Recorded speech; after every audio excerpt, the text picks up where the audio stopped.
Hey. Welcome. Yeah, so we are I'm still messing around a little bit with OBS. But yeah, so welcome. It is a little bit in test mode. I was hoping to be done by now, but it is what it is, unfortunately. It seems to be reacting to the 1440. So like the 2K resolution works, but I don't know why it's not properly upscaling to 4K. And I also don't know why 1080 vanished. So there's that. No. I'm redoing the whole damn thing. So right now, the output resolution is going in 2K. And I'm hoping if you don't have 2K, it'll automatically adjust and do 10K. Or 1920 1080. So it'll do, regular resolution. But I am also streaming to YouTube at the same time, so it's saying that the bitrate is slightly unstable, but it's also seemingly stable in OBS. Don't know how that works out, but that's the case. Either way, I hope the resolution works for you. But if you are rolling in 4K, it should be looking a little bit better, and it should also be a little bit smoother. Now, for some obscure reason, the chat isn't properly showing up in the chat window, and I don't know why. So yeah, we are a little bit in kind of test mode-ish. Ooh, it is showing up, but it is I don't. Okay, so I want it center lined, or I want it right lined. Yeah, I want it on the right side.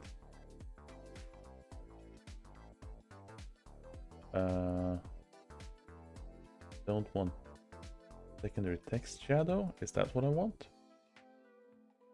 No. The problem is the opacity is throwing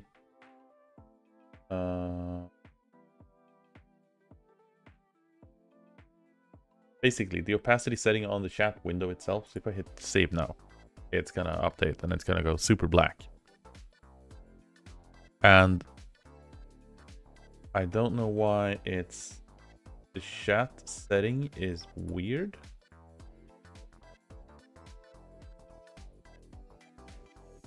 Because in the overlay, the chat is showing up. But it's not showing up on the display page for the stream for some reason. We remove that. I've also noticed that Stream Elements has been extremely weird when it comes to overall in general. Check your chat, don't care about that. Dark chat, yes. Show elements, yes.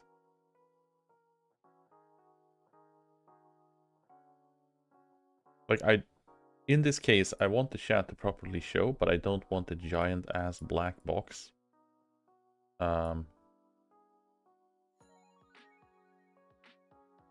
Stream element. Yeah, I don't know why it's so freaking hard.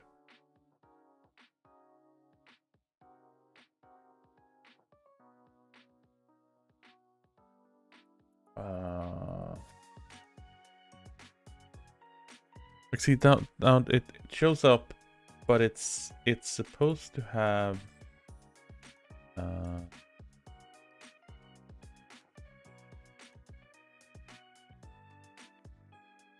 like it's got show messages permanently, but it is fading them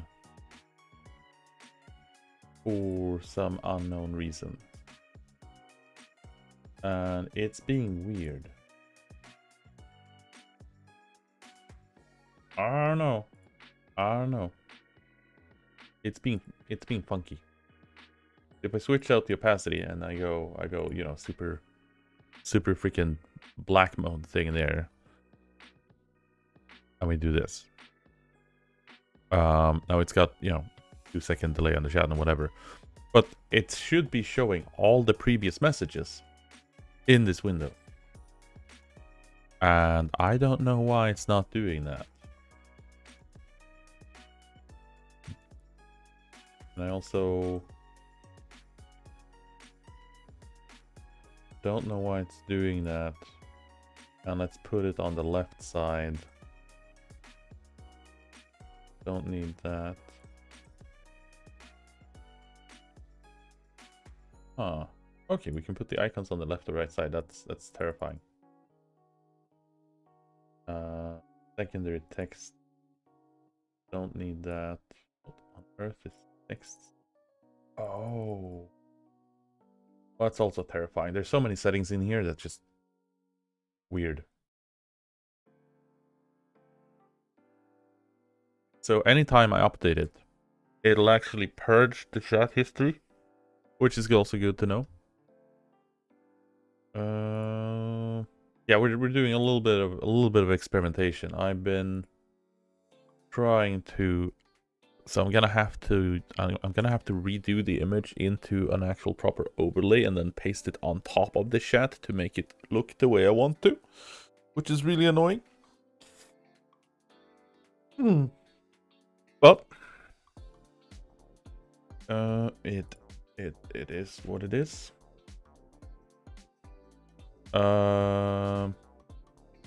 At the moment, nothing. Like there's no setting for the chat box. It's you have chat and then you get to select the position, style, and size, but there is no setting for it.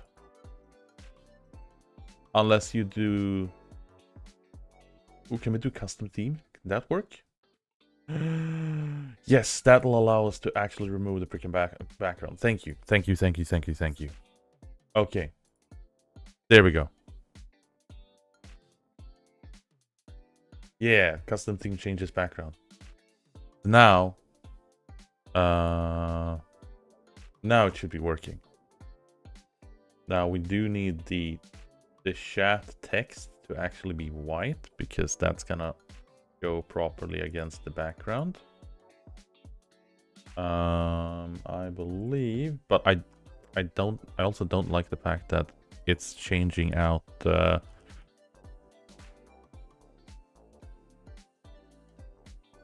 don't like the fact that it's nuking the chat whenever you do an update. There we go. That's much better. That is much better.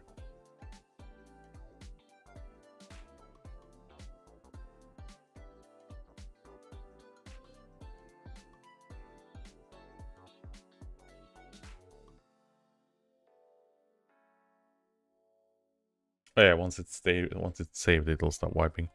Yeah. But it's so weird. So I'm gonna dump an image here, right? So if I do this, and I do this, I'm just gonna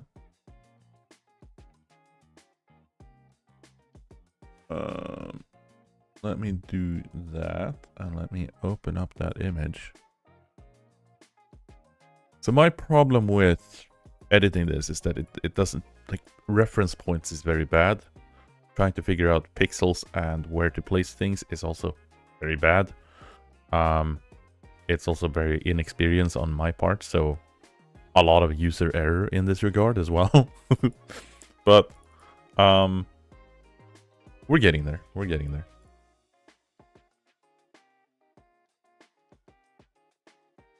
But you are gonna get, it's gonna be very bright, so you know, do be a little bit prepared for that now.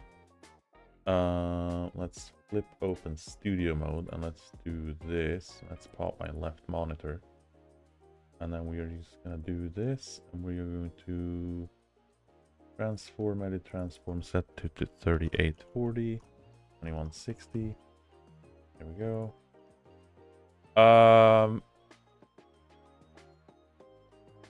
No. So I'm redoing the whole. I'm redoing. I've purged the freaking profile. I've just nuked everything. The old profile, something was very broken in it.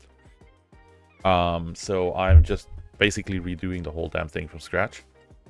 So I'm doing my own images, overlays, and everything from basically scratch now. But inside the overlay editing, right, you can see how the chat window and the borders and limitations for the chat window, the text that you're sending is actually coming up to the absolute rightmost side of the window. And so it's filling the whole box. But in the actual display of it, it's not going to the very edge. And it seems like there's something broken within within the overlay editing itself. So if I do changes and I adjust the font size and the font type and whatever else, I save it, it doesn't actually propagate the changes. But if I duplicate the layer and use it as a completely new overlay, it works. I don't know how that happens, but it's fucking weird. So some interesting technical hurdles to get through here.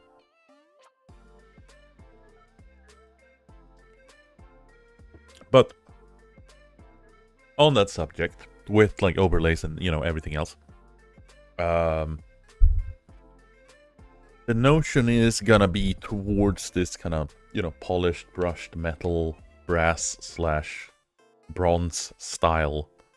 And then I'll be adding that as a general colorant overlay to things. I also have a mentioned it in previously. You got a friend of mine that is graphic artist that is doing a bunch of cool animation things for me. So I'll have some custom, event triggers and whatnot. That does all of the other things. I also did. Let's see if this actually works. I don't know if it works, but we finally have an audio cue for the hydrate.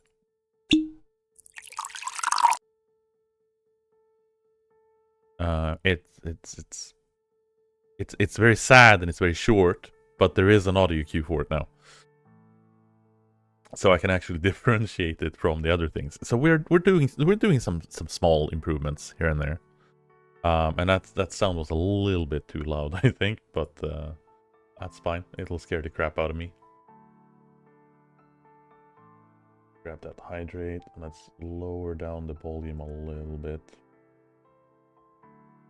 Changes. There we go. So yeah, we're getting there. And I'm hoping, I don't know if, yeah, it shouldn't be. It should be looking pretty good now, right?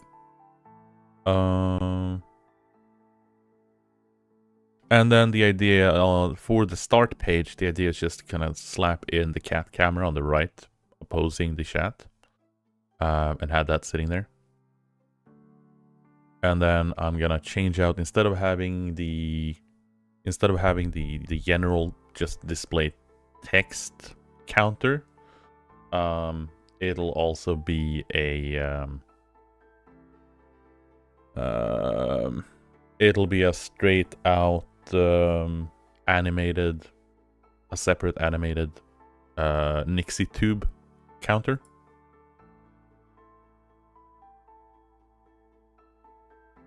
So I am gonna just yeah, I like Nixie tubes. They are pretty neat. I can actually show. We can sneak preview them. I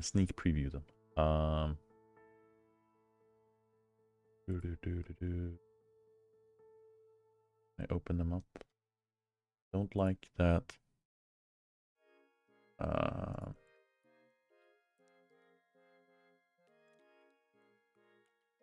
We can do it. We can do a little sneak preview. Now, bear in mind, this is being highly edited and just some low resolution snapshots for me, so I can see how things are happening. But they are being, properly animated in 3D. That's gonna be cool. Just slap them on there, and then have like little cogs and gears and whatnot that can pull out different displays and signs. So we'll have some cool stuff.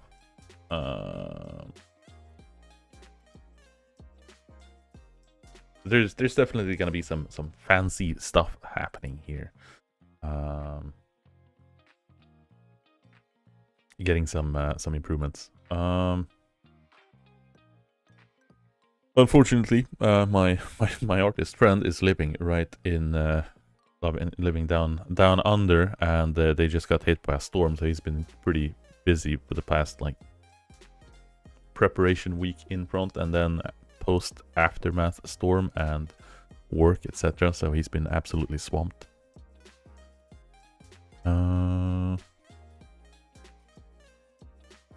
Let's get another version of this exported out and do chat idle screen.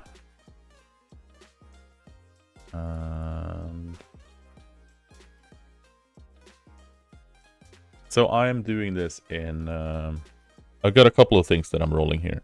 One, I'm doing this in GIMP. I'm trying to learn GIMP. It is a bit of... It's an interesting relearning experience. Away from Photoshop.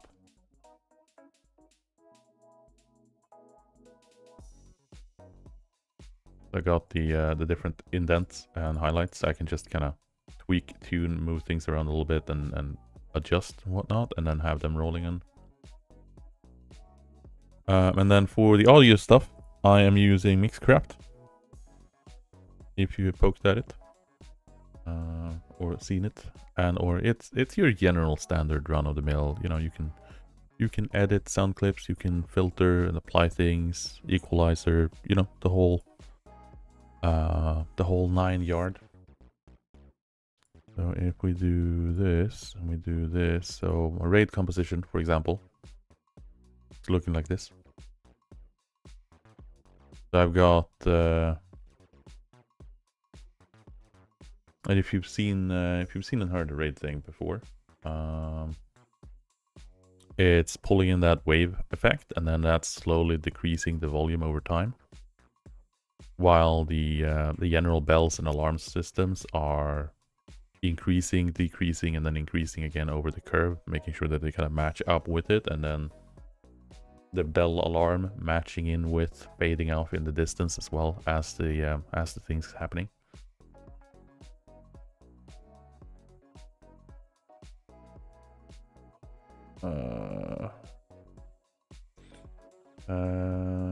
With the auto indents for your overlay, you just have to click and drag the text box and stream elements, resize and just check with the chat. Yeah, but it is filled up.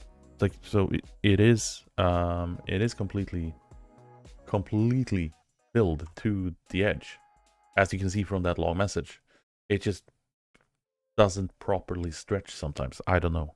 It's being weird. Anywho. So let's get another version of that doesn't have the timer up. We're gonna add another background image.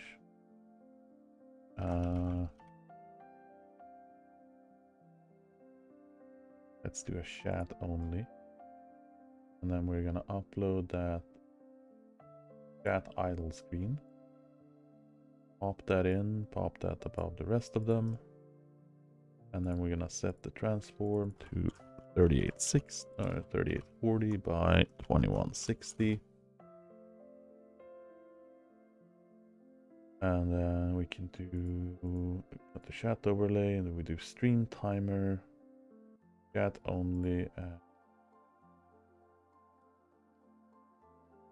That should work. So now we can switch in. That's also kind of weird. I've got studio mode on, but some things it'll just apply immediately anyway, which is also weird.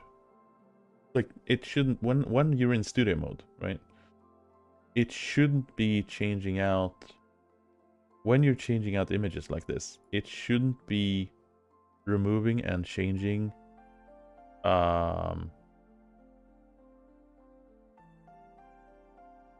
effect image right away.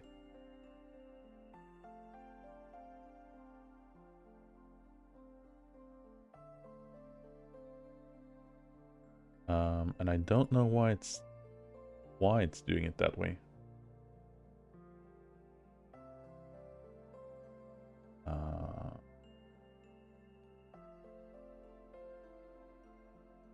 So if I do it this way, is it because I'm changing out the same scene that it's causing that? No, it's doing it regardless.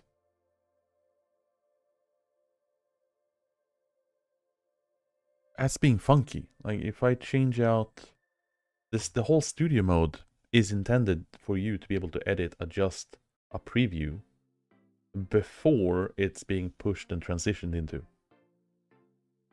So the fact that it is not, it's happening right away is weird.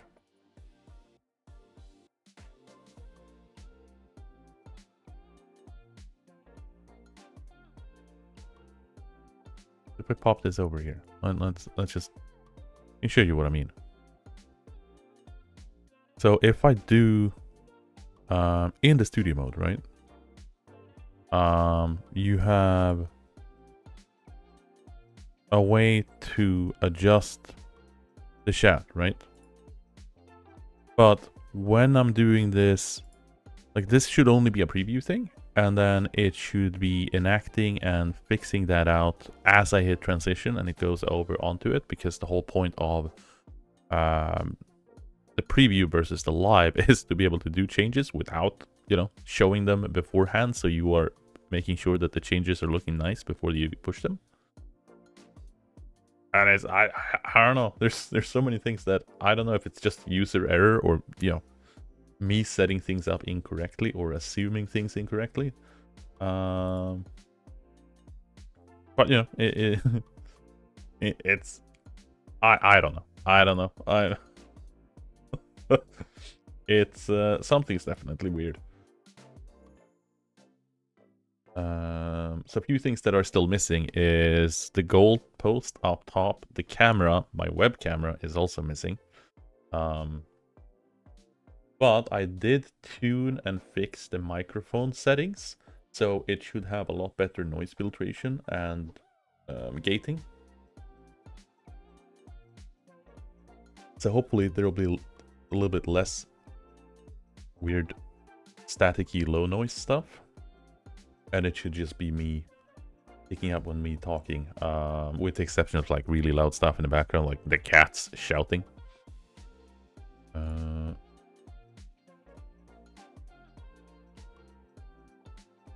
Let's get this sorted out. Transform edit. That's gonna be a thing.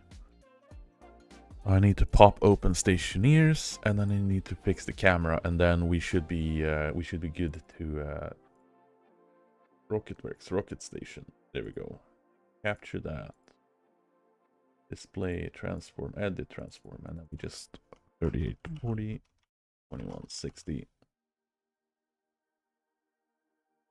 So my thinking is, if I want to shrink down the game display capture a little bit, and then have the general border just slightly around the edge of the screen, so it'll make the game window slightly smaller. But I think that might be the preferred option, rather than have it slap the overlay on top of the image, which would make it would hide game elements, which I don't want. We can do it that way. then we can reduce that desktop audio a little bit so we don't have to have super, super high things going on.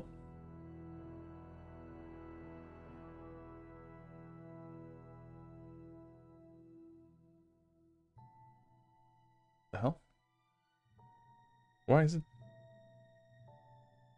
Okay.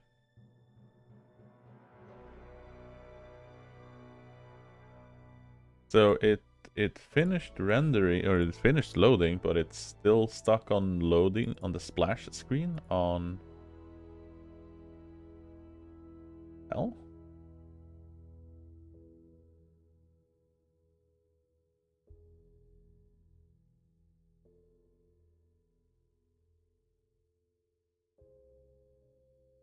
Oh, okay, so the automatic capture method does not work.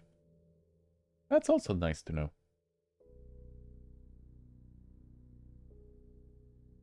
Somehow studio mode seems to have completely broken. There we go. I don't know. Sometimes just hit reset, it works. Okay, so we got the game thing there, but we are missing some overlays. So we are gonna add source, we're gonna add group, we're gonna add the alert overlays, and we are gonna put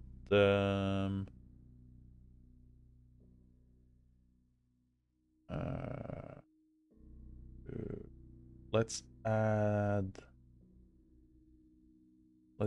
another group. And let's call this background. That is gonna be our backgrounds below, so that's gonna be on display modes. Our display modes are gonna go in here, and that is gonna be transform, edit, transform. That is correct. And then our backgrounds, we are gonna put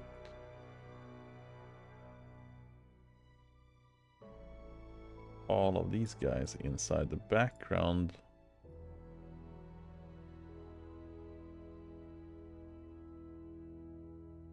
And then that is gonna be,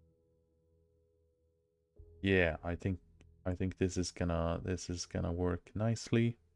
Because then if I disable the display, it just pops down into the chat thing, and then I can use the other one to do break and whatnot. And that's gonna be nice. That's gonna be nice.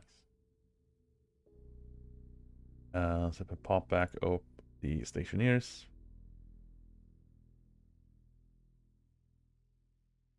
That's fucking weird.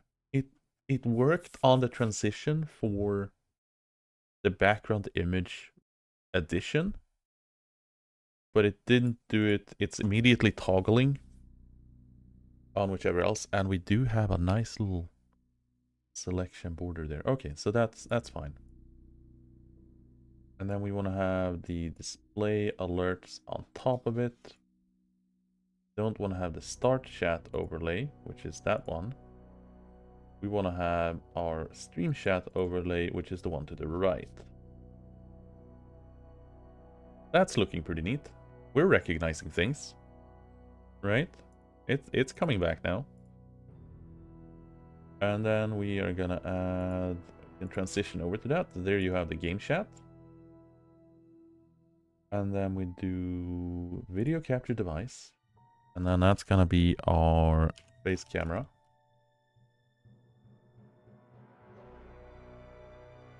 And that is gonna grab the NVIDIA broadcast.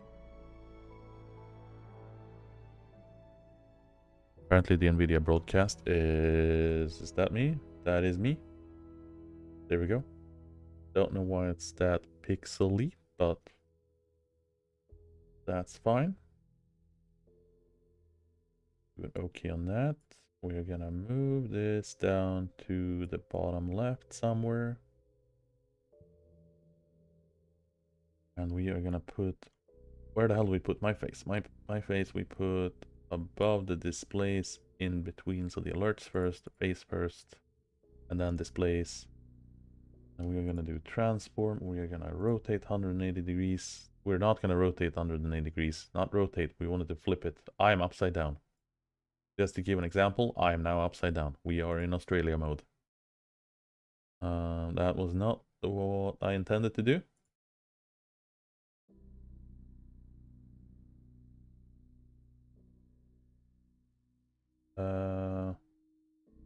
Yeah. And apparently rotating 180 degrees again doesn't work. So we rotate, we force rotate, and then we force rotate it again. Okay, there we go. We are on the correct planet again. We just need to flip it, not vertical, horizontal. That was not the right hotkey. There we go. We're facing the right direction. We are looking at the game again. Okay. Making progress. We're almost back, so we can actually do some some gameplay here. All right.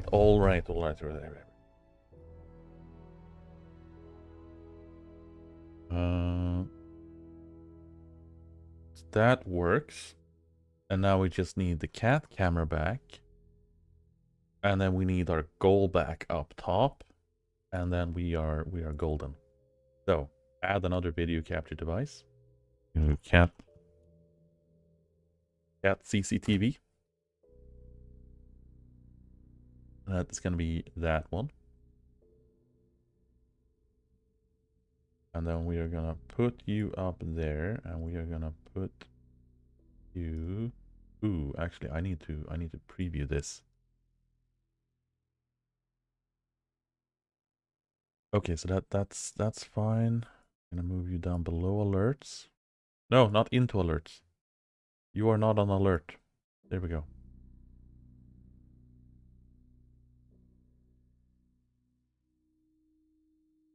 Actually, let's make a new group. Call that cameras. And we're gonna move those. We're gonna move those in there.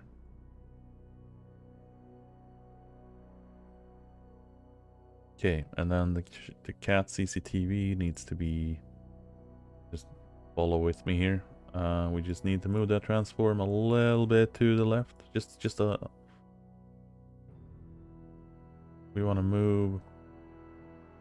We want to move the position of it slightly to the left. And then we want to expand it down so we are just on the brink of the chat window. And then we want to go sideways until we hit the border. There we go. And we are going to add a little nice indent for that in the background as well. Also, I don't know why my camera is looking so shitty. It's being very, very sparkly. I don't like it.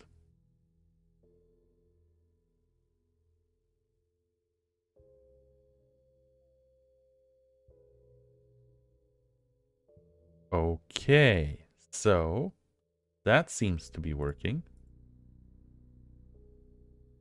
I don't know why.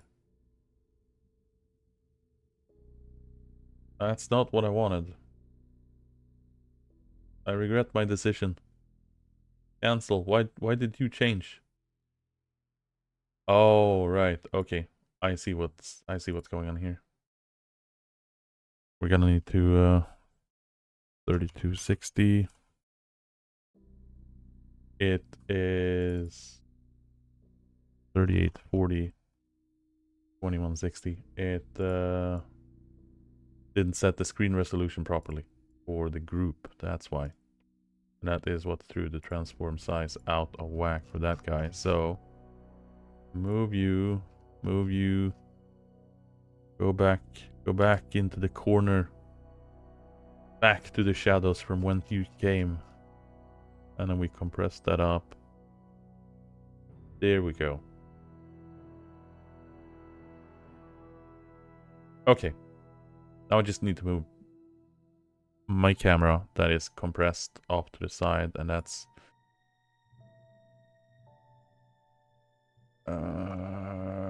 How do I do this? I do transform, and then we do edit transform, and then we are gonna do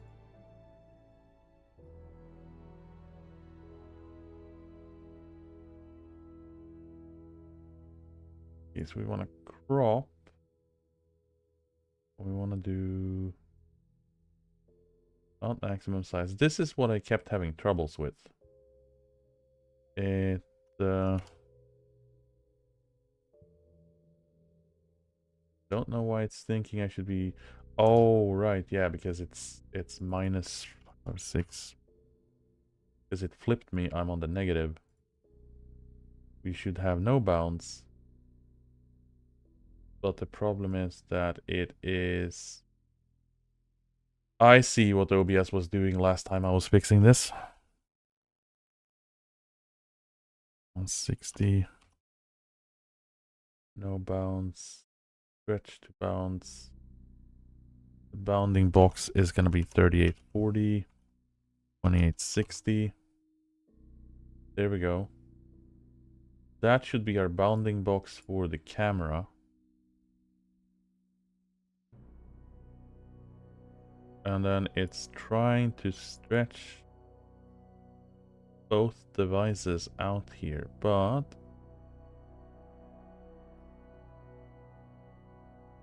it's doing funky things because it's trying to... So what's happening is that the group is trying to be smart, but the group is actually really dumb. 3840.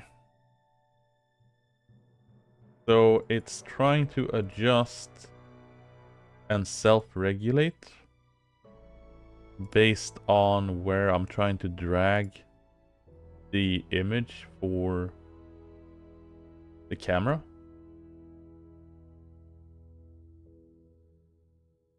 So if we do this and we don't do that, we do center. Because it's being weird on the depictions. Now you don't see these horrible changes, which is probably fortunate because it is being wonky. It's being very wonky. Because I want it to be no bounds.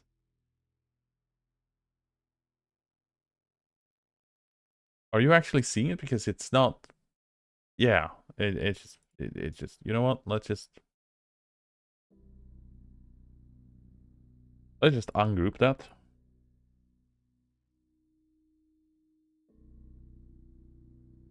Up, down, left, right. Yeah, it's like I said. I think the studio mode is broken. I legitimately think the studio mode seems to be broken for me right now. But yeah, we're having improvements and we're having some worse things happening. But it's fine. So move that out. We're just gonna leave this ungrouped, and that is gonna be fine. And then we rescind that a little bit, and then we go here. I hope it's enjoyable at least. You know, this is quality content going on right now.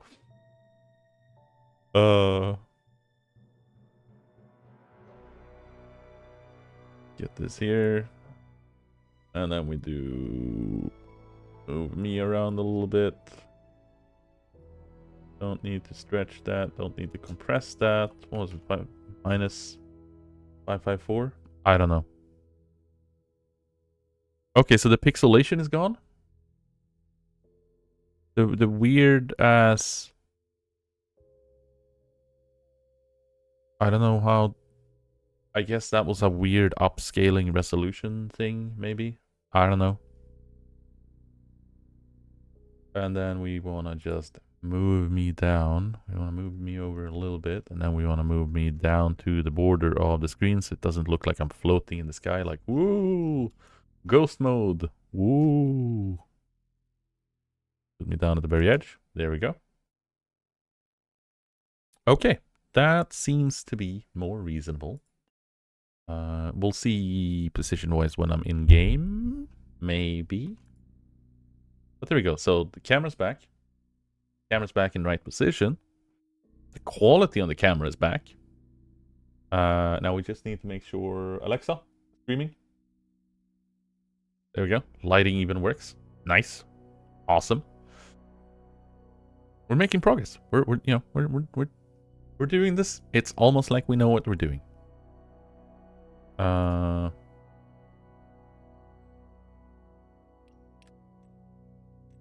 Okay.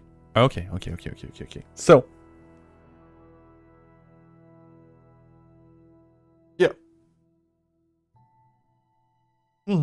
That seems to be working now.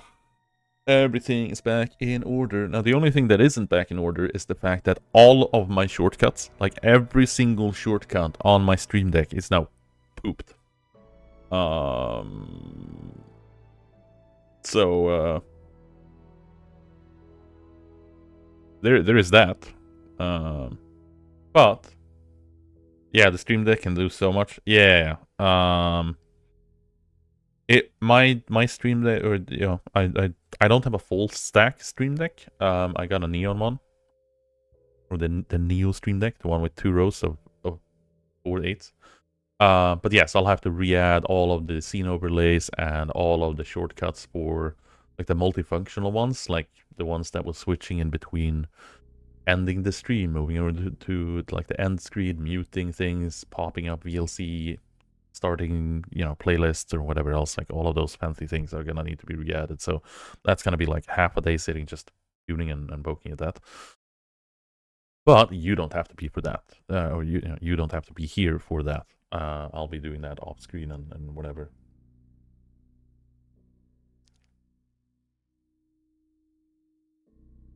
Been there a few times. Yeah, it's good stuff.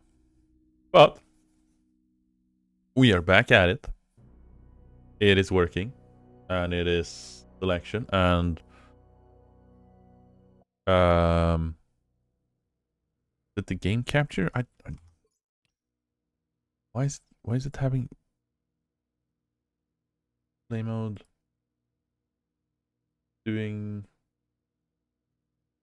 that window capture? Can I do game capture instead?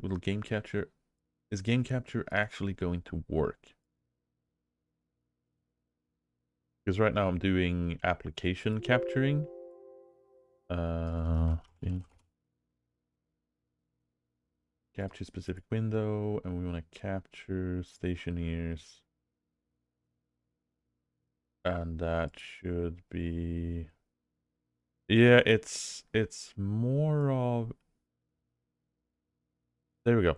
So, and I need to fix the resolution for it as well. But the difference is, if you have game capture, you don't get a visual cue on the recording end that you are capturing in the same way.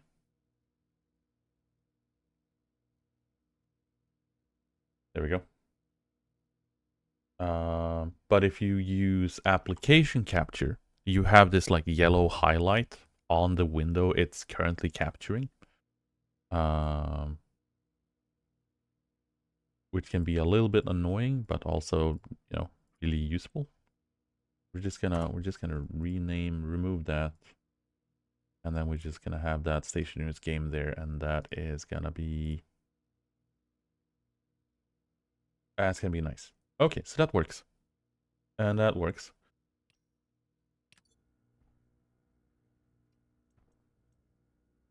And we are back in game. Now, I'm hoping the resolution is working for everyone. I'm hoping things in general is working for everyone. It seems to be working for me now, so yeah. Hopefully this will be good.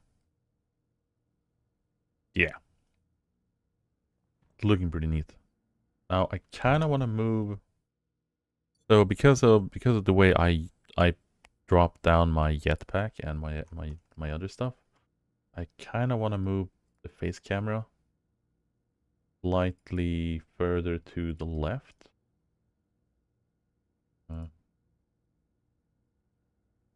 edit that and let's move it. Move it over there. That's probably good.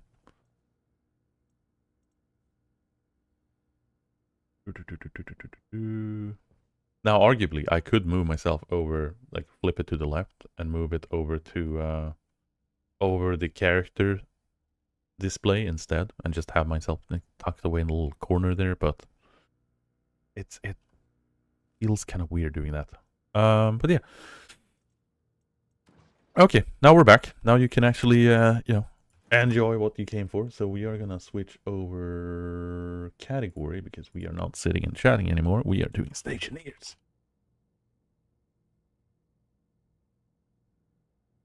Bam. I've seen a few people do that over the carrots. It just looks way too weird. Well, if you don't have, like, if you have a proper, like, if you add a proper, like, background plating, so you have, like, you have absolutely no visibility over the in-game character over there. I think it's pretty okay. That should be good. Now we should be in the correct game category as well. Onward, upward, rocketry. That was what we're doing today. It's gonna be great. We're gonna have absolutely no freaking idea what we're doing, but it's gonna be great.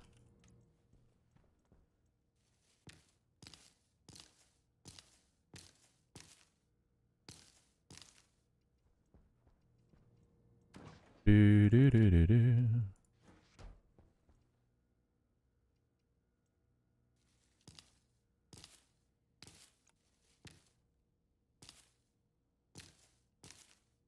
So, rockets, which means we're gonna need a whole bunch of steel. We're gonna need to pull that fuel line up from the atmospherics.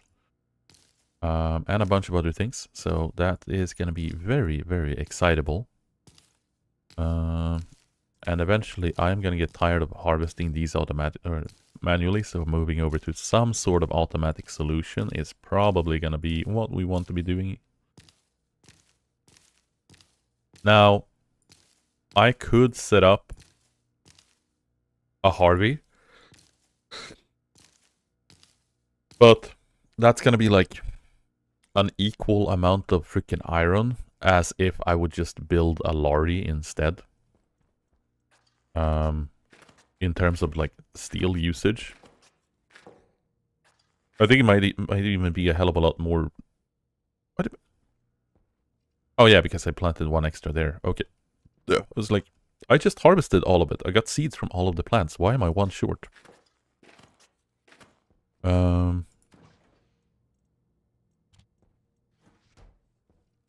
we go.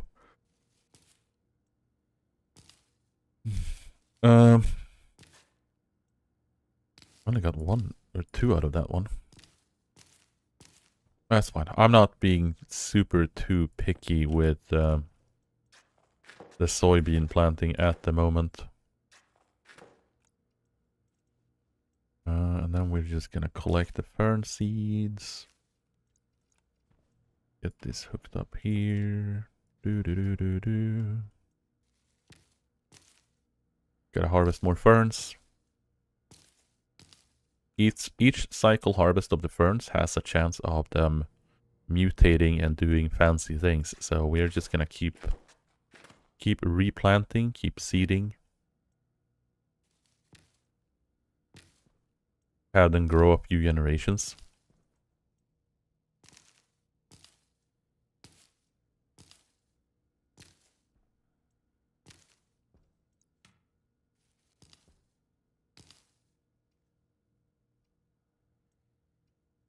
Yeah, those 2 outer ones are a little bit sad. Also need to turn the music back on.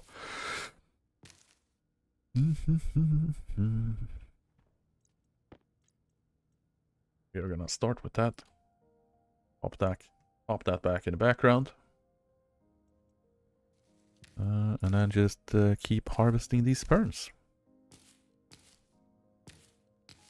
Also, the pumpkins have grown up.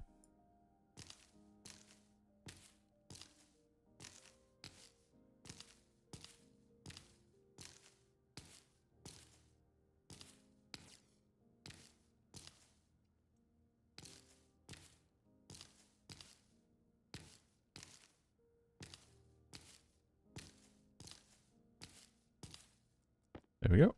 That is our ferns. Let's just get these planted back down in the ground.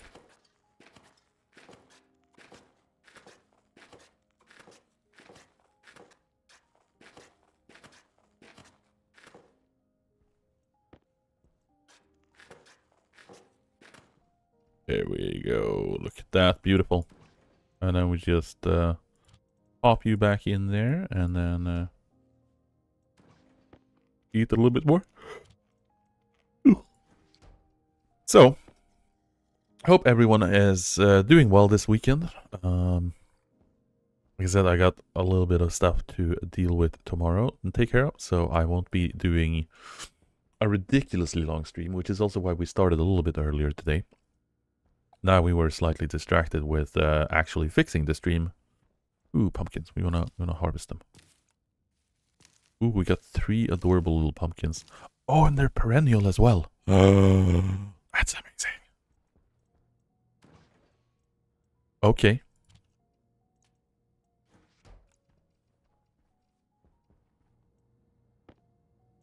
We can just keep stacking up on some of those seeds as well. I believe the rice seeds, we're done with the rice seeds? Yeah, we're done with the rice seeds.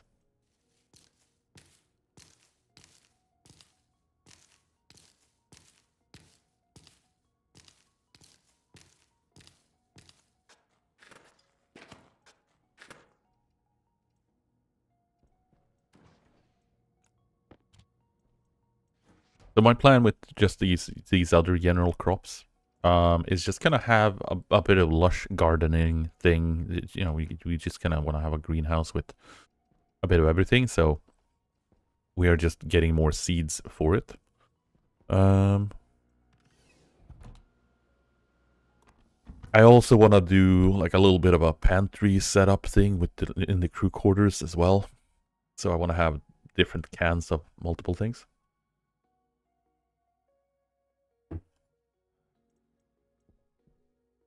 Yeah, so the CO2 is gradually increasing. We're gonna need to fix that greenhouse up. I think that might actually be our best bet to start with. So, onward, upward, or downward, depending on how you see it. Upward with resources, downward with physical location, because we are gonna be doing some mining. Yes, sirree. So, get this sorted out, get that mining belt equipped. Tablet, do I have my tracker in there? No, I do not. Add my tracker. Battery is good, battery is good. Filter is good, oxygen is good. And we have our extra oxygen tank once that has emptied out. And then we just keep hammering on. So we're gonna grab our mining backpack instead, and we are gonna be going for iron. It is gonna be primarily iron first off, because we need a crap ton of plant trays.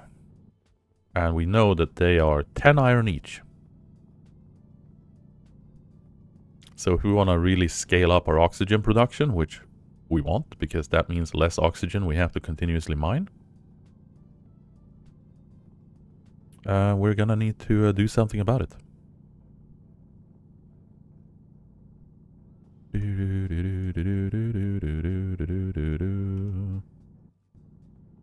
Which, to be fair, we might actually place down. So even if we have our neat, new, cool automatic system for pumping in more gas, I'm thinking of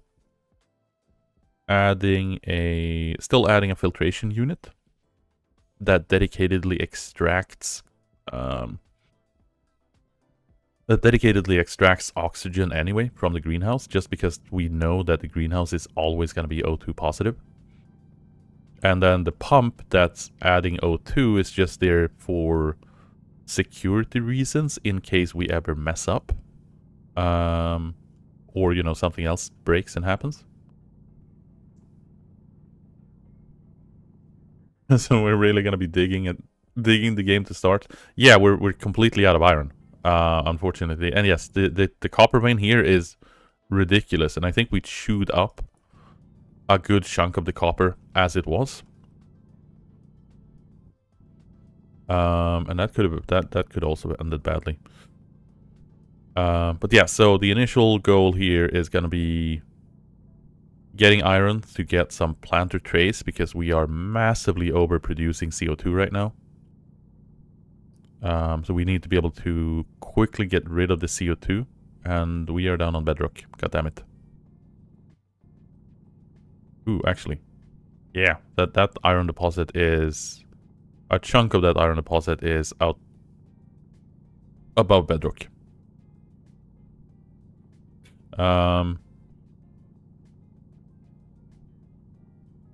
Let's just have a look. See, so what did I say? It's 10 iron per tray. So each stack of iron is a stack of planter trays. And I'm thinking, how many stacks do we need? Like if we wanted to fill the other room with ferns, it's gonna be... It's like 10 trays per row.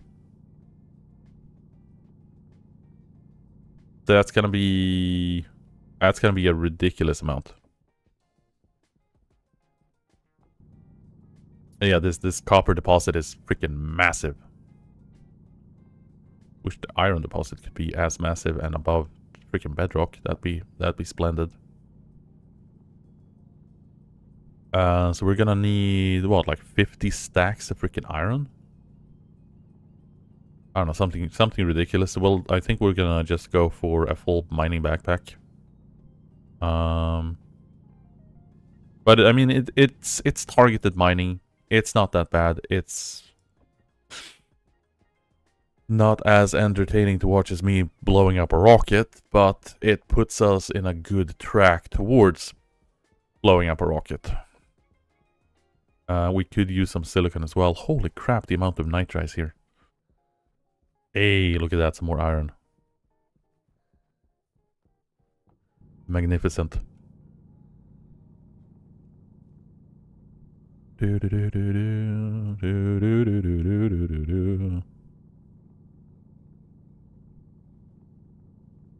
That is pretty damn cool.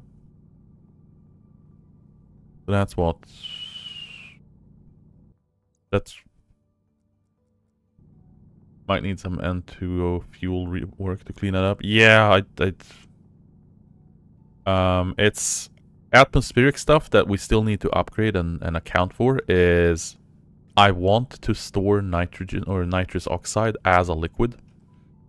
So I need to set up a phase change safe space for it because it's gonna freeze the NOS when it cools or when it condensates. Which is fine because we can store it at, you know, the -60 temperature it's gonna pop out at. And then we're gonna need to prepare a way to heat it when we need more of it in gas form. Or at least have like pump it into a secondary canister or like have a little like just like an insulated utility canister. And have that being heated from something. Which is probably just gonna end up at a pipe heater because simple.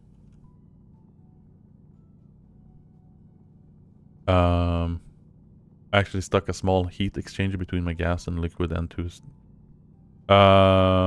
Oh, you mean the incoming gas from the incoming, like the hot gas? Or which particular gas storage we be talking about?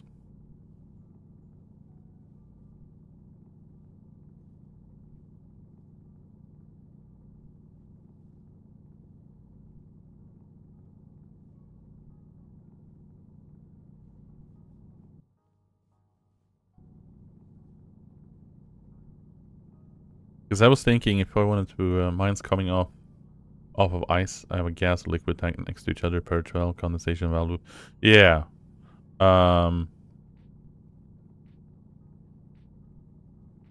I was thinking, what if I just put in like a small little, oh yeah, ice crusher temperature.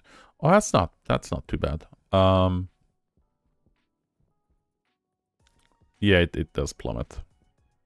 There we go. So that has us started out on some iron.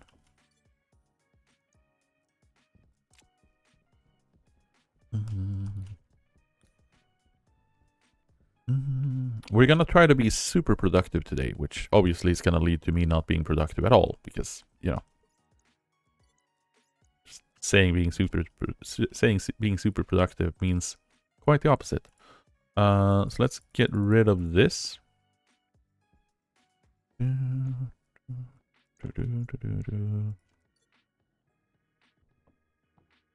don't need meat tracker.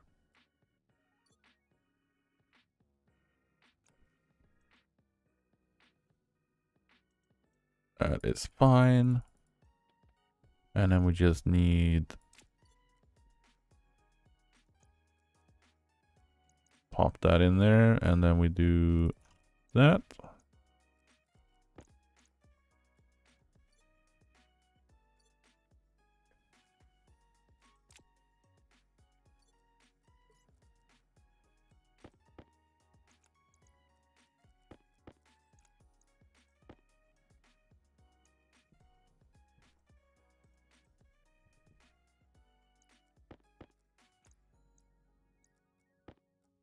I can't wait to get this automated, automated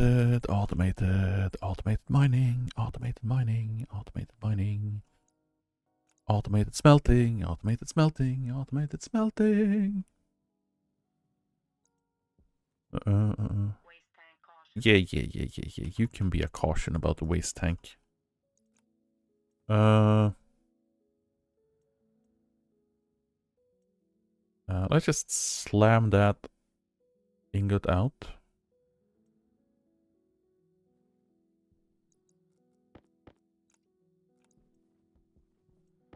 Because we might as well just grab the ingot as is, pop that in here, and start making trays.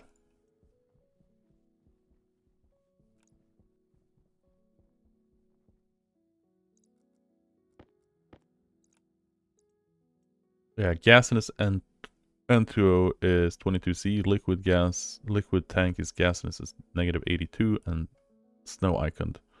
Ooh, which means it is being freezing. What's the...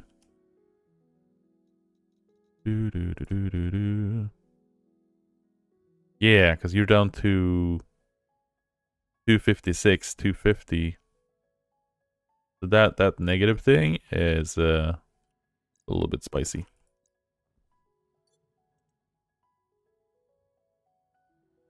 But, I mean, nitrous oxide is a little bit picky.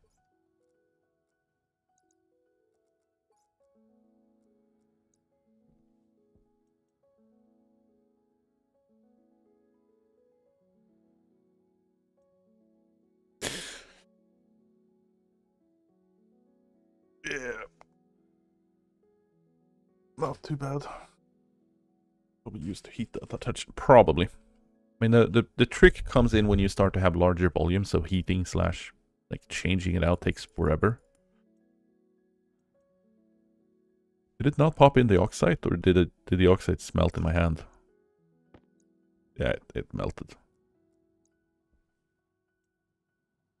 There we go. My long-term goal is to keep it all a liquid. Yeah, but as long as you don't have a phase change after it's condensated, it should keep its temperature, shouldn't it? Oh, okay. So you want to pump in liquid nitrous oxide as the fuel type, or the oxidizer. That is spicy. I mean, I guess you get a hell of a lot more of a kick from it than using just regular blocks. But I mean, that's still spicy. That is very, very spicy. Smelt that iron. Bam. Thank you. Also, as mentioned yesterday, I don't know if I'm presuming you've been poking around rockets, because I started looking at it and quickly got into the realization that since it's not insulated, you can't use the fancy like the rocket tanks. You need to use just regular tank utility or insulated tank utility stuff, because otherwise shit'll freeze in flight, which is really annoying.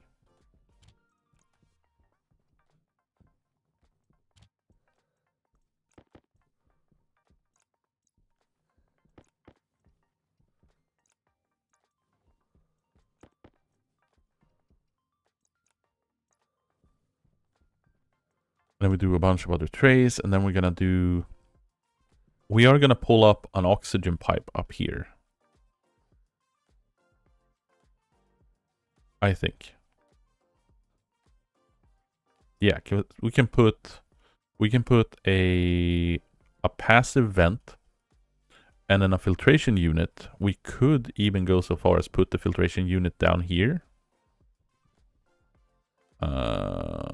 Just for the sake of it. That way it wouldn't be in the way, and we can put it right here. Maybe? Yeah, we pull the liquid up.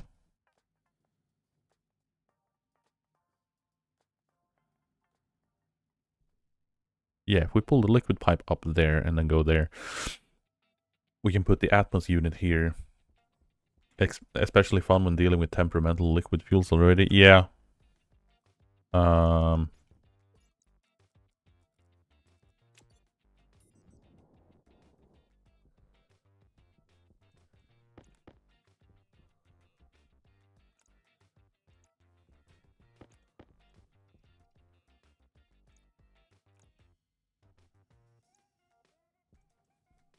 Don't worry about the planters. You know, we're just expanding our greenhouse a little bit.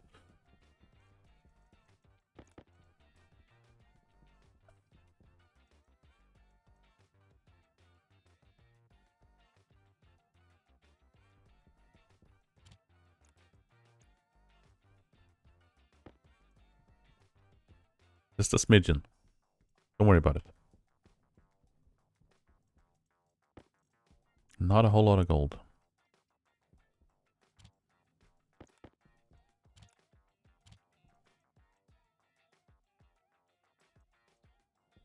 Let's do an atmospheric. Let's do this. Did we have some frames here? Yes, we did. Let's get... Did I have... Let's pull you down here. Did I have some steel sheets here as well? Sheets. Yeah, the CO2 is rising pretty quickly, so doing this as a priority was definitely something we had to do.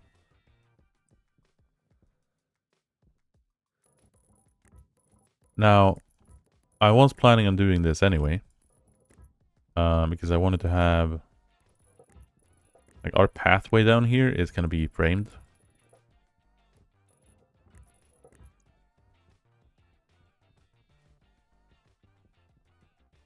Just so we can have an even walkway. So that's not really something new, but we are going to put a frame here. So we can put an atmospheric unit on it.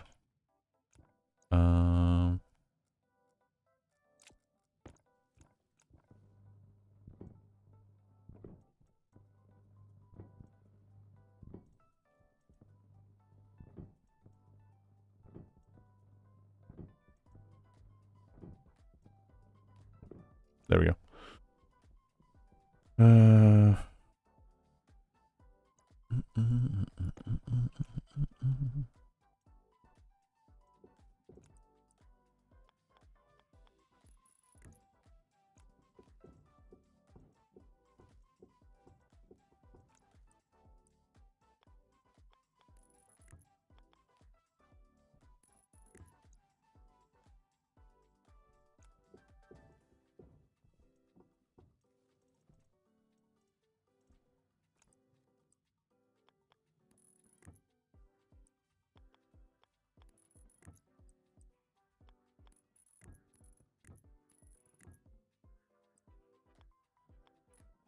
There we go. So that's connected up again. And then we just put our little atmospheric unit here. And we probably made a few more atmospheric units than we need to. No, I switched around. Nice. I thought that far. Thought that far ahead. Which I didn't do now because I need cable, mister. I need cable. Without some nice little cable, I can't do shit. We get the white one, thank you.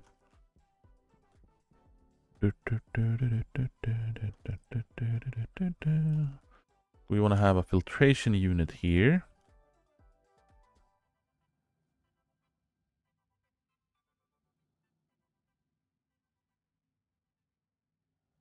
And the reason why we're doing this here is because this green pipe is connected up to the in-atmosphere setting. Right? So this green pipe here. Pull you out there, pull you out there, grab that. So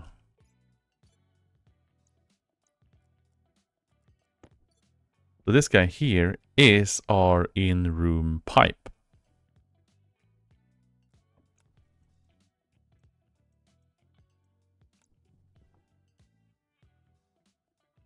So what we can do here is just connect that to the intake and then connect that to the unfiltered. And then we just grab this output here and hook it up to the oxygen pipe right here. And that's going to be our greenhouse filtration. Do I want to move it? Do I want to rotate it slightly? Just like put it that way. And I have a sneeze coming up as well, which is really annoying. Let's put it this way. See what happens.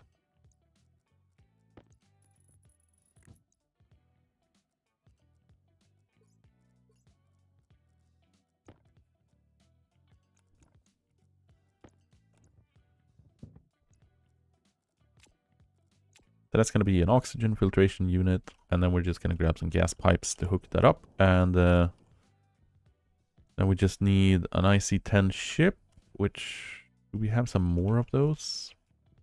No, we are going to need to make some.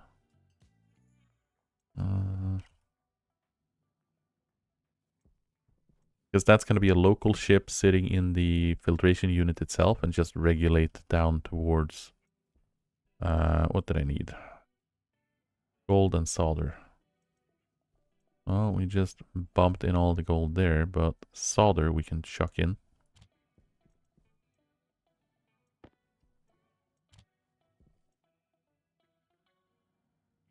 Can probably let it make a couple of these.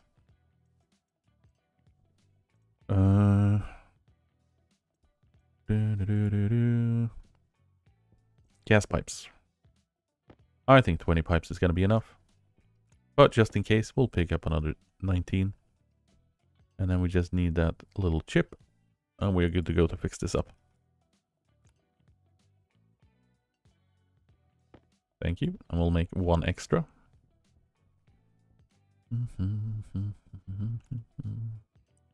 And we need some oxygen filter. Can't filter out oxygen if we don't have an oxygen filter. Everyone knows this. That means we are gonna need you. We are gonna need you. And we're gonna need steel, I believe it is. Oxygen.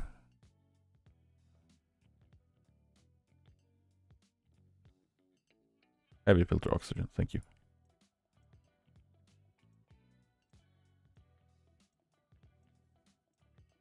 Now, we don't have a way to check the filter for that guy. So that's going to be working on differently. I think we'll hook that up to a display here somewhere. It's just like filtration change. And that will be delivered onto the LED from this side as well. So it'll directly say in the device what we're doing. We can put you there. We can put you there. We're going to read this script before we do anything, just to make sure that we have the correct pieces of equipment.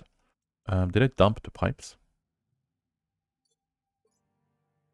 Could have sworn I picked up the second stack, and the second stack was white pipes. Yes, yes I did. Hey, look at that. The other O2 filter is done. Thank you very much. Thank you very much. Let's get that in there. And let's get filtered.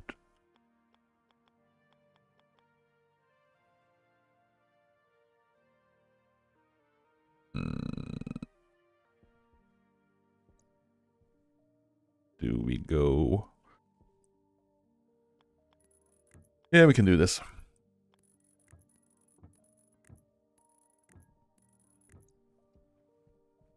We do it that way, and then we go upwards. Yeah. And we just do bam, bam, bam.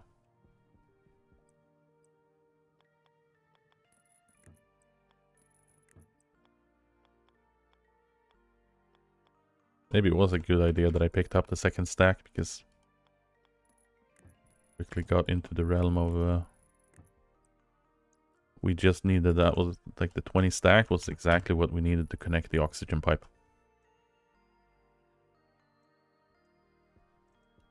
Okay, so that is the output of that thing. So we are filtering out O2.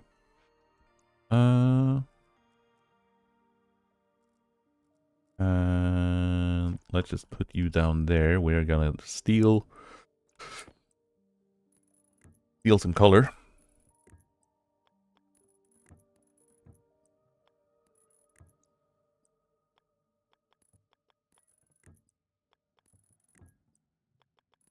And then we're just doing this.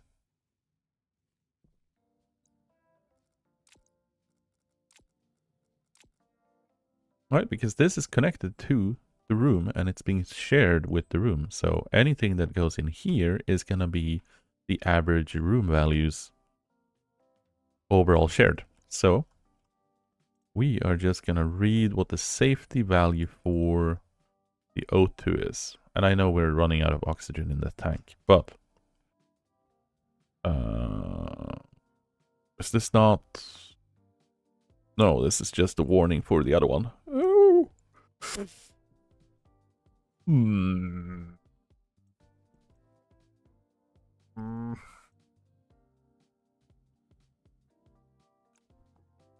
Okay, what do we guess we set the O2 to? 22%. So let's pull if the oxygen is let's just do a dirty little variation here. We're not gonna do super optimized code here. We're just gonna do a very, very quick, easy, dirty solution to handle the explicit case of this device in this scenario. So we are just gonna do just gonna call it we're just gonna call it unit. Or do we just want to do dB? I can't help myself. Fuck it. We're just gonna do dB. Yield. So we are going to read R0, and we're gonna read the device, and we're gonna do pressure. We're not gonna do pressure. We're gonna do ratio oxygen input. So that is gonna be our input oxygen level, and we're just gonna do a if R0, or we're gonna set R0 if R0 is greater or equal to minimum O2, and we're just gonna do a define minimum O2, and that's gonna be our 0.26. So if it's about 26% oxygen in the room, it's gonna extract out oxygen in here, and we're just gonna do a set DB, which is our local device, mode with R0. And that's it. That is everything we're gonna do. Can't get more simpler than this. So each tick, we are reading the total amount of oxygen that we have in the pipe, and we're checking if we are exceeding the minimum O2 value. And if we're exceeding this value, we're just gonna set the mode to 1, which is our active mode. If it doesn't exceed it, and it's less than our minimum O2, it's gonna turn the device into inactive. And that is everything we're gonna do. And then we just do export, pop that in, bam, bam, and then we're just gonna hook up the white cable to the power. Oh, right. It was the waste tank that was being critical.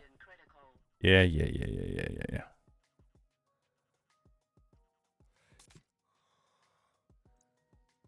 That one is completely emptied out. I didn't want to contaminate it.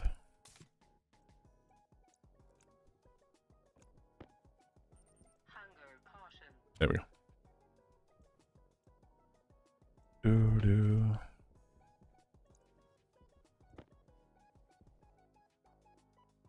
Right, there we go. So, let's get this power connected up.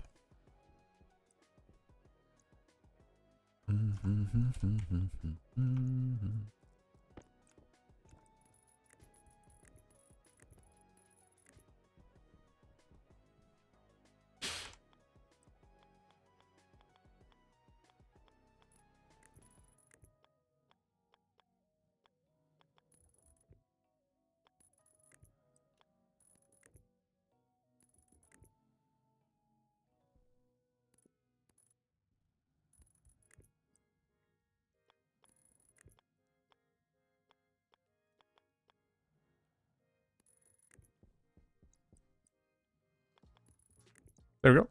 That thing is up and running.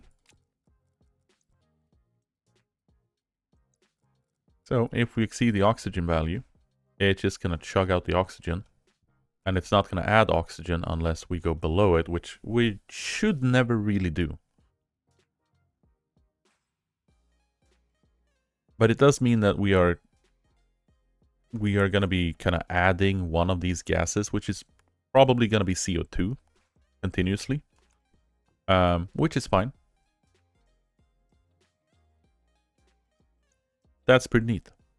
That allows us to process this out, and that's going to be awesome. Now we just need to massively increase the O2 production, and that thing's going to have more work to do. It'll also mean that our CO2 is going to decrease, our O2 is going to be increasing. And then inside the atmospheric center, I think we're going to have to put in a blowout valve. So if we're exceeding the total capacity of oxygen with like 25%,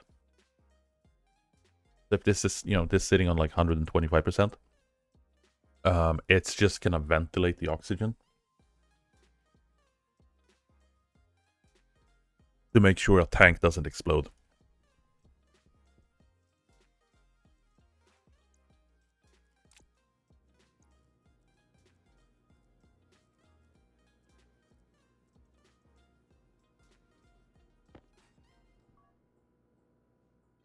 Yeah.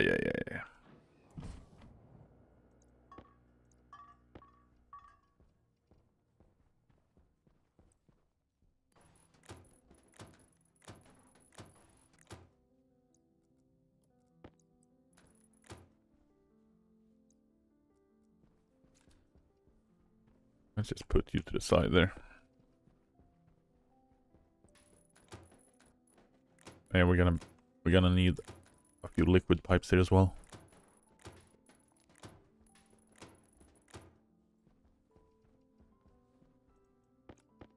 But as you can see, as soon as you start building, oh boy, the trays just vanish.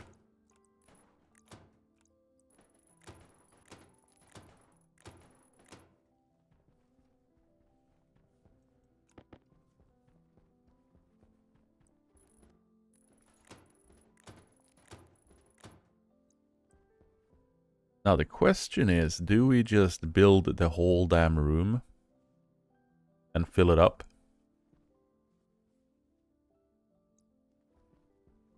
Or do we leave a little pathway in the middle here and then do another one?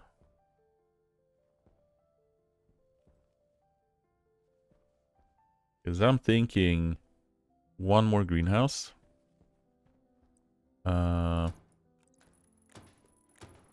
If we do this, that should be, I'm running out of trays anyway.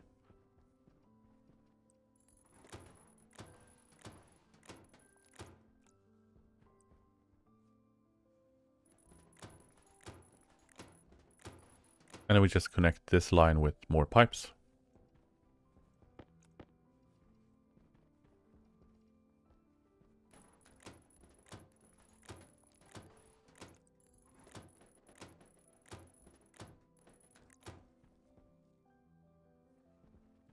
Right. And that should... because that leaves 3 tiles in the middle here as a walkway. And then we can get into the next room. And we can do some shenanigans in there. And that'll leave plenty of opportunities. Let's pop that tablet in there, move that with the frame. We're gonna need to refill food and water as well.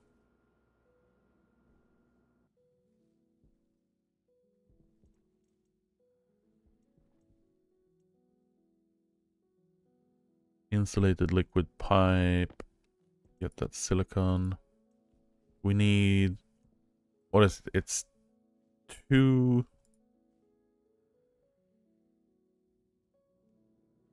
how many pipes do I need?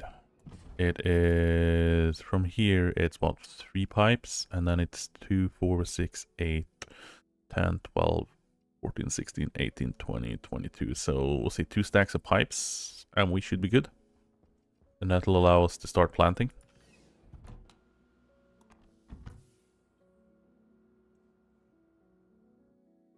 Do do do do do do do do do do do.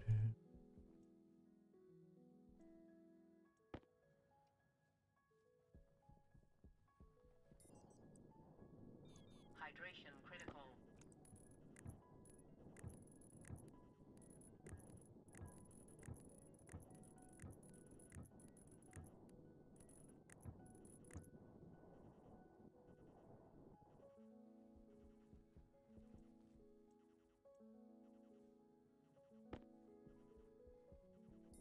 And then I need to connect up all of the aha,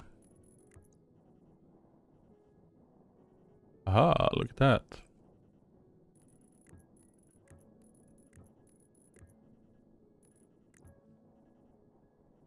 I just need to connect up all of the wire up on the roof for the lights. And after that, we are in business.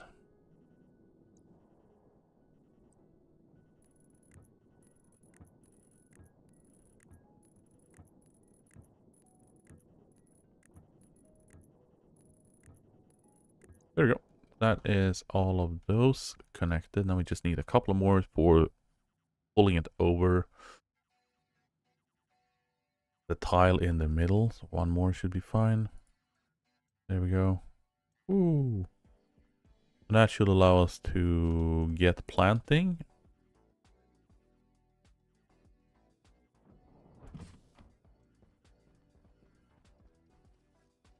Because now we have all of these pipes are connected up. Means all of these pipes should have water. Yes, sir, they do.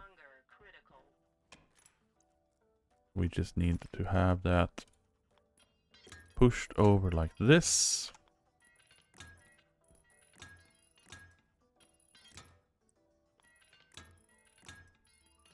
There we go. We can remove that tray so we can connect that there, and then we can have all of these are connected up with water. All of them are plantable. So you know the drill. We're just gonna take it and plant it. Go ferns, go, go, go, go.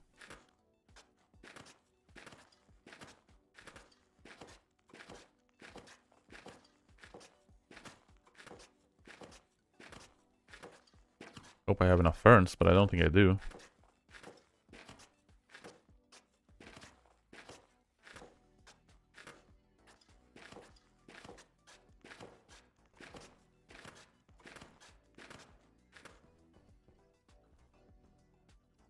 Yeah, they are.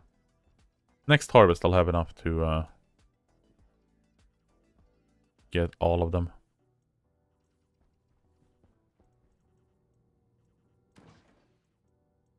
Yeah. Let's grab that bite.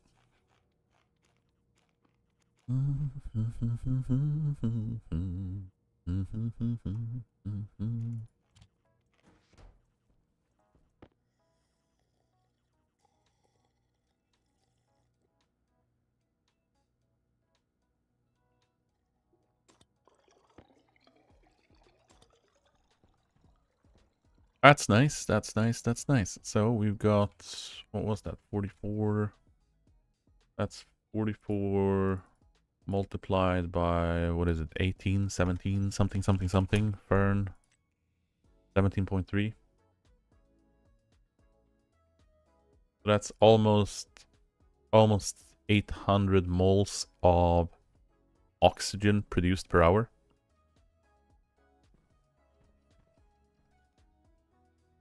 So double that down. So this room, this whole greenhouse as is now, is going to be able to produce like 2,000 moles of oxygen per hour.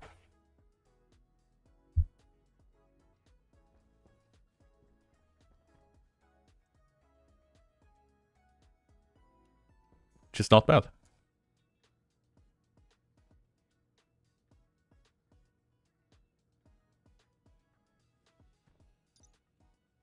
At a production cost of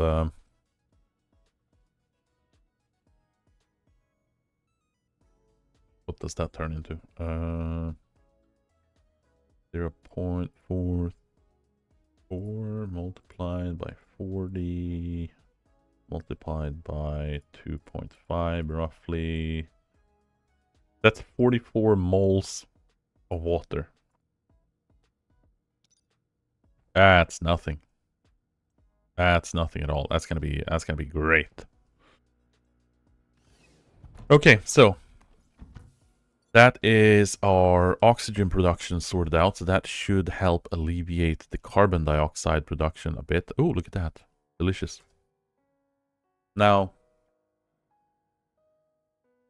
as I mentioned, the CO2 is not going to be starting to be a problem until we reach at least 100% because of how we're calculating the maximum value for these things.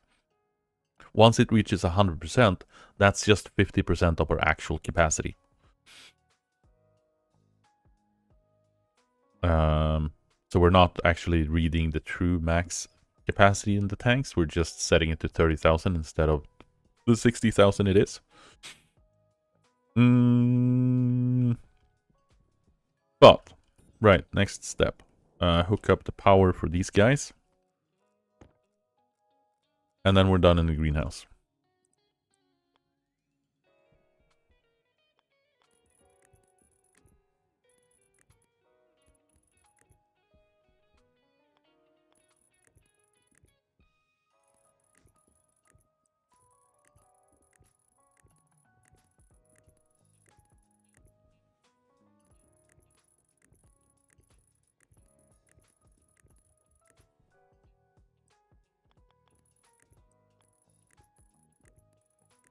And I'm gonna need more cables. God damn it. Oh well.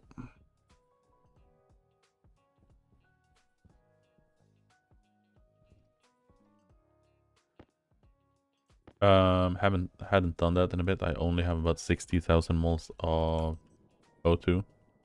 Well, what's your actual, like, how much can you fit pressure wise on the temperature you're storing the oxygen in? Now, as soon as those grow lights turns on, it should be turning on all of the grow lights.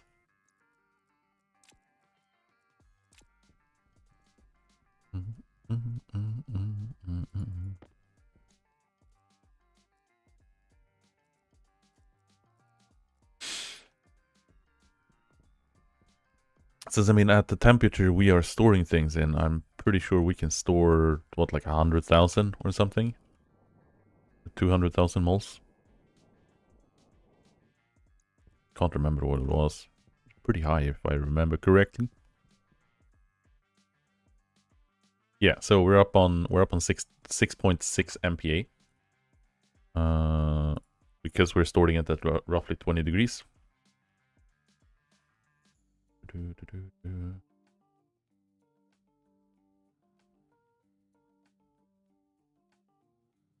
Yeah.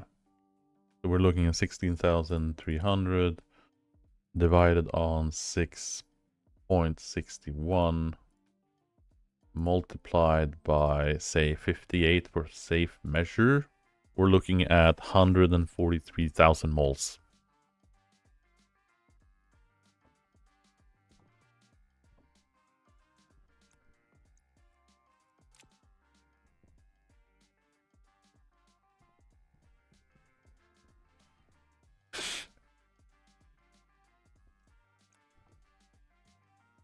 But this is actually quite nice.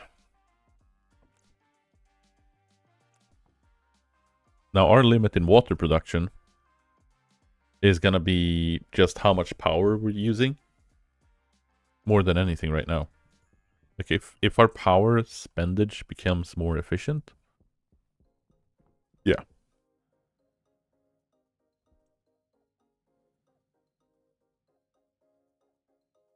Ooh, look at that. We are actually getting a good chunk of pollutant. So I've got this set up that I don't know if you saw that when we were hopping out. Just grabbing all of the pollutant from all of the sources we're smelting. And then I'm condensating it and I'm cooling it down so it doesn't, explode. And it's also keeping it cold so it is always condensating in this pipe. Pushing it into the liquid pipe, and that is what we are stacking up with coolant.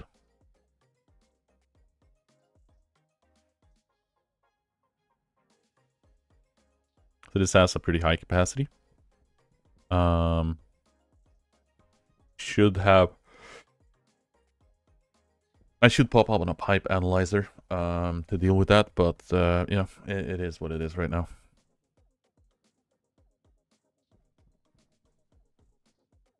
Something we do need to do, though, is mine some more volatiles, because I am running out of hydrogen.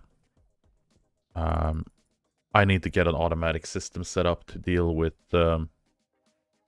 harvesting plants, shoving them into biomass, and then processing the biomass.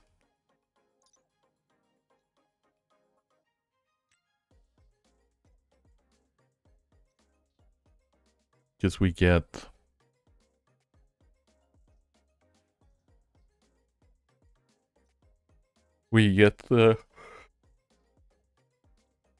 volatiles and pollutants from these guys.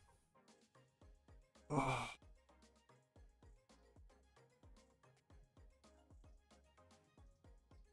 if we take hay and turn it into biomass, we get like grass.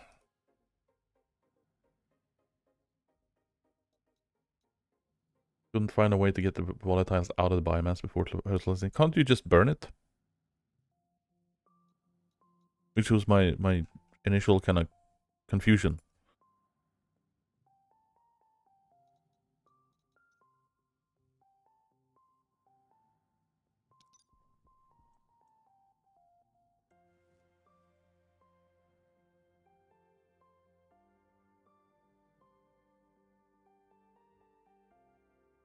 Oh yeah, because you're turning it into fertilizer. I was looking at, can I have... Oh, right. So you were looking at if you can extract both from making it into fertilizer and then making it into charcoal from the fertilizer. Yeah, I think the fertilizer recipe is directly... Yeah.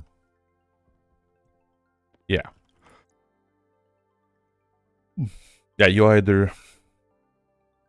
either pick getting the volatiles out from the off-gassing volatiles from the fertilizer production or you're off-gassing volatiles from the burning into charcoal.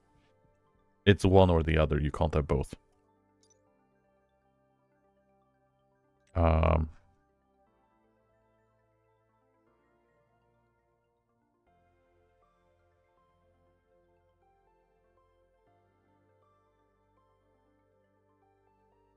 mean, what's the grass to biomass ratio?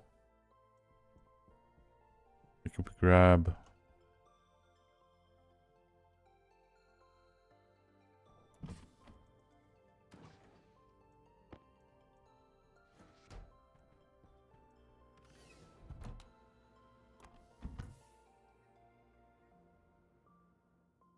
One plant produce per biomass. Yeah, and then that would, if you're not adverse to it, then going switchgrass is obviously the supreme methodology of doing this. We do this, and we just pop you in there. Yes, it's one plant per biomass, which means you pop in all of the switchgrass in there. That's 15. Oh yeah. Yeah, getting the trader up is also necessity for it. We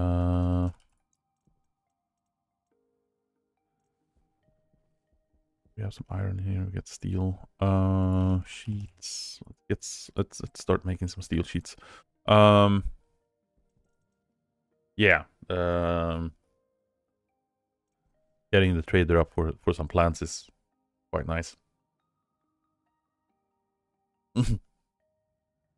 Maple and Mick can happen to find some grass seeds in a shoe. I mean, you know, why not? Why not? You do you. Don't like the increase in the CO2. It's too much. But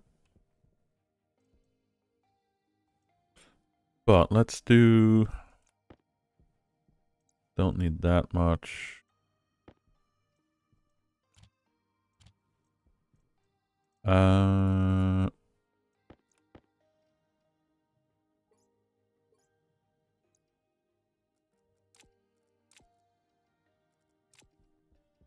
We need to start building that fuel tank, I suppose. No ifs, buts, or what's nots about it. So, did I want to pull the fuel tank along this route? Or did I want to grab the fuel and push it along this side as well with all the other stuff? And then go down this way? Because we are pulling down fuel.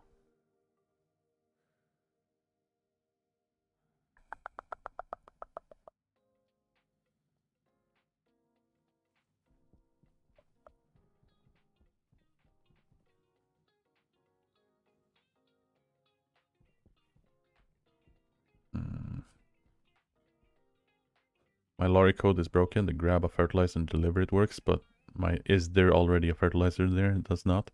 Are you doing all actions in one sequence, or do you have multiple lorries going on the same belt?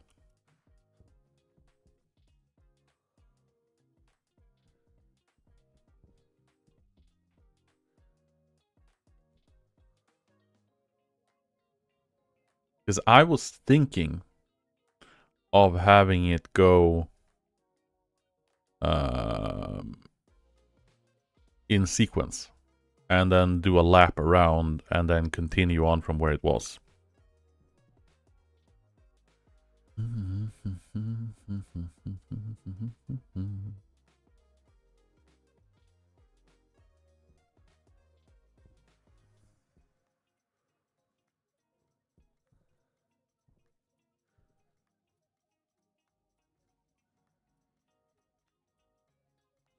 And hydroponic devices, so even so I can see me.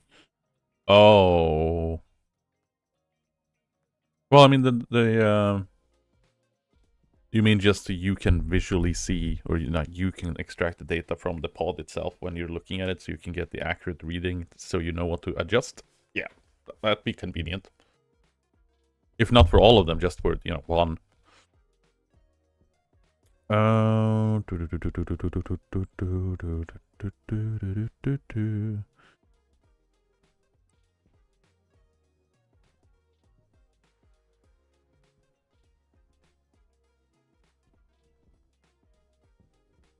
Yeah, so let's extract the fuel here. Where the hell do we pull that out? I guess we pull it in the ceiling.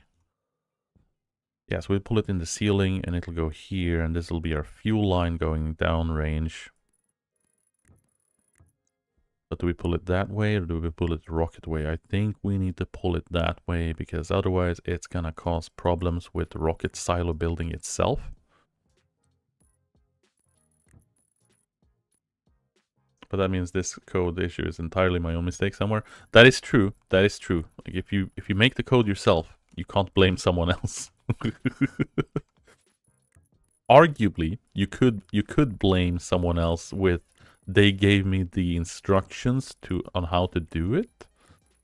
But if it's completely 100% you've been sitting on your own, just at your own leisure and devices, yeah, you're you're pooched. Can't blame someone else.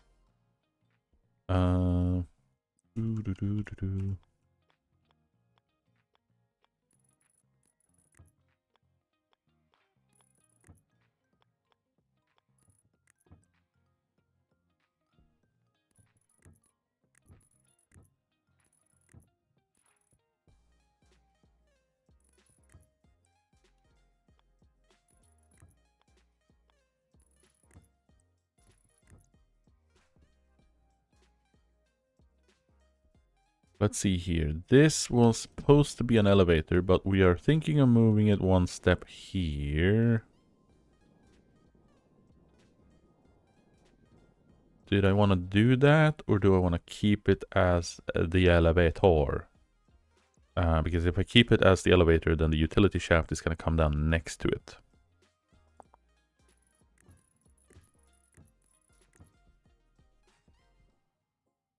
Let's keep it as a utility. Let's keep it as the elevator, and then we do the utility shaft next to it, which means we're gonna need to do some digging just to get rid of it.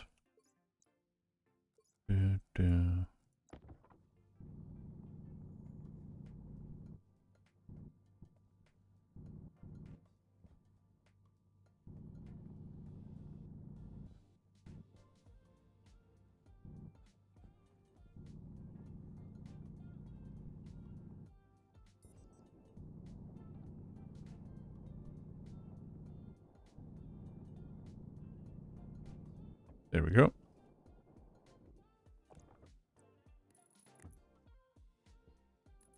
And then we just do this. There we go. Move that over there.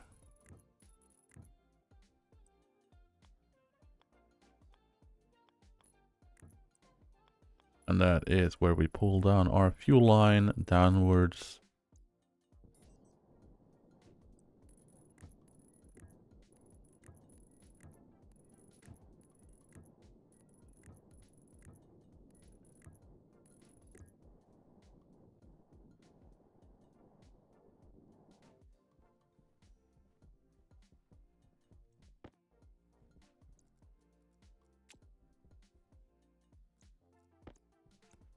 Now, I don't know how we're gonna hook this up in here, but I do know that we are gonna have another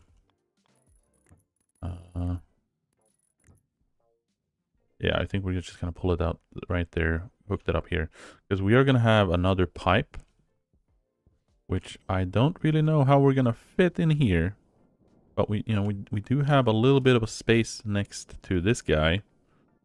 And then we'll sneak and circle this around a little bit when we need to have access to it. But it's going to be... So we've got regular fuel.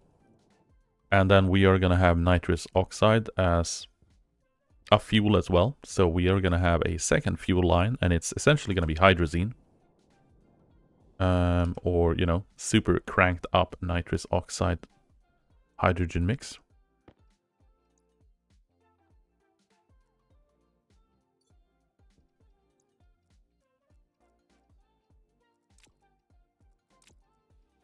I'm just calling it hydrazine because easy name to differentiate the different fuel types. But it's not chemically factual hydrazine.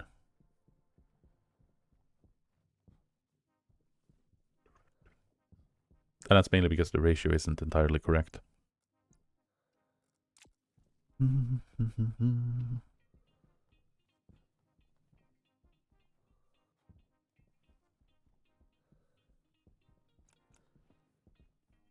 Now, see, I was, I'm doing coding and game development and whatever else, and I worked in construction and done a whole bunch of miscellaneous everything and anywhere. There was a point in time where I was considering, like school-wise, I was considering natural science and going down the chemistry route.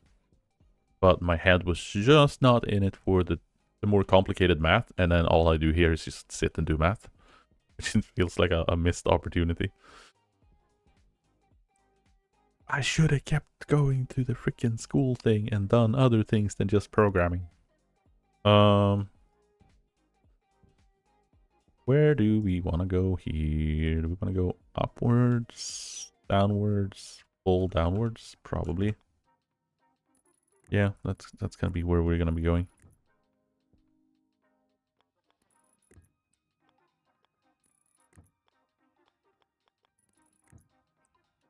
There we go. Aha.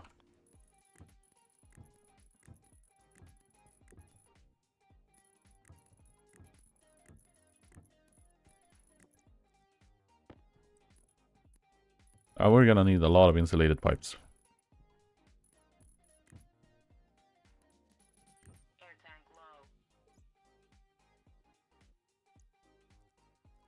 Bam, air tank not low anymore. What a shocker.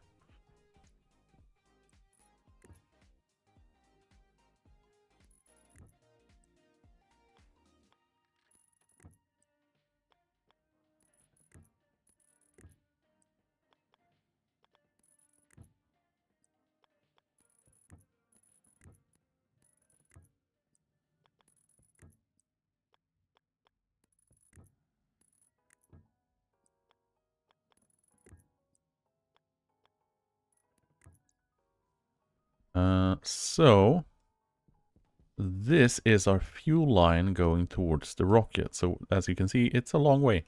We're gonna need a bunch more pipes. And then this is where the fuel line is gonna separate out and go to... I should have kept one.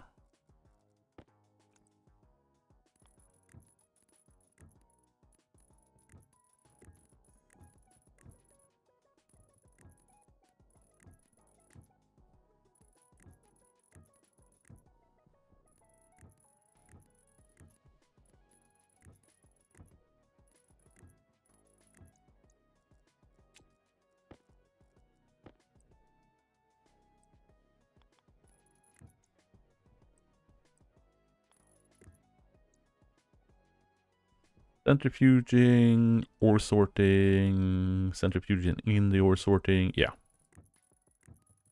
That way we just need to have this fuel line over here. So this will go into the centrifuges. And this is where we continue on towards the rocket.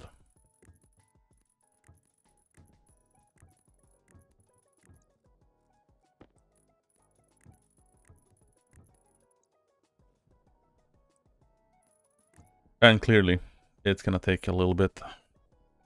Because this is gonna be the elevator down / utility shaft down into the silos for the rockets. And then we're gonna have some blast doors.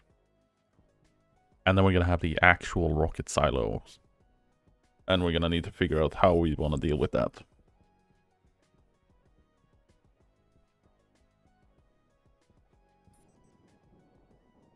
Because poison, we are doing the silly thing, and that's gonna see if we can capture as much gas as we can.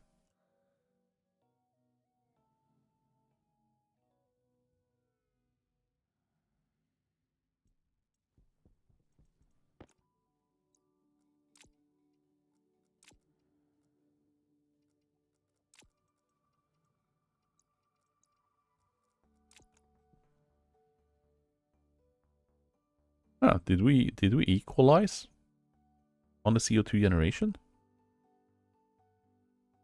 The hydrogen has gone down, but the oxygen has not increased, and the CO2 has not increased. Then maybe we're generating as much oxygen as we are carbon dioxide based on the oxygen input, but we're spending hydrogen. That would be a very, very good scenario.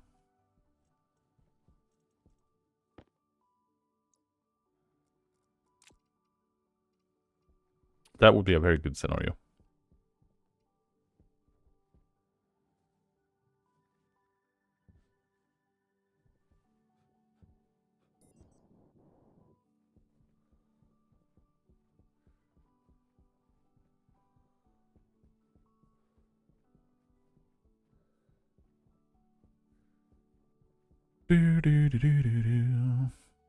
Wow. Yeah, we're gonna build rocket silos, and we are gonna try to capture as much gas as we can from the rocket launches. So all of that is also gonna be turned into usable gas if we need to. But that means we're gonna need to build actual missile silos. With doors on top and whatever else. So it launches rocket, it immediately closes doors, and then it vacuums out the contents of the silo into a cooling system. But that part shouldn't be too hard. Like, that part should be pretty freaking straightforward. There we go. That is our fuel pipe all the way up here, which is pretty freaking solid. And then we're gonna need blast doors, and we're gonna need to figure out...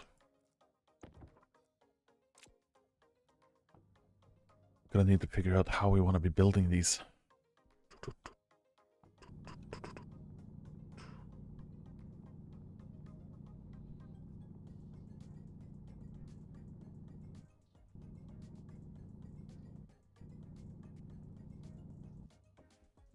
So this is gonna be our...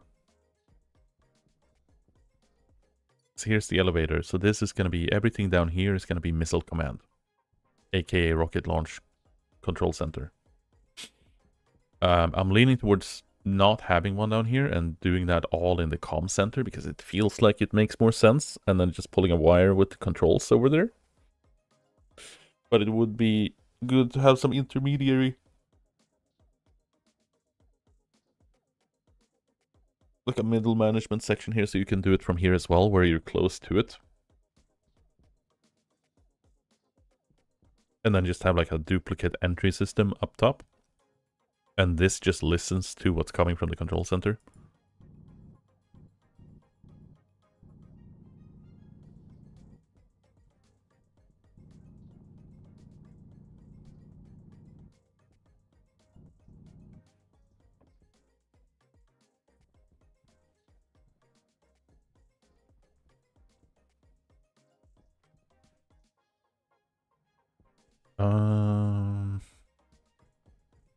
Yeah. I think we're gonna do it. I think we're just gonna do this. And then we're just gonna have a little passageway here. So that's our elevator down, and then this is gonna be our missile silo bunkers going down here.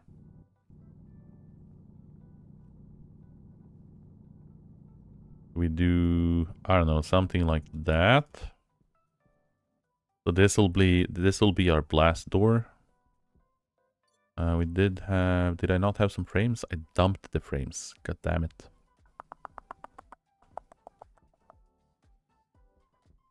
Okay. I need to get some frames. Because I need to know, so I'm actually on the grid, so I'm not off half a tile. That'd be bad. And if I am, I'm just gonna have to cover that up a little bit with some plaster, aka Let's get that in there. Get that should be fine for now. Let's figure things out afterwards. But yeah, so we got this one here, and then the rocket silos are basically gonna be coming out here somewhere. So they'll be down here ish, whichever, and then we'll just cover up these holes with the terrain generator or the terrain manipulator thingy.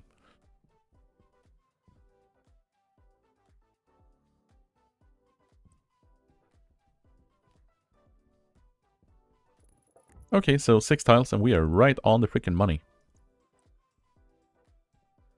This'll be our door. And then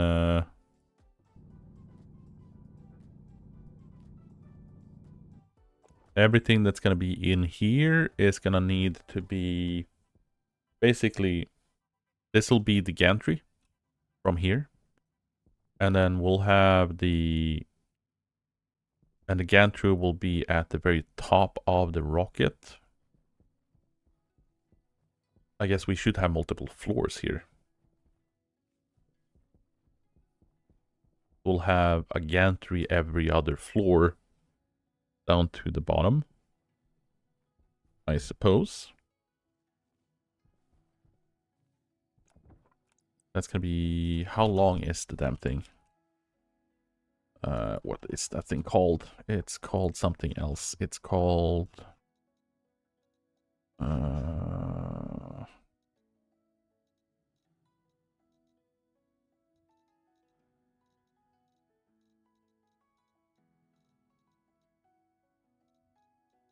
don't know what it's called. It's in the rockets. It's in the rocket building.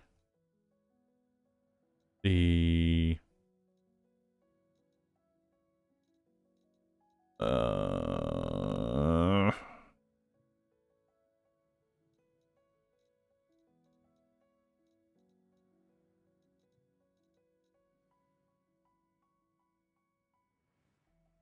rocket control. It's inside the launch tower. I think it is. It's not inside the launch tower. It's inside something else. I don't remember. It's in there. Like it's that ramp thingy. I think it's 5 long with the attachment on it. So before we actually start hollowing out the rocket, we are gonna get our rocket assembly thing up, and we are just gonna leave these pipes here because this is where we're gonna be building things.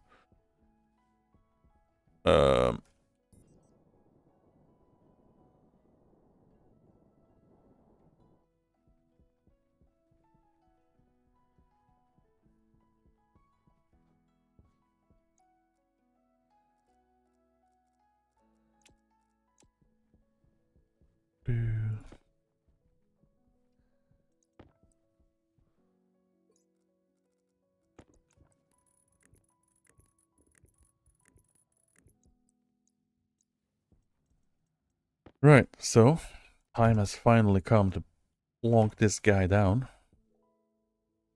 What's the spacing in between them? It's a whole device spacing, so something like that. Yeah, you can be a critical hunger. There we go. And then we are gonna have some plastic sheets and some steel sheets and some other sheets. And then that stack of sheets over there. We don't forget them. And then cables. We are good. So welder. Oh yeah, it's steel sheets first. And then it is cable. And then it's plastic sheets. And then it's screwdriver. And bam, rocket silo manufacturing thingies. Woo! It only took us 150 days, but we are finally on our path to start building rockets.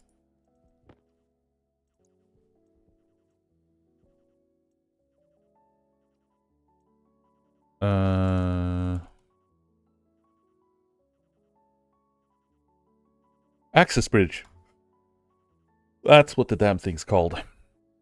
Okay, so now that we have that thing going on, let's just plonk everything in here, and we are gonna be just going ham on rockets. We got some frames. So everything we need to have, we need to be building now is gonna be inside this rocket assembly machine. We're gonna need to have some cables, parts, pipes, utility things, and whatever else out of the other machineries.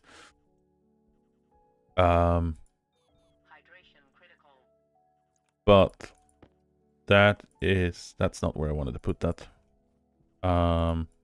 We're just gonna shove everything into the rocket machine. And then we'll build as much of the rocket as we can. And figure out what we need part-wise from the other machines as we're building.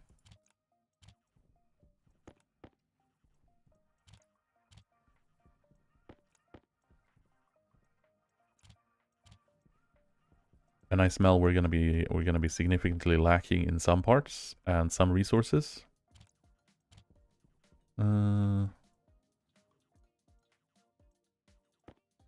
we'll figure it out.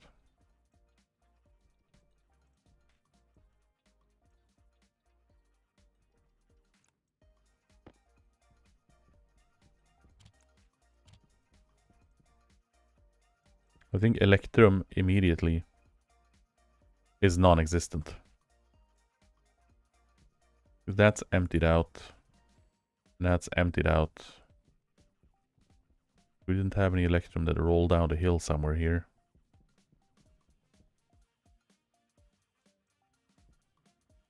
No, so we're gonna start off with making some Electrum after we have resupplied. You know what? It seems like we are reaching kind of an equilibrium between the oxygen and the carbon dioxide. I'm happy. I'm very happy over that.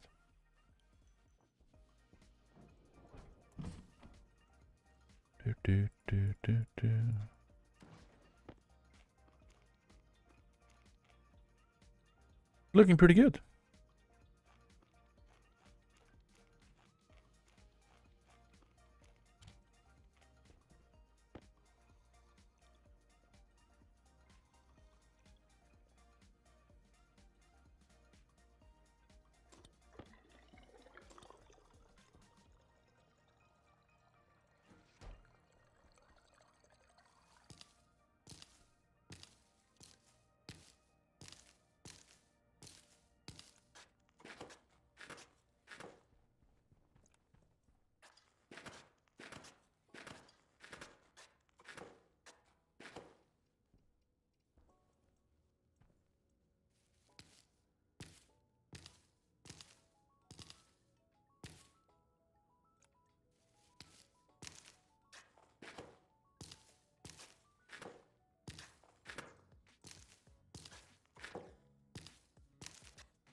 There we go.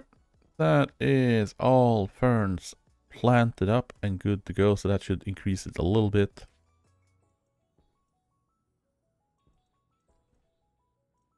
Pretty solid.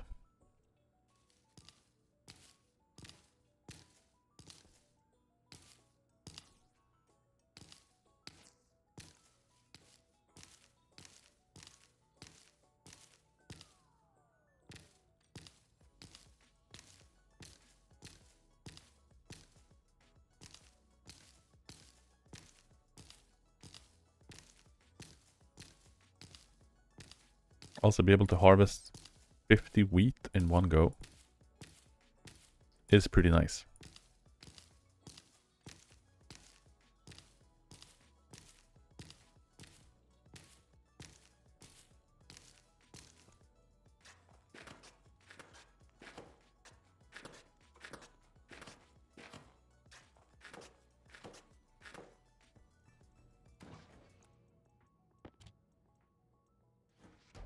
There we go. That is pretty freaking great. Moderately well, moderately well. I do need to check why these guys are so sad. I have a feeling it's lighting. Or it's the temperature that's slightly off. I feel like a fully optimized wheat lorry pulling in 100 stack at a time would be fun. Yeah. That'd be pretty sick.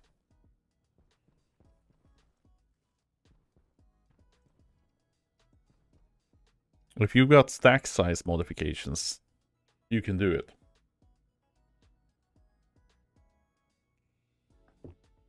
Because otherwise you're limited to 10 plots, which is still 50 wheat in one go. It's still pretty freaking good.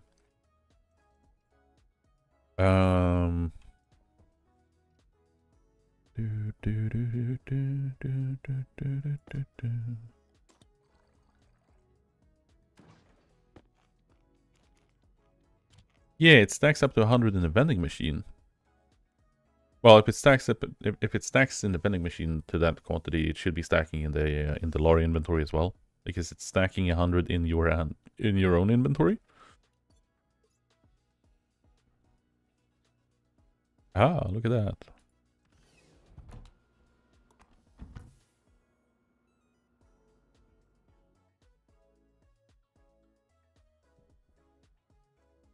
Yeah, then that should be fine.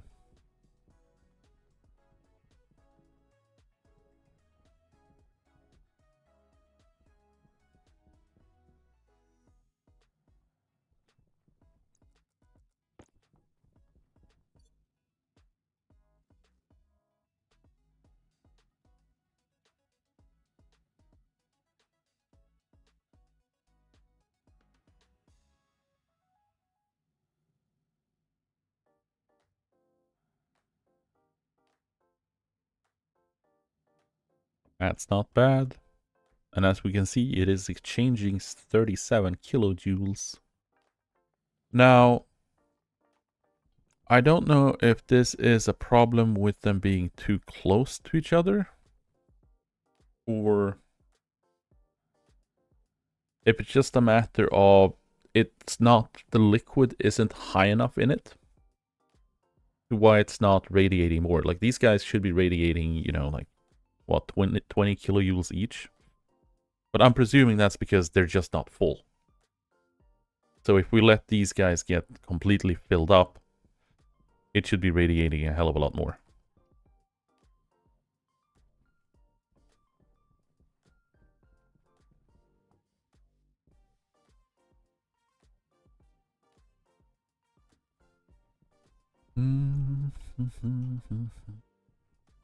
But enough of that. We are gonna need to do a little bit of mining.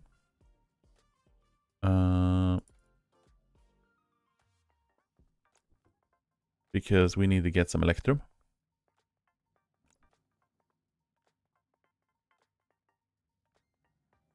And I don't want to use the gold that we already have stored away.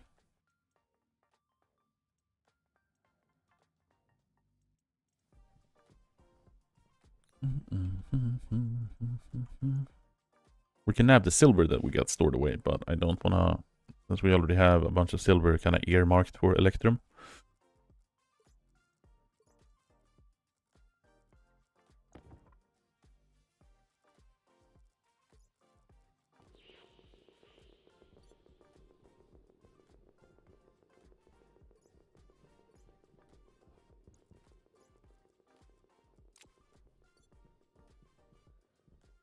We just need 4 stacks of gold, and then we can do a bunch of electrum, restock that, and that should be all we need to kind of keep going with the rocket stuff.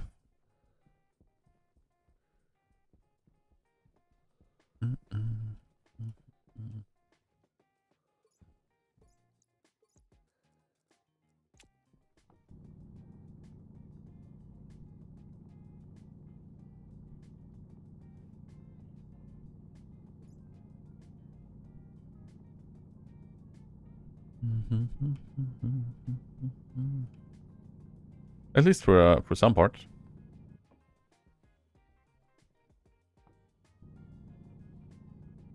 And I'm hoping I can get a rocket launched today. That's the goal. That is the goal. I don't think I'll have enough time to do it, but that is the goal. And then once I get back home, or once I get back home tomorrow and do tomorrow's stream, we will be doing centrifuges and sorting that out, assuming I get things rolling and working.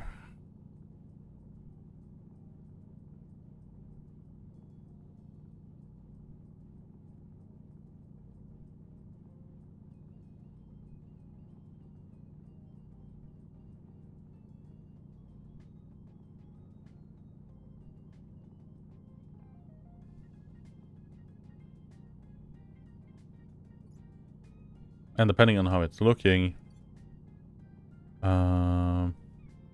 might do the hydrazine pipe and do some nitralizing.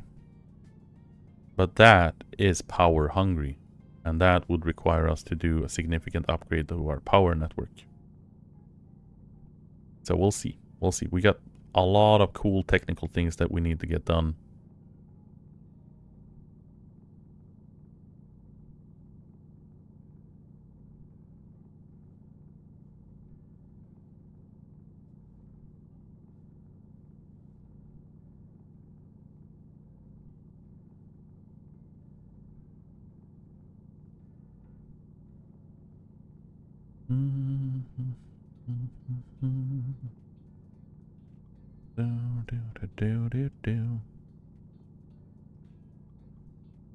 So for the rockets,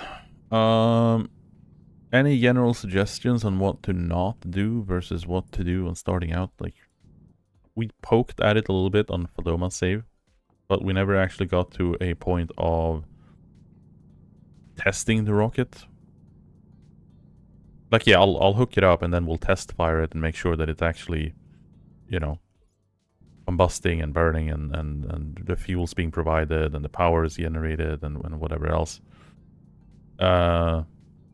Speaking of poison, since you poked at them and played around with them, are they generating power in transit, or is the power they have available in the batteries when you ship them the only power they have available? Because that felt like it wasn't really clarified. Like, there's no generator on the rocket, and there's no kind of rocket generator per se, so I presume that the charge they bring with them is the only charge they have.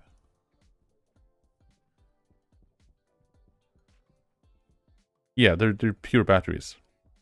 Fixed lifetime per flight. Yeah, that makes sense. While I don't agree with it, it makes sense. And that's mainly because I'd like for that to be a non-problem, but we are aware that Stationeers present you with a lot of problems to solve. Which is great.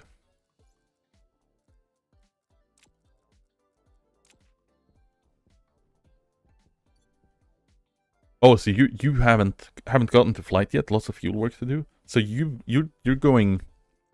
You're just going ham on. Let's not get a rocket working first. You're just going immediately liquid fuel.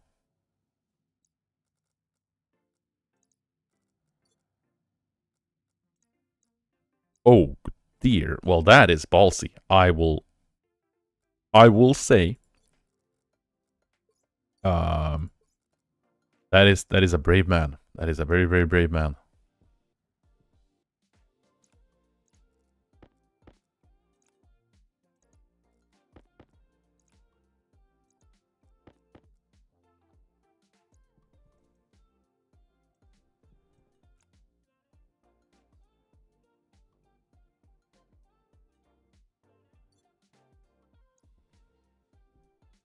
No. Come back, Silver.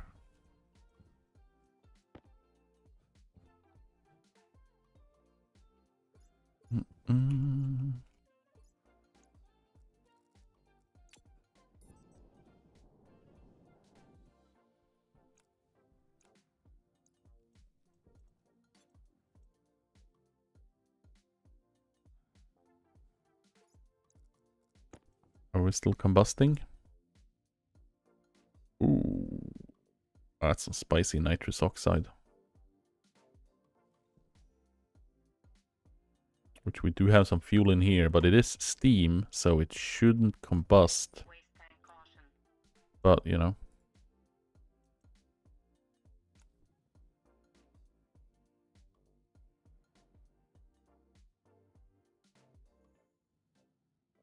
Who knows?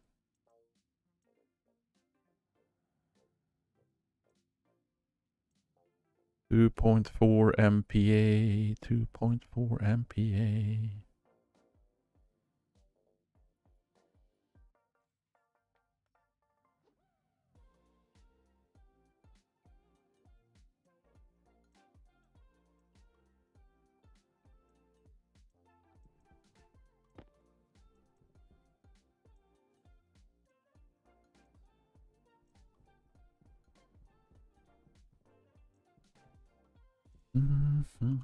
There we go. Electrum refilled. Let's do an axis bridge. And we are going to be starting off with getting these things in order. So chuck that in there. Don't need that. We're actually going to change that out.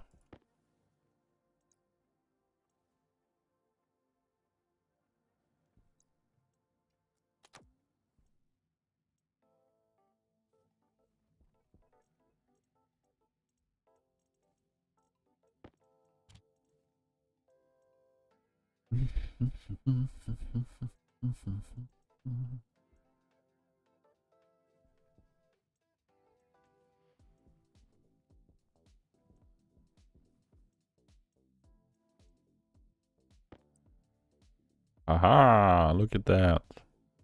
Alright, so four pieces in total.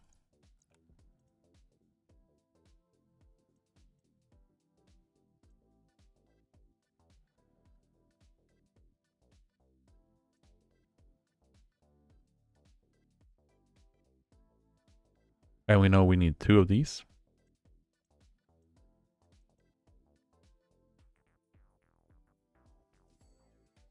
And since we're going to be using gas fuel, we're going to need 2 of these.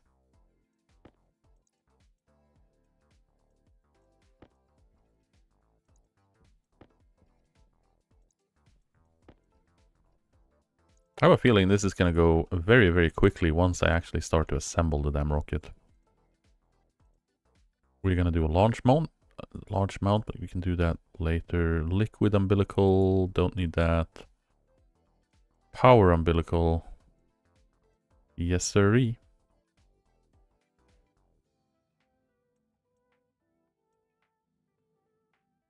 And then we're going to have a pumped gas rocket fuel.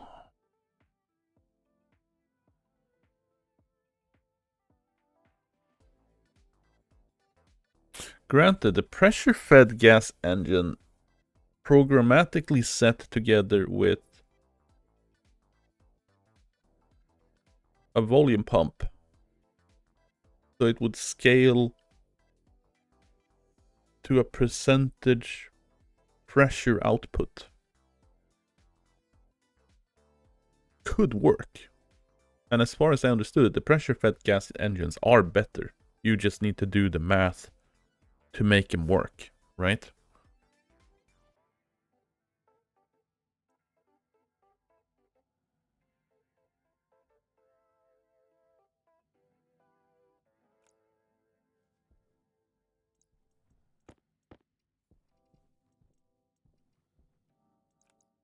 That's the power umbilical. And how many rocket battery kits do you need for the big one? The medium one? 3?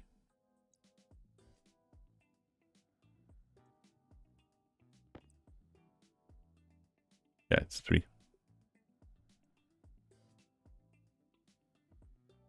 We are gonna need 2 rocket data uplinks. That's a medium battery. That should be enough, I hope.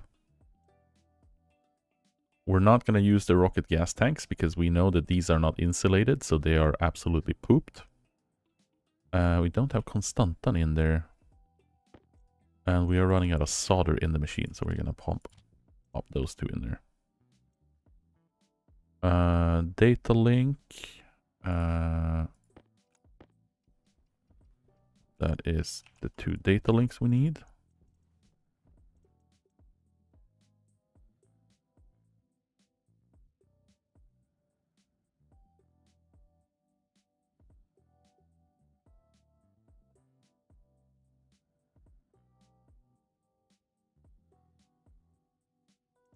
We are going to make ourselves a transformer, so we limit the power throughput. And it's not so much of a problem on the internal side as we put this on the intake to the battery.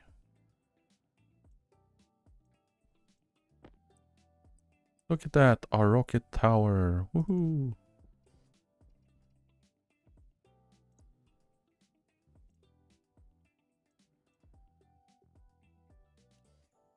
And we're going to do a rocket circuit housing.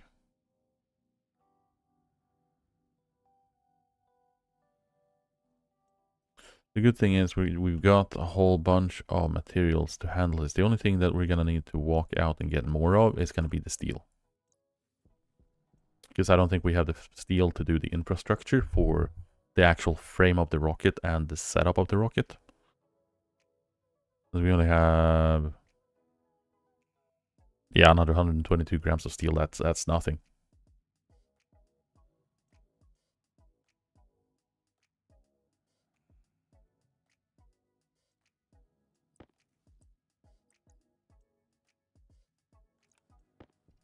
There we have a circuit chip for it. We've got our transformer, so we can actually limit the power that goes into the rocket. The miners, rocket avionics. We're getting there. We got 1 unit of avionics. And we're just about to make the rocket scanner. And we're gonna make a miner. And then we're gonna do the celestial tracker and storage and all of the other good stuff.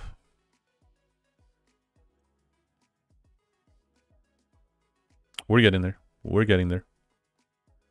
So many things that's gonna go in there. But I think as with Feldoma save, this rocket is very, very in-depth. Holy shit. Yeah, like it's you build a rocket. It's fucking rocket science.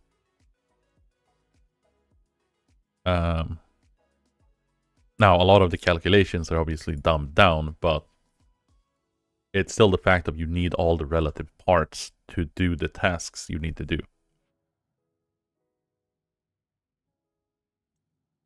And then we do a celestial tracker. And that is going to require a rocket scanner head as well, since that's the consumable for the celestial tracker. Or for the scanning unit. I can't remember which one it is. The tracker allows you to track the planets. And then we have the scanner head. And then we need the actual scanner.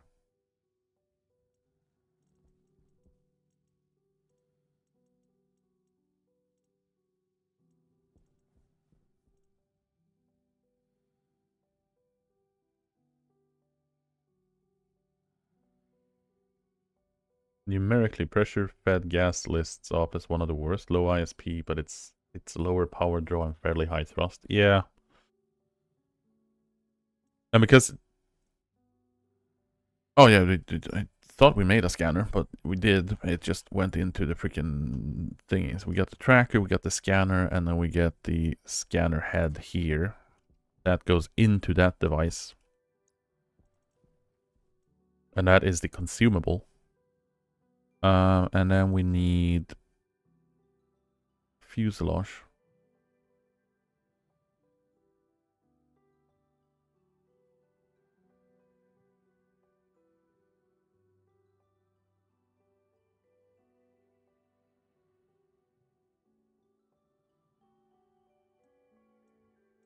we do minor. So on the rocket subject, like I haven't looked at any, like I have literally looked at 0 tutorials for these rockets. Like I have no idea. I'm going in as blind as a freaking bat.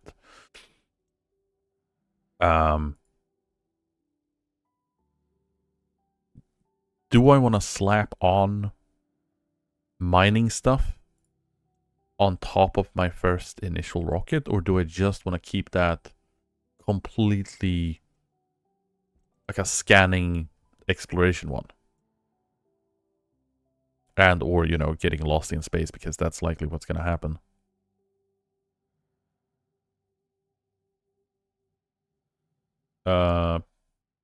Yeah, pumped are both high electrical.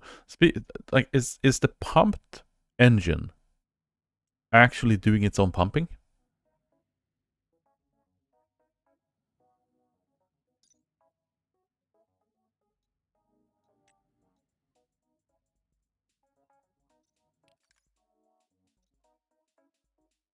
Like, I would presume it has its own internal pump, right?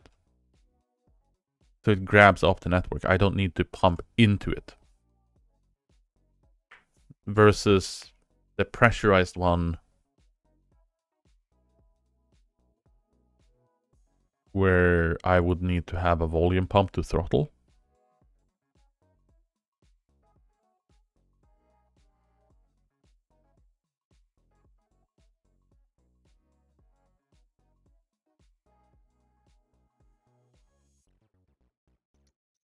Right? So I would just program it to set the throttle, and that will just grab whatever fuel it needs to use to run it at that throttle.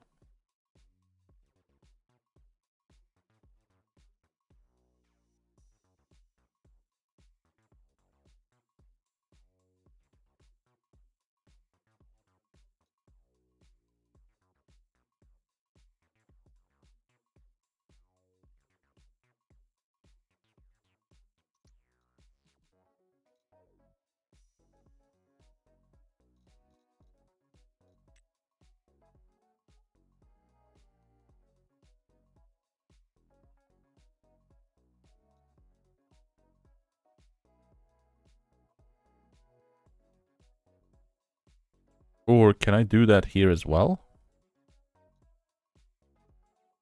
Like I'm confused. To control the mixing ratio of fuels by tweaking the input pressures to target of 2-to-1 mix. Does it have? Okay, so you need to have the gas and liquid in separate tanks in this.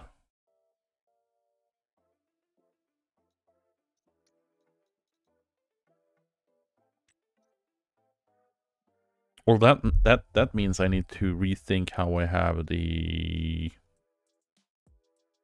So I need to pull in. I need to pull in LOX and liquid hydrogen into the room, so I've got 2 umbilicals that are filling it. Ooh.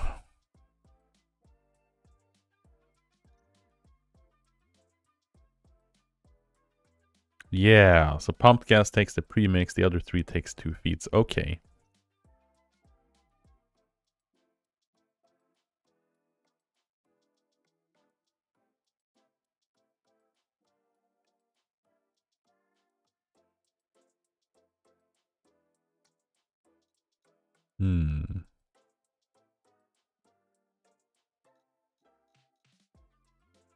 Okay, well that's fine. That's fine. We'll deal with that when we come to that. At the Leuctic filter.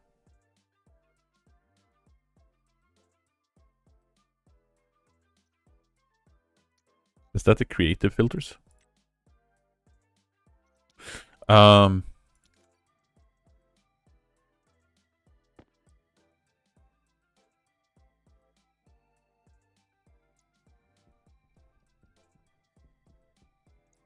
That's the miner, that's the scanner. Yeah, let's go with the pressure fed. Let's go with not the pressure fed. Let's go with the pumped gas engine.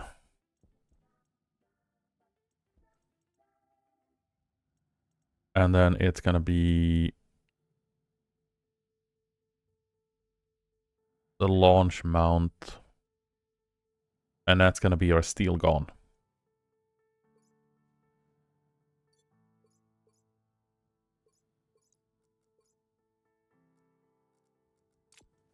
We might as well just start building that thing.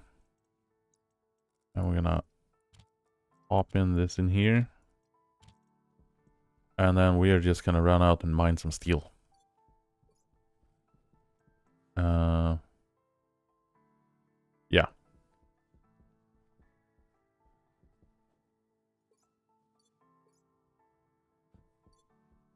We're good. Filter good. That's fine. Foods, me.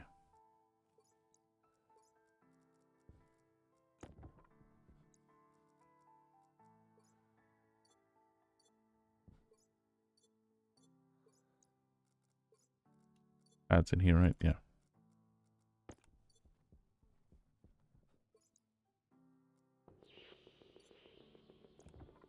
Because we need steel.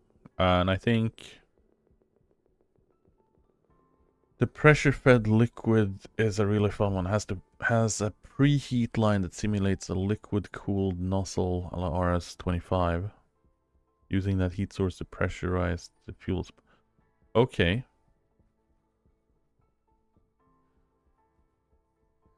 I have a feeling that the pressurized liquid one is about as complicated as you can get when it comes to rockets.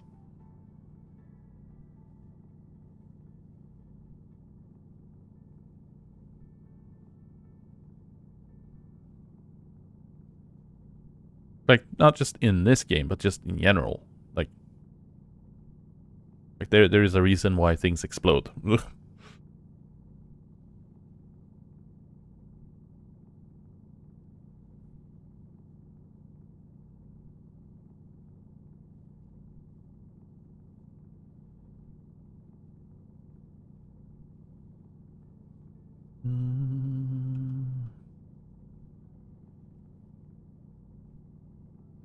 Rockets! We are doing rockets! We are doing rockets! We are doing rockets! Rockets! Rockets! And no, this is not rockets, this is mining, but, you know, it's rockets for good cause. But yeah, I think we'll do a pressurized or a pumped gas one first, just to do some initial testing and an initial draft of that design, and figure things out. Now, as I mentioned, I don't know if I need a pump. Like, is the rocket engine pumping on its own? That's gonna be the big thing. Like that's gonna be the first thing we're gonna need to test, and that's gonna be pretty easy to test because we pump some fuel in, and then we turn on the engine and see if the engine runs. I would presume that they're pumping on their own, which is why they need power. Yeah. That's my presumption as well.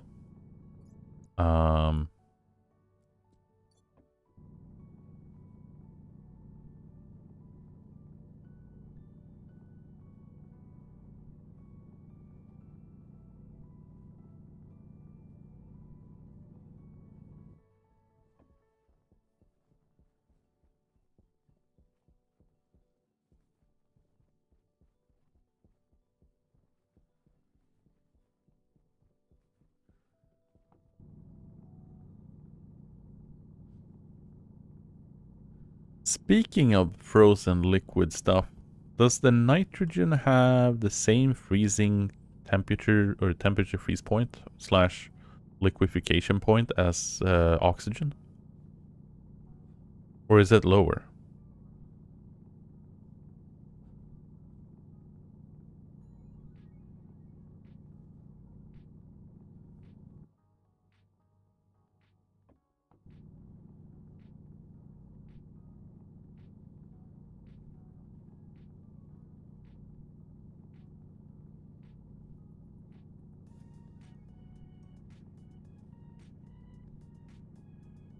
Since to keep the pressure up, you would need to have something that keeps expanding in the pipe continuously as you're releasing.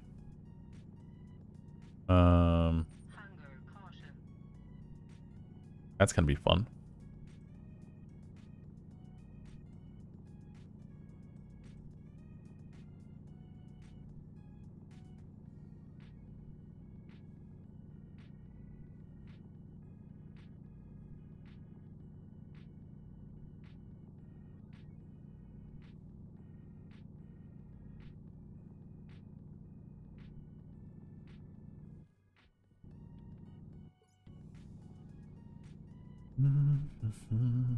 And this is another reason why I don't like the deep miners, because it just crutches you to not have to worry about game mechanics. Like, they're nice, they're convenient, and they do their job amazingly well because, you know, add power, get infinite resources. But it removes any and all kind of technical difficulty with acquiring resources. But it does allow you to focus on the technical difficulties of the automation on everything else, which is nice. But if you're using deep miners, then you are skipping on a whole bunch of excitable things and new problems that you need to deal with. Which is why we're out here hand mining, because we don't have deep miners. Partially because I don't want to spend a whole crap load of power on them. But the other part is obviously, you know, the fact that I'm trying to push myself into the more uncomfortable territories of the technical hurdles in the game. So rockets obviously being a massive one for resource generation.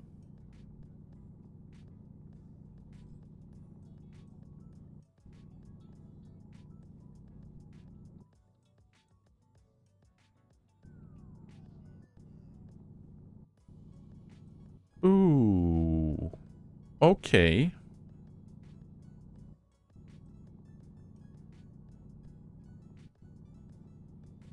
So you could do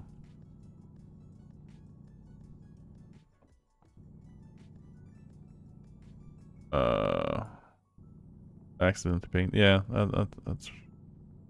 that's all fine.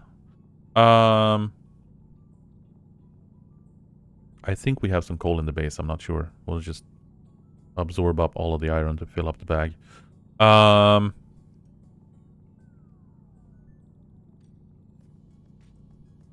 You could use nitrogen as the pressurant in there. Would that be completely out of...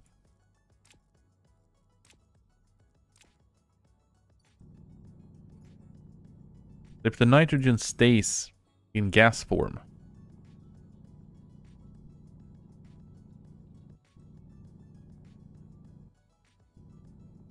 Ooh, volatiles. Yeah, okay. Yeah, the volatiles would be a problem.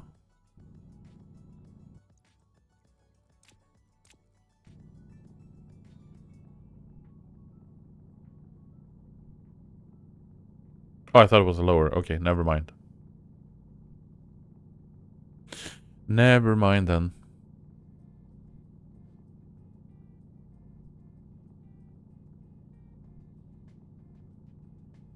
But it's also...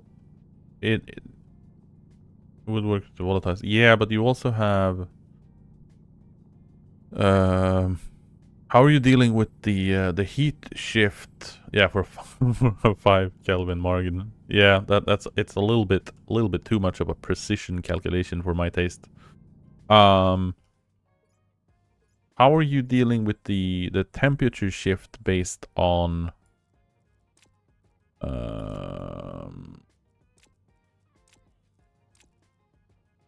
well, the general temperature shift, right? So when it is decidingly shifting around and going from liquid to gas to pressurize and switch between pressurization levels, isn't it going to be introducing quite a lot of heat, or removing heat, one or the other. Or is that a good thing, maybe? Just to stabilize it?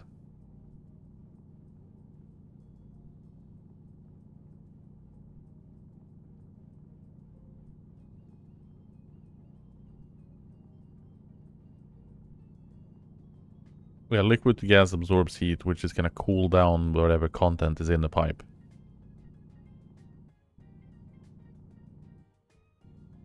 Or is it the other one? When it goes from liquid to a gas, it cranks the temperature up.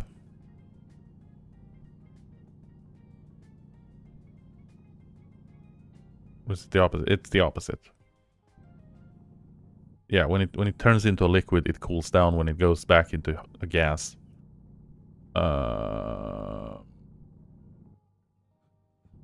it goes sad. That's carbon. Yeah, liquid to gas chills.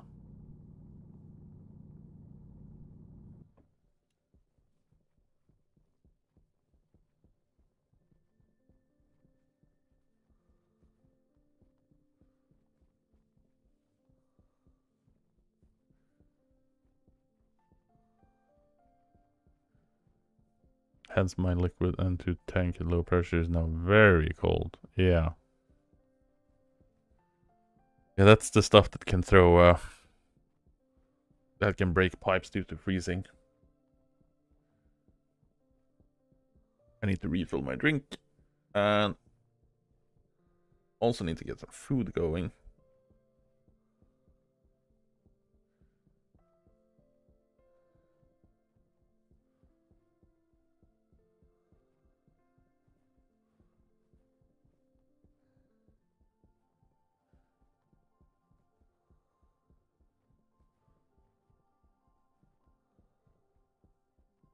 I hope we had a bunch of coal here. Pretty sure we did.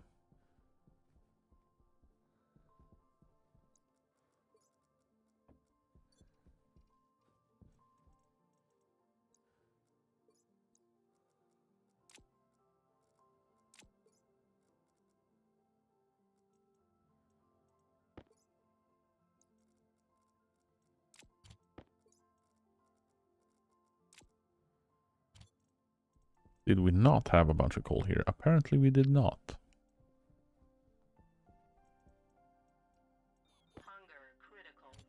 Well, that's a problem. Yeah.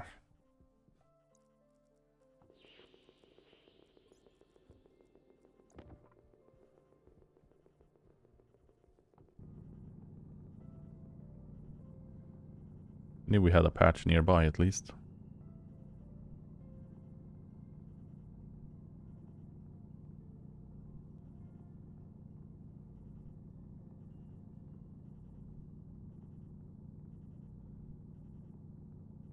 Like I said, going switchgrass with charcoal to eliminate our need to harvest coal is gonna be good as well. That way we can just farm our own carbon.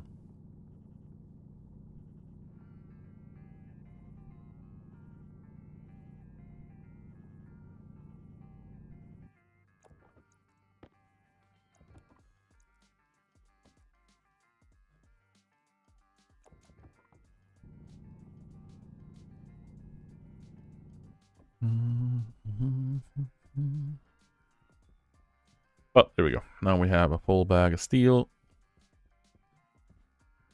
And I'm contemplating whether or not I want to just chuck in the whole bag, even though it's a hard in-bar one.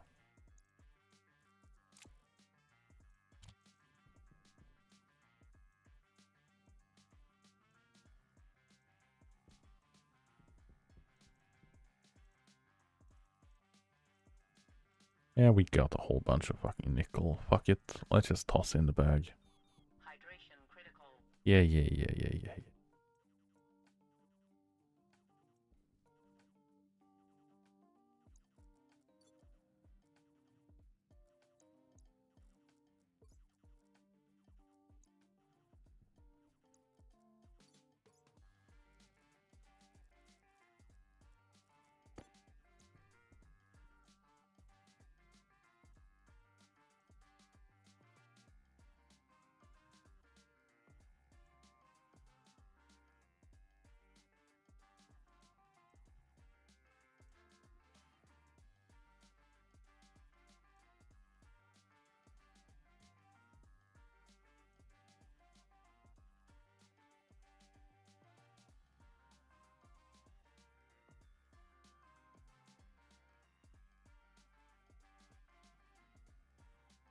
Also, when you chuck in a whole bag, it is a little bit of an exploit because it'll process the whole bag regardless of the temperature from what it looks like.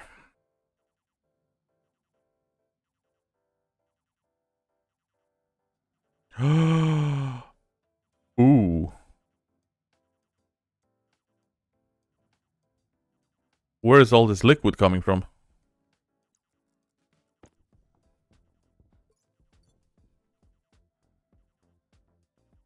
Ooh.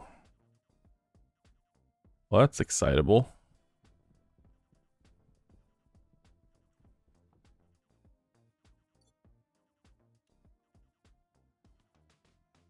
Huh.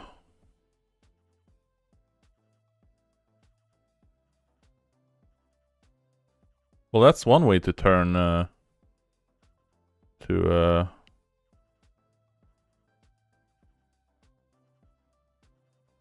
well, I mean, it's got 1,000 liters of capacity for liquids, but I guess that's one way to heat up the furnace. So because it's turning the pollutant into liquid, it's generating heat. Huh?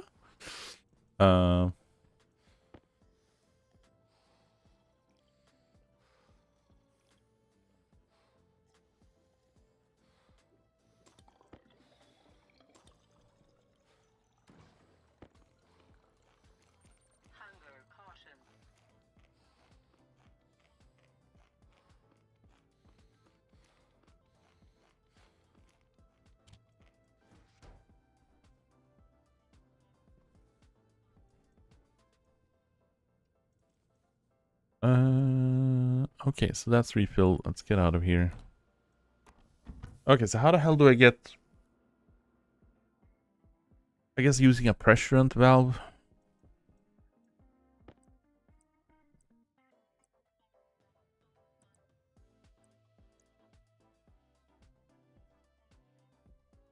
Right.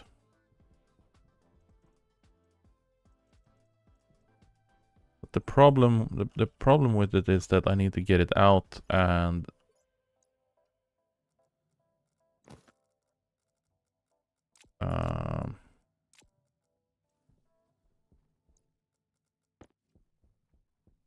it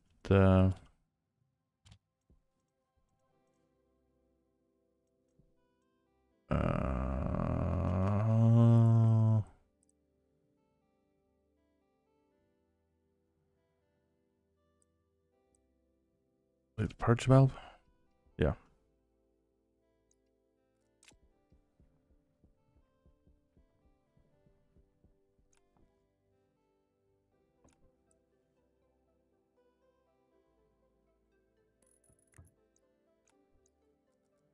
There's nitrous oxide in the pipe.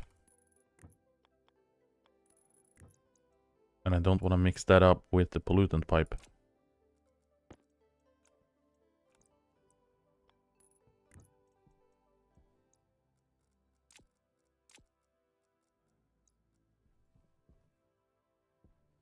What do we have power connection wise here? We get the heavy cable there.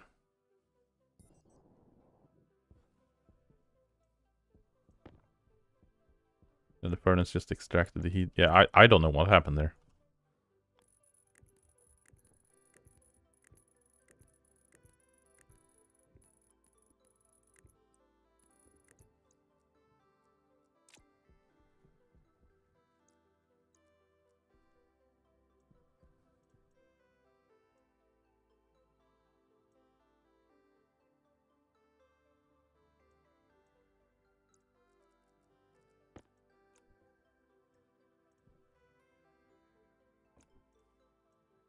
This thing works as a back pressure regulator, right?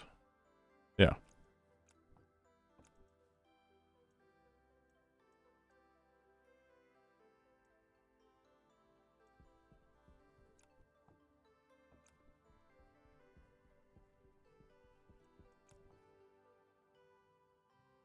Yeah, this thing just took all of the pollutants and it turned all of the pollutants into liquid and then because of the extraction of that into liquids, it then put all the heat into the furnace.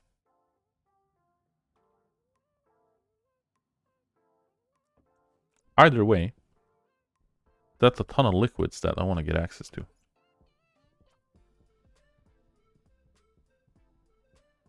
And we don't have a single fucking liquid pipe left.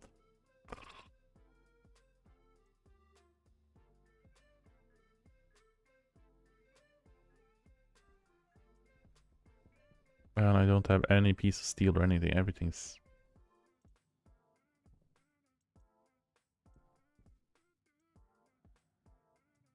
weird to mitigate with a normal furnace. The advanced furnace is weird for liquids. I mean, this is more of a... this is basically an exploit, if you will. Because in normal cases, this wouldn't be possible. Or, well, you know, it's possible at a certain degree, but in the general practice use, this wouldn't be possible. Because what was happening was I chucked in the backpack with the ore. But because it processes the backpack as a single entity, whereas if you have regular ore pieces, it would prevent you from pushing in more ore until it processed one stack at a time.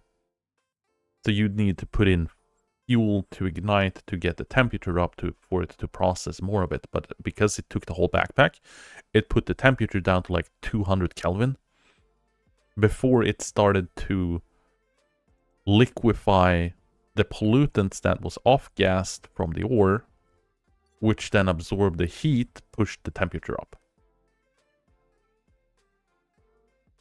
So the only reason this happened was because I used a backpack and the whole backpack in.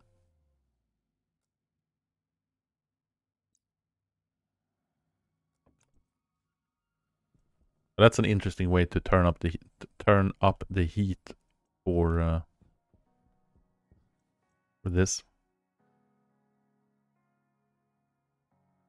Oh yeah, you can probably still cause it with some effort, because if you keep pushing in ore, because ore only needs what, like 30 degrees or something to process. So if you keep processing more and more material, and you add just a tiny bit of gas, and then cycle the gas, keep adding more and more, and then you have a whole bunch of pollutant gas that's like 20 degrees. Send that right into the furnace, and it'll instant compress it. So it'll instantly condensate inside the furnace itself. Instead of using like a condensation valve and whatever else, you just use the furnace as a giant condensation pump. While, you know, it's eating power equivalent to it for the pumping, it would essentially work. So we just need to hook that up there.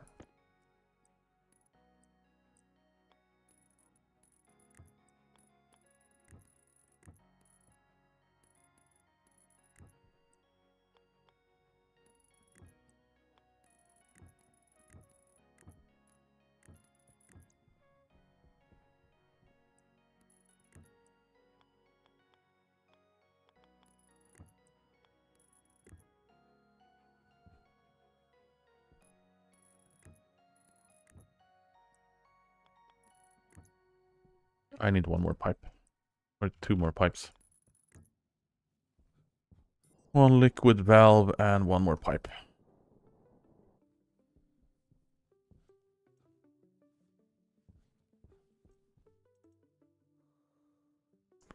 Two pipes.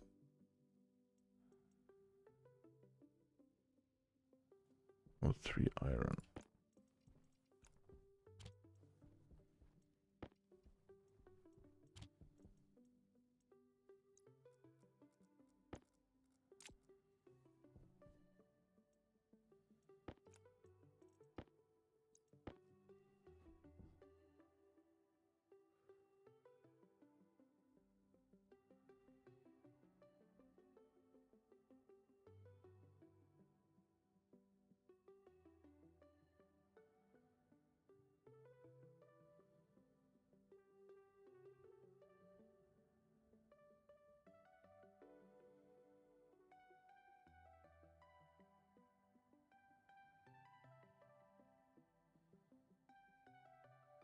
Did my dashboard go?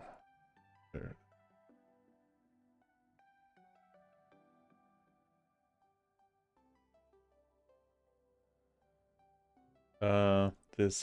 This would take this weird trickery and eat all of this power is one of the things that saddens me about the phase change magic boxes. There's so much lower power for the same function and hit their pressure targets almost too well comparatively to make it yourself version. Yeah, I like I said, the whole phase change mechanics is just weird because of, as far as I understand it, it's generally just very weird. Because it doesn't actually transfer heat. And the heat shift is what's really weird about it. Because if you've got gas in the room that is 20 degrees, any liquid in the room is gonna try to get to that temperature with enough time. It'll the laws of thermodynamics says this will be exchanged.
The temperature part alone works reasonably well with their latent heat absorption / release. The weird thing is that temperature isn't directly affected by the pressure changes of the same quantity of fluid.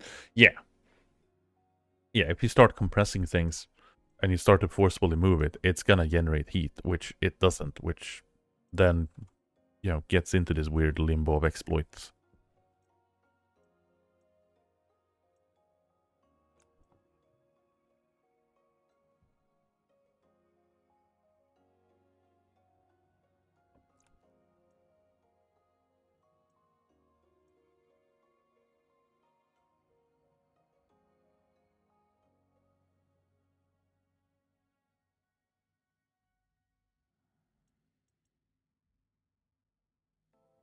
Yeah, compression equals heat, which is how diesel engines works. Yeah, which is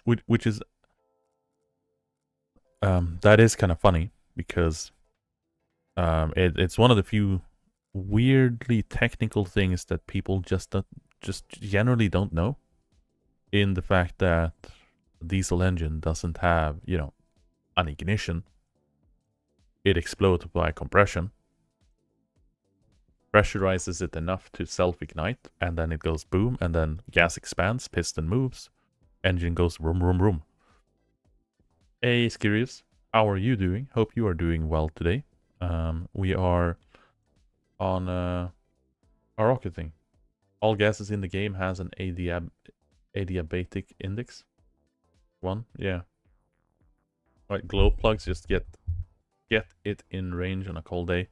Yeah, essentially. Which is why when you turn the ignition on a diesel engine, you want to turn the ignition, but you don't want to, you know, you don't want to hit ignite on it or start. You just want to let the glow plugs heat up for a while, and then after a little bit of heating, Then you turn the engine on, assuming it is, you know, a cold day / winter day. You don't just do like you do on a gasoline engine where you just twist and go. Right, that thing is off. We can turn that off. Let's get some fuel in here, and let's get our steel out.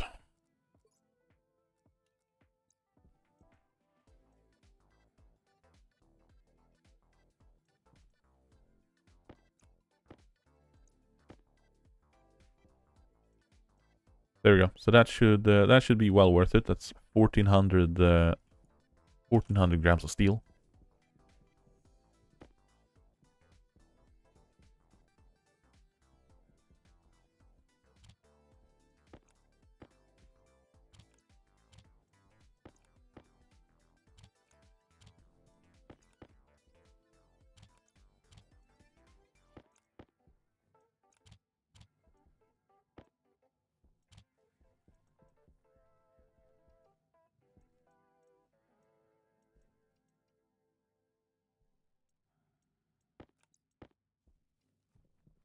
Yeah, so today we are on Operation Rocket.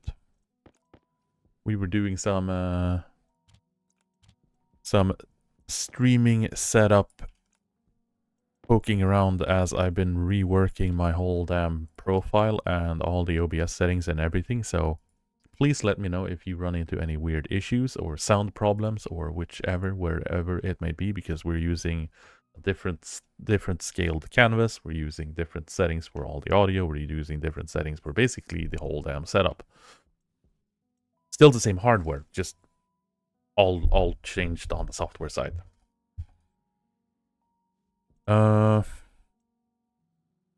Right, so we got that thing sorted out. Let's do... Did I do the launch mount? I did not do the launch mount, right? The last thing was the rocket scanner setting. Rocket. Yeah, so we are... Did we do the launch mount? Yeah, it was the engine we did. That is our engine. And then we're doing a launch mount. And once we're done with the launch mount, it's going to be the fuselages. And then we are going to start hauling all of this away. We're going to dump the sheets. We're going to dump the glass sheets. We're going to dump the power cables. We're going to need to pull a lot of it this way, but...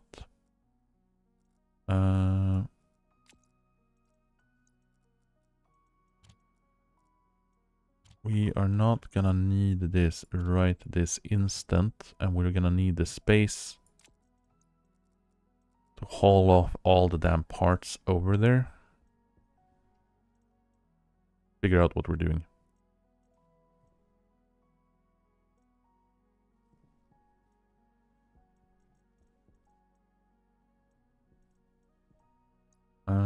Yeah, that's what we're doing.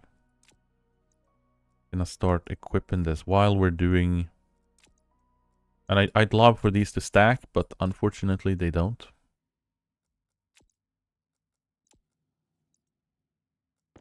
Avionics engine, and then we got the data link. The uplink is gonna be up here, so we can leave that. That's the launch mount. And then we're just gonna haul this over to the rocket silo.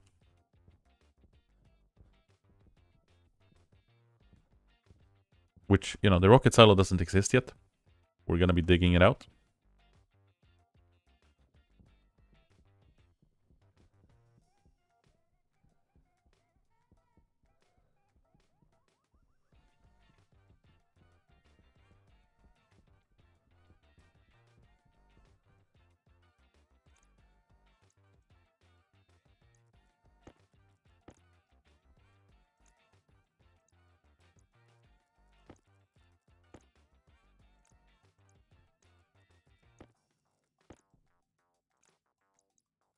Should I have built a locker to put these things in? Probably. Did I do that? No.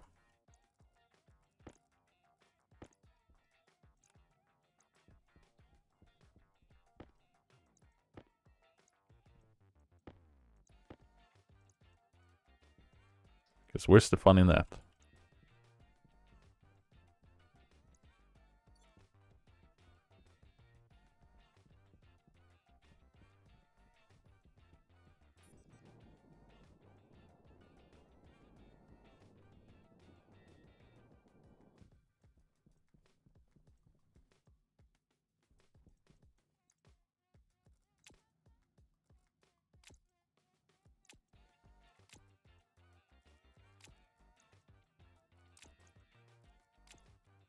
Yeah, we almost got all of it with us. So that's gonna be the launch mount, and then we're gonna need, how many fuselage pieces are we gonna need?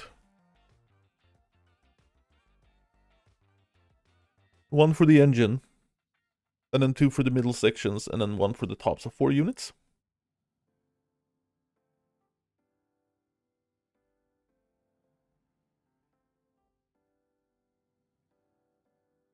And then we're gonna need to figure out doors, we're gonna figure out cables, we're gonna figure out pipes. So that's gonna be pretty freaking big. We're also gonna need insulated tanks, or the insulated pipe utility gas stuff, because we're gonna need a whole bunch of these. Yeah. Stop stealing my launch mount. And then it's gonna be fuselages. Actually, let's stop that. Let's eject resources.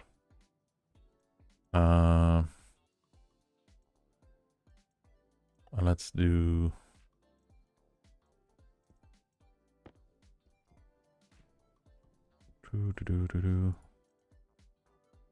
Let's set this to... Let's set this to 50s. And then we just eject it. And then we do this. Don't want to eject it anymore. Pop that in. Pop that in. And then do one more. Do we want to do the 200? Maybe we're going to do the 200. Yeah, that's 10 fuselage pieces. Let's do that. Because then I can just leave this rocket manufacturing to run, and we don't need to worry about it eating up all of our steel.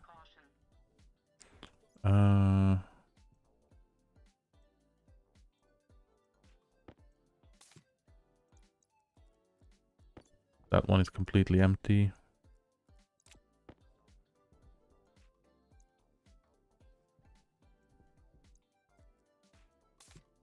There we go.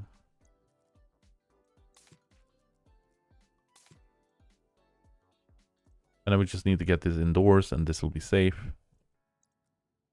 And that's our little utility kit. Now, you could argue, you know, why not just have an extra suit and whatnot, but that would mean a new backpack, and it would mean switching out the crap I have in the backpack, which is a little bit annoying. While that is building those, let's get some food. And I did see that CO2 went up, but I think that might be because we did a whole bunch of smelting.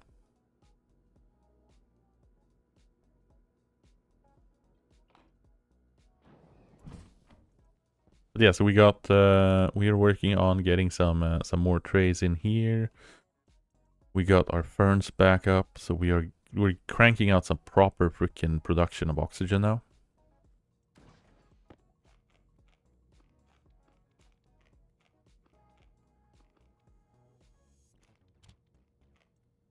There's still a bunch of time left on the potatoes.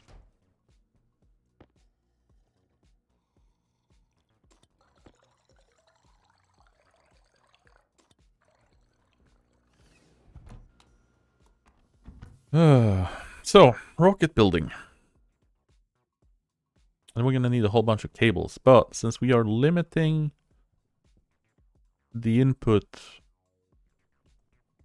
Oh, look at that, a fuselage piece. Woohoo! We can actually let's grab a stack of steel sheets, because we're gonna need it. We're also gonna need some plastic sheets, I believe. We might as well just grab those. And then we are gonna need a whole bunch of cables.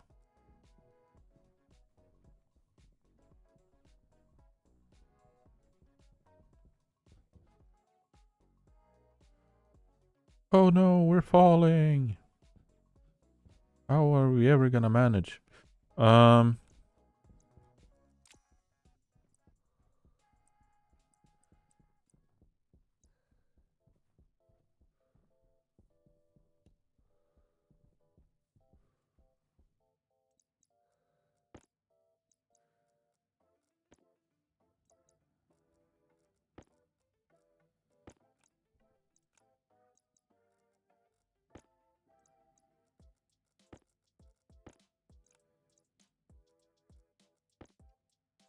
It's gonna purging my inventory here.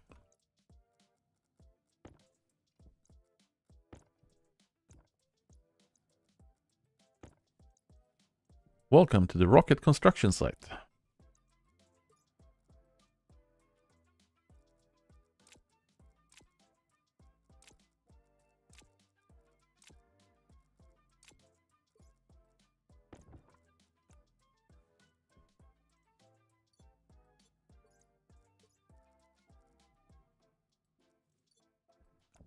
Here's the frames. So we are gonna do we're gonna have the access bridge. Gonna be our first thing here. Since our access bridge is gonna be here.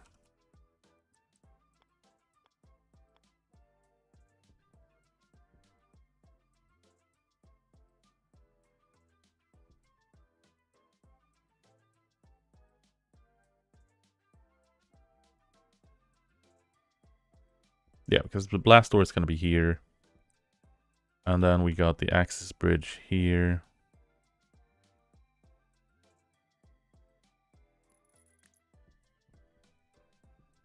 And then that's gonna be our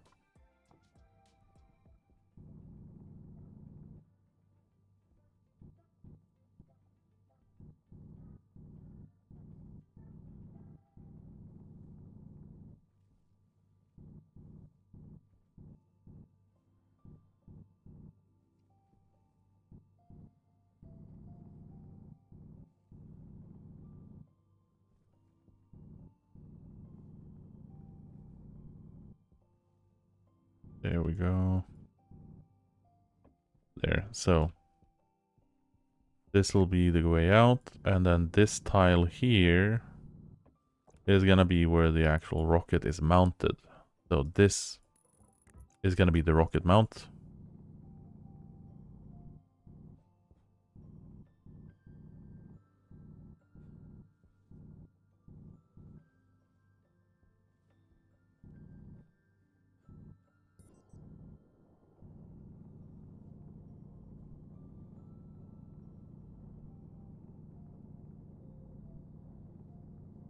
So we need to see how much space we have to operate upwards and how much space we have to operate downwards.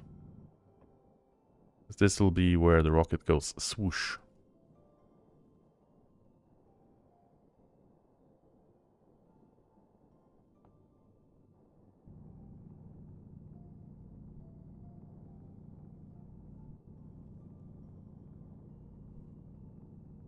So I think this is the bedrock, isn't it?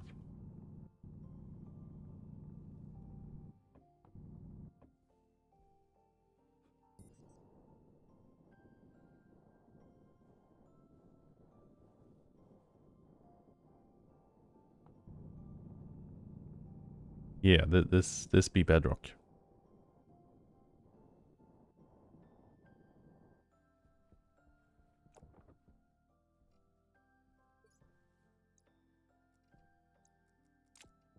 Which means we want that. Where's the big kit? There's the rocket mount.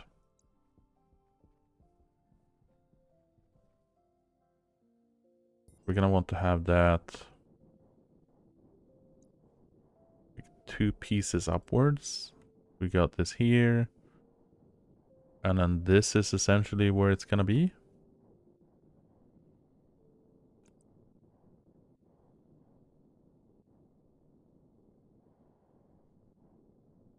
Because this is the bottom.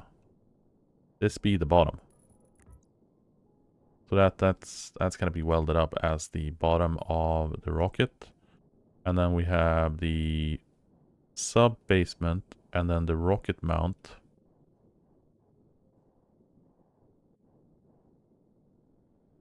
Right? Or do I want to do... No, because I don't want to have that. I want to have that here.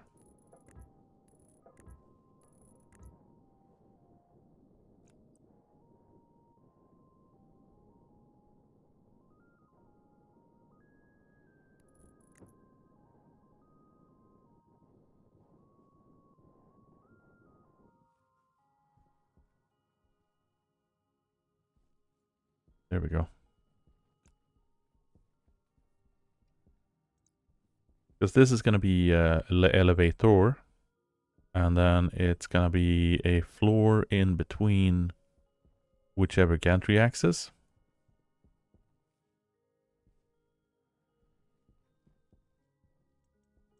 So we are just going to drill this up.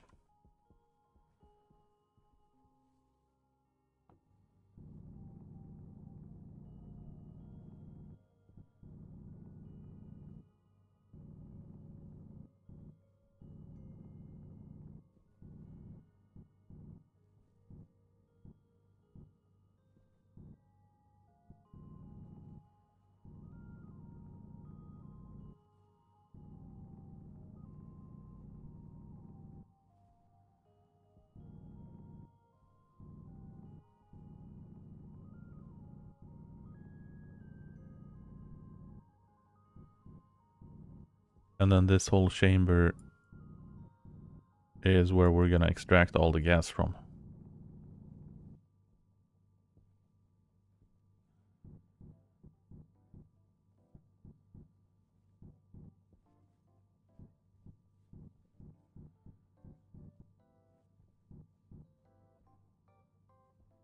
And we want to try to keep it... I want to try to keep it somewhat circular. Right?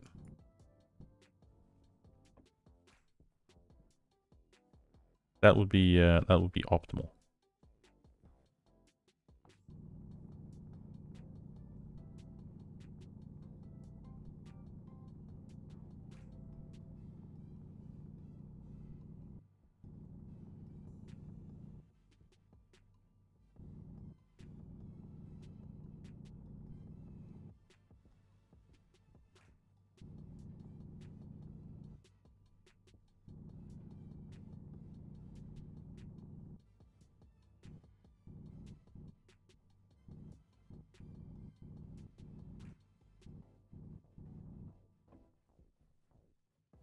Something like this.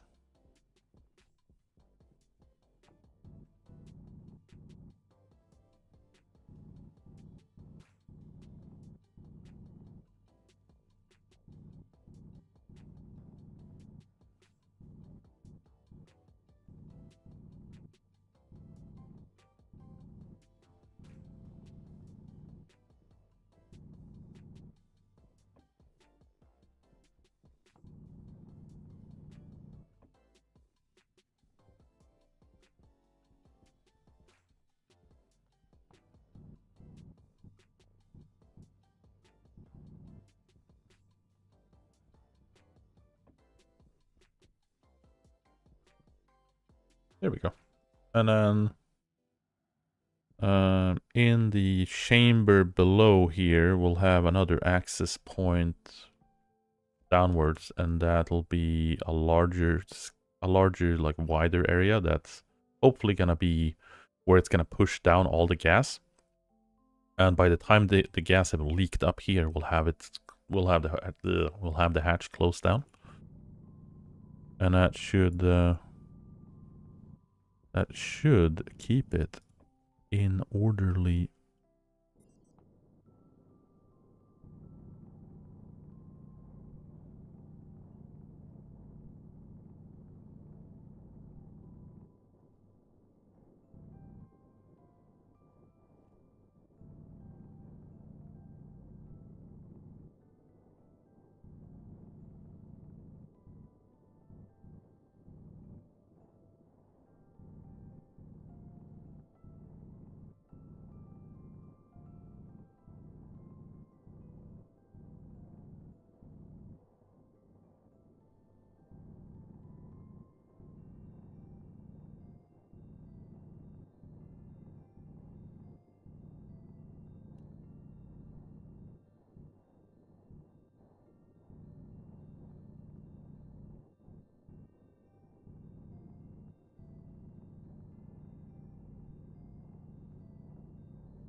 Getting the voxels to do what I want them to do.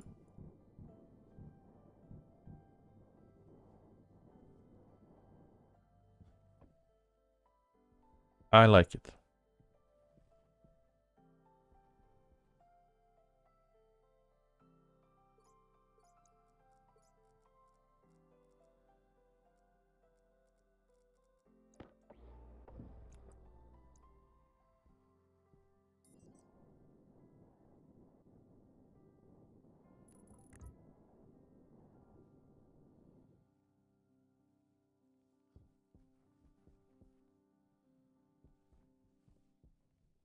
I think it's looking pretty good. And then we just need to sort out a second floor. Because that's gonna be one, and then so this is gonna be our second floor. And then so this is gonna be like the top of the rocket. And then we might do the second rocket silo might do one deeper. And have one less. Maybe we can fit the rockets in there. Worst case, we're gonna have to do a little bit of an artificial kind of hill here, just to raise the terrain a little bit with like a grid maybe.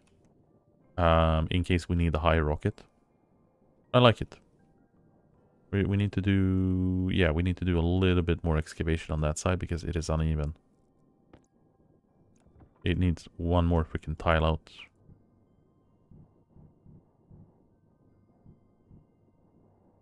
There.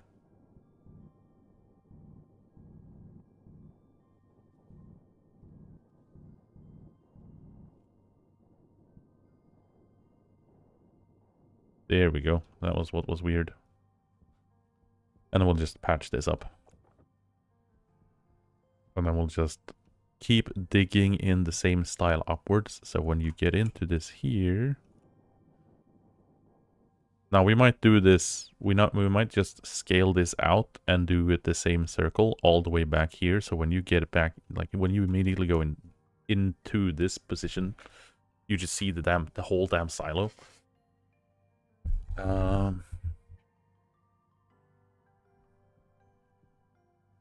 Which could be pretty impressive as well, but we'll see. We'll keep scaling. We'll just keep shaving off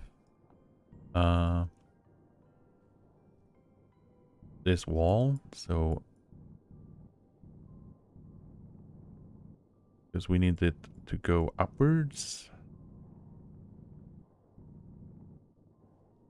in the same capacity.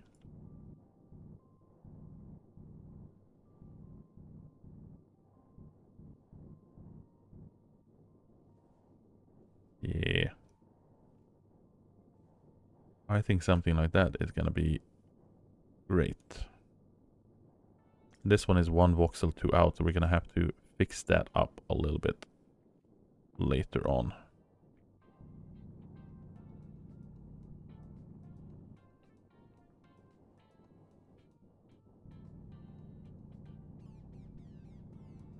But that is stuff we can fine-tune later once we have the functionality of the things we do.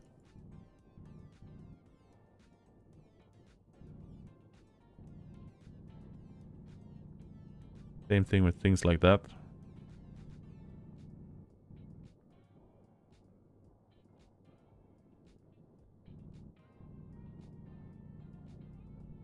I just need the general initial structure so we can start actually building the rocket.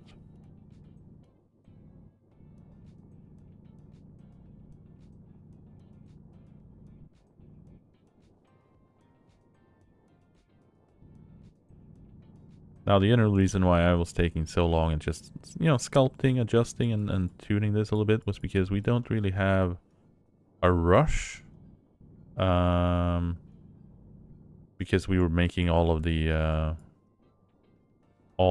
different parts was being made.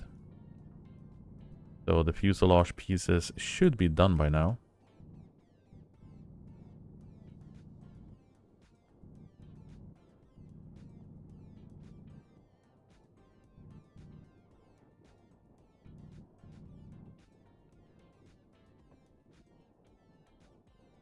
That is nice. I like it.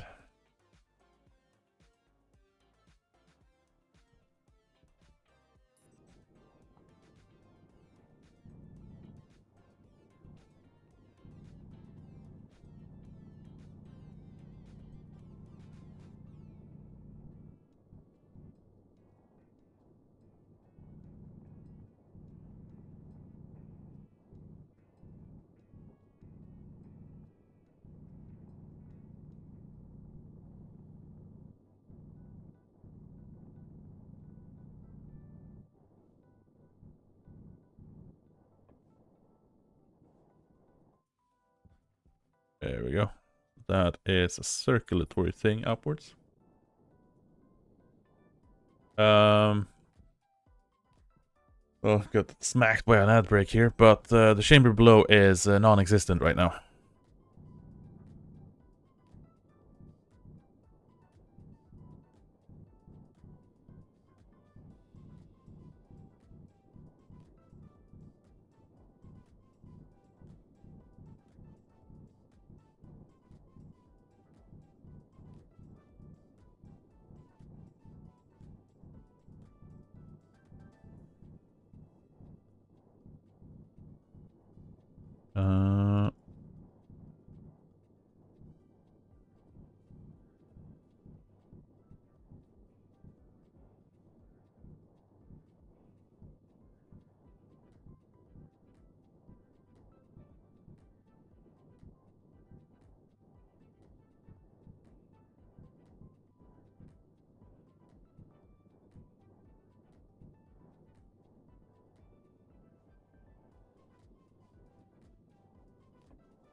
It does SpaceX OLM1 on the reflected exhaust if you don't give it enough speed. Yeah, so the idea is, so this frame here is gonna be our floor, right? So that's gonna be, it's like this is the bedrock, right?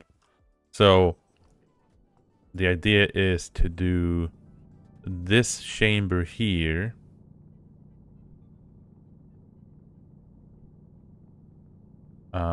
Is where we are going to expand and be the tiled buffer space of where the exhaust is going to be going. Right. So this here is basically going to be, you know, James Bond Moonraker freaking exhaust launch chamber.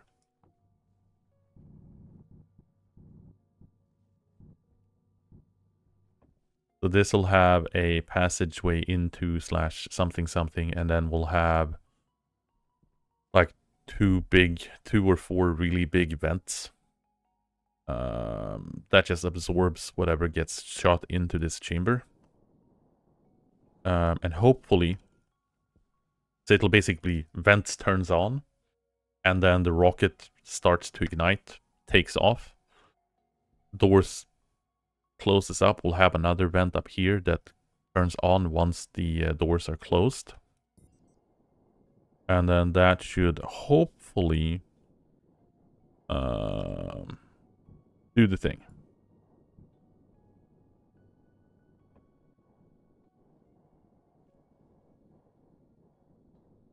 And then we'll figure out how to fit the doors in and whichever else. But like I said, we're gonna probably need to expand and do like a little artificial hill in case we need the extra space for. Now that we have this sorted out.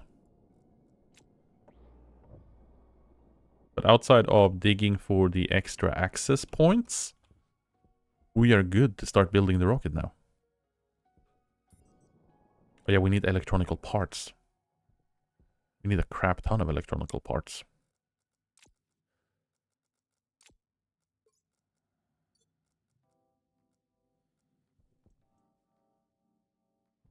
Yeah, I think it turned out quite nice. It, like I said, if I expand this out and do the whole circle from this point, it's gonna look pretty damn impressive when you walk into it.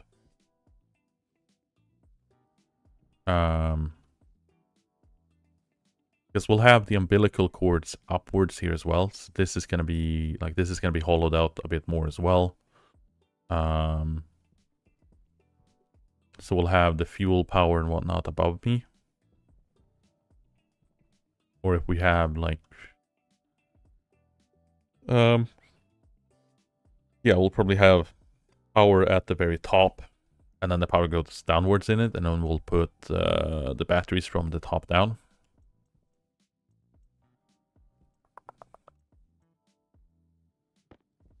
We'll have the tower is gonna be don't know if we want to have it here, or we're gonna, if I want to have this as a frame.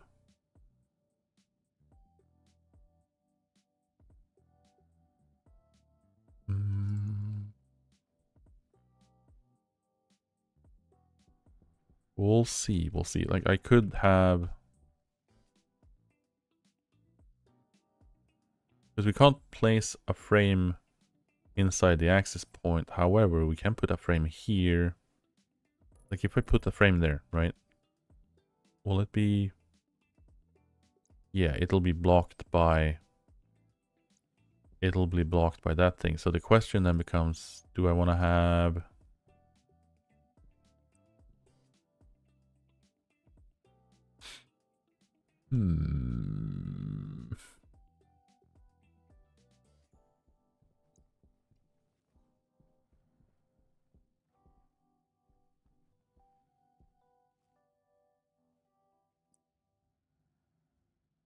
Do I want to have the launch tower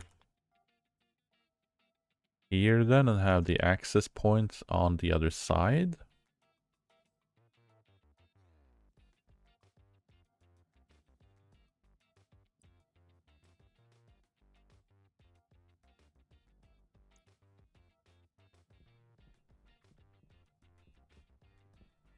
Or do I want to have the blast door one tile further here?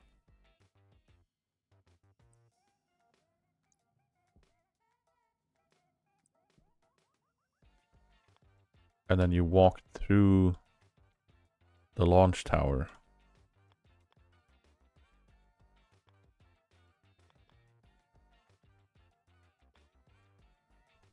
Maybe.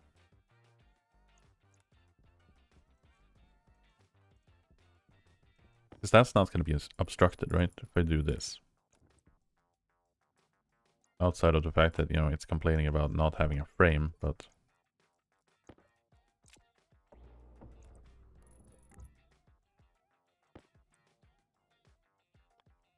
Yeah, no, that's still fine. So if we do it this way, you got the blast door here, which can be on this side of the door. Because I'll probably put an air vent here.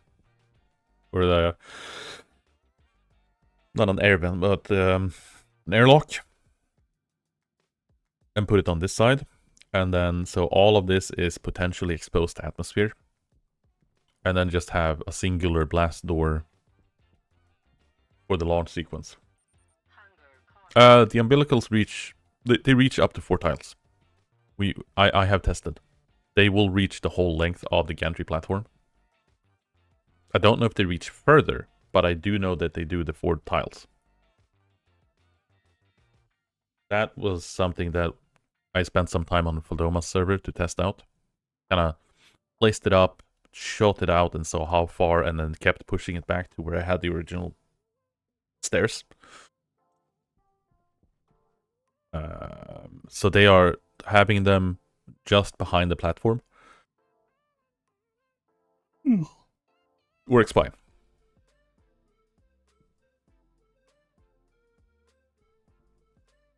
Or at least I had them on the platform. I don't know if I...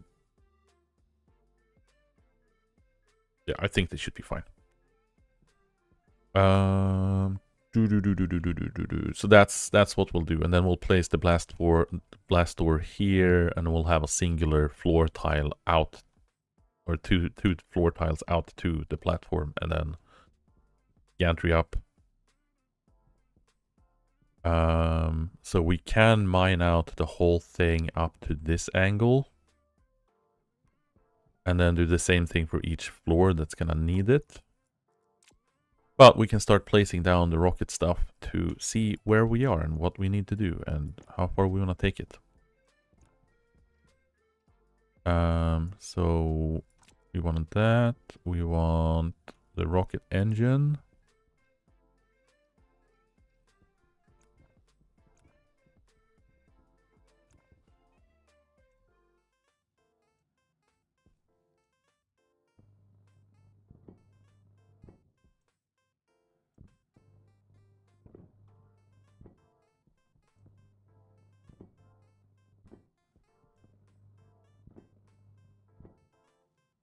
Go, and then we do screwdriver.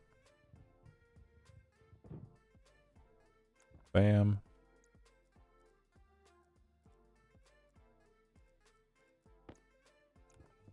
And then we do welder. Bam. There we go. And then we do engine mount because we only have one type. And then we do that.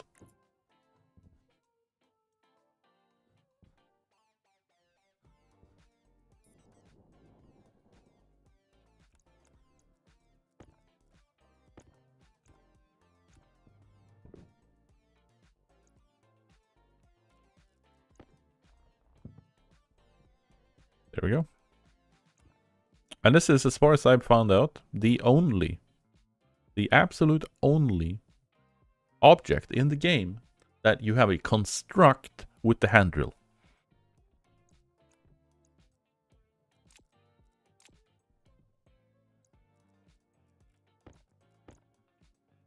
Oh yeah, it's regular pipes, and then we're gonna need a whole bunch of electronical components. Yeah, that is pretty neat.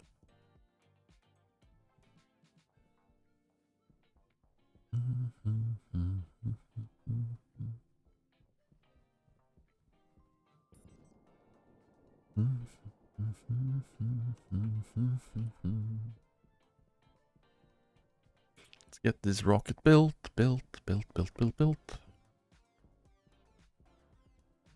Look at that, all of these parts.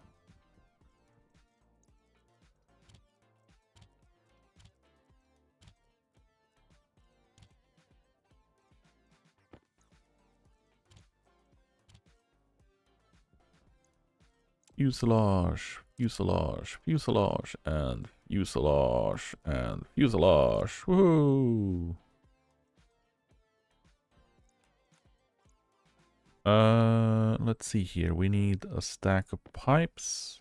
Ooh, 30%. Ooh, look at that. Carbon dioxide is increasing, and our oxygen is increasing. We are gonna need to refill hydrogen, though. Hydrogen is dropping pretty quickly. We're gaining some nitrogen. I think we're gaining some nutrients or some pollutants. Don't know. Water's very sad because water takes a long time to get through.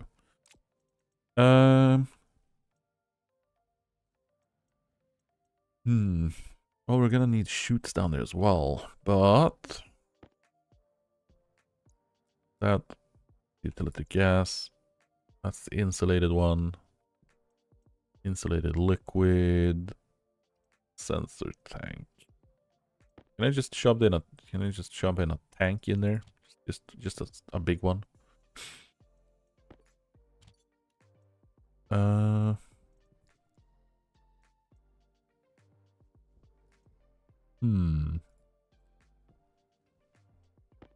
look at that.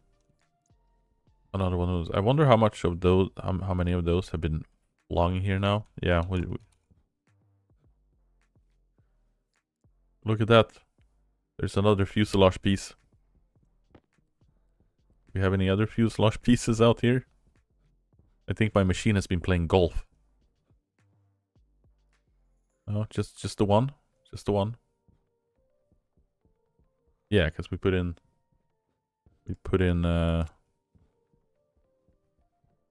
Has it made more and flung them like further out? I don't know. This is why I can close my manufacturing. Yeah, yeah, that is very true.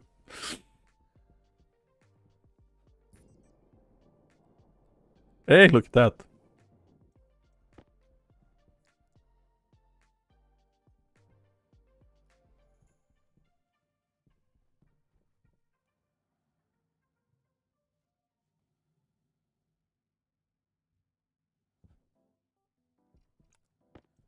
That is 1. That is 2.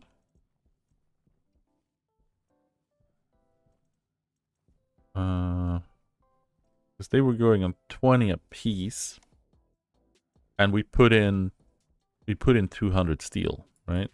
If I remember correctly. So we should have 2 more fuselage pieces somewhere around the base.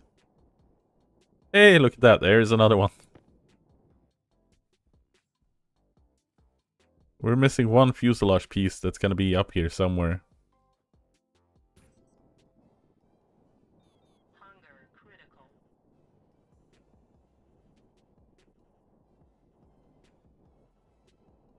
Did it send it further down range? Or did it send it out into orbit? That is the question.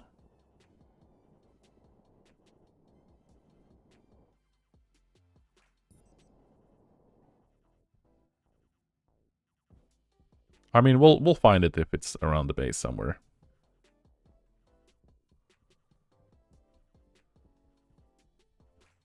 It's probably fine.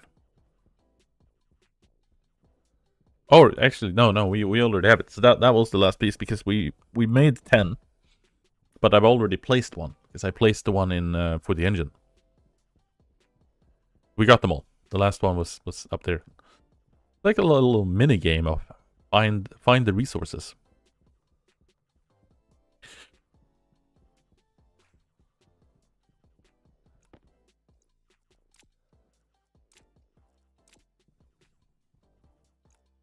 And then we're just gonna grab the copper. We're gonna grab some iron. And then we're gonna do parts. We're gonna grab some gold. We're gonna do... Let's do 40. Let's adjust...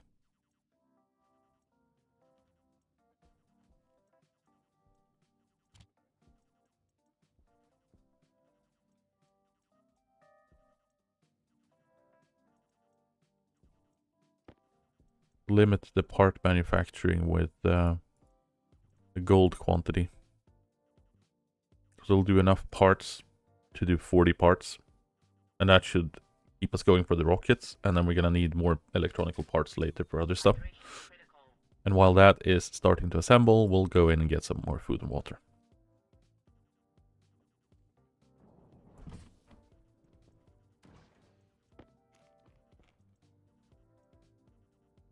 Actually, we should let it get our freaking hygiene up.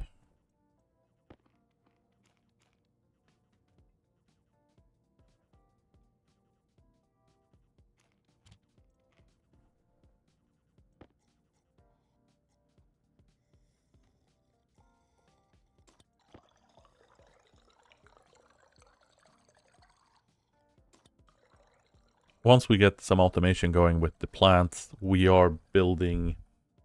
Gonna start getting the crew quarter up so I can place down some showers.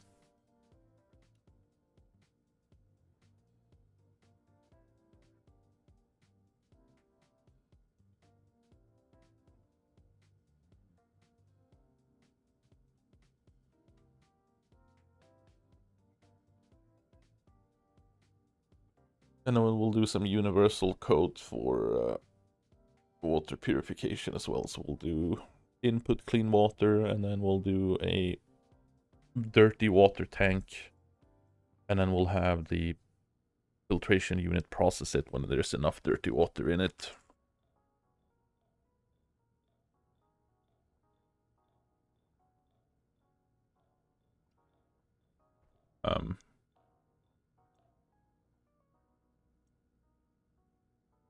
Ooh, we are reaching the... Are we reaching power limit on this cable?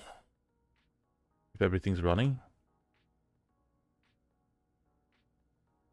Maybe. Maybe.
That's interesting.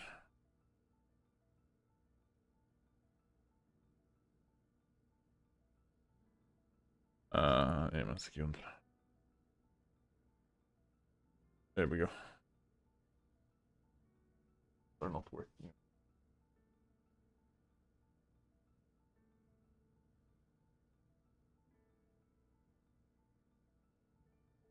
We have a slight power problem.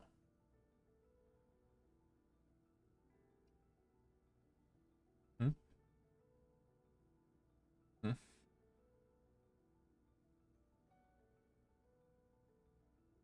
Hmm?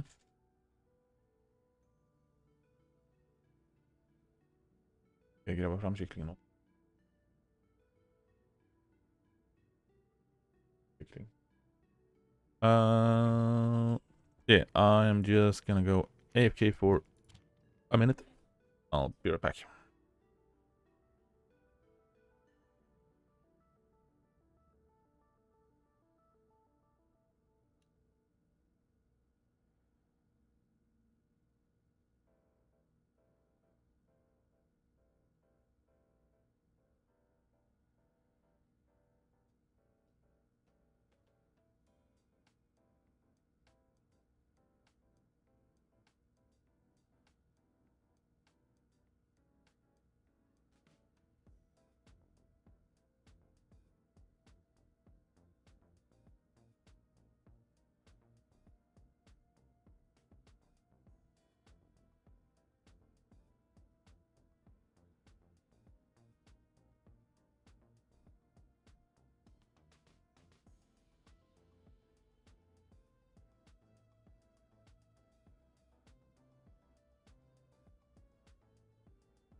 There we go. I am vocally back at least. We are sorting out food here, so I will take a food break in a while, which is when food is done, which is, I don't know, 10 minutes, 20 minutes away. Something. Let's get some water. Let's chomp down on some amazing bread, and I forgot the fridge open, which is not great. Close that.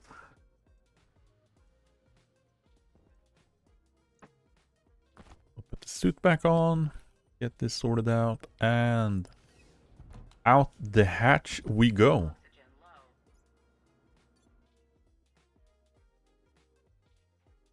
Vad sa du för någonting? Oh, look at that. There's some cat action going on. A very confused cat walking around. Like, yes, water. Delicious. I will be drinking some as well. Let's grab these guys, and let's grab a packet of that, and that brings a lot of the things we need. Ooh.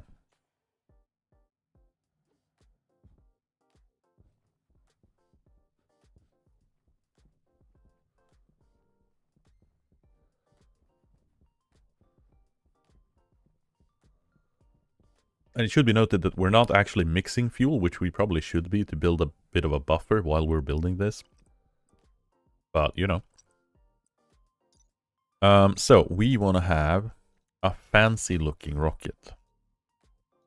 Which ones do we want to be using? We want to use...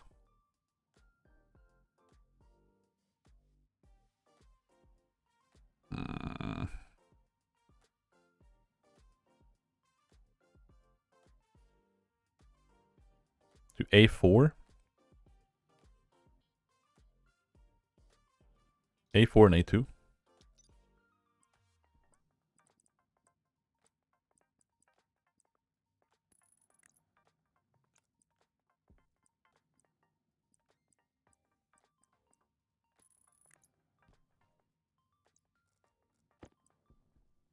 Oh, we can actually fit... Yeah, we can fit... Hey, look at that. We might actually be able to do that. So we can do 1, 2, 3.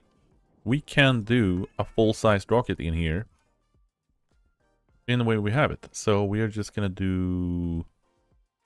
We want to do one gantry because this is going to be blocked, and then we have the gantry out here, and that's going to allow us to edit things in both of those. And then we're good. But for our initial exploration, the head's not showing? Oh.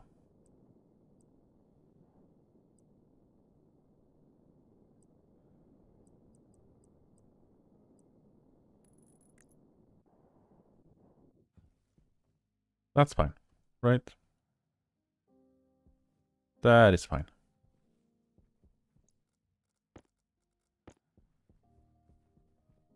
We're obviously going to have to make a blast door as well, because even if we're not collecting up all the gas as is right now, we still need the blast door to protect the back blast into this room so we don't melt everything, which is...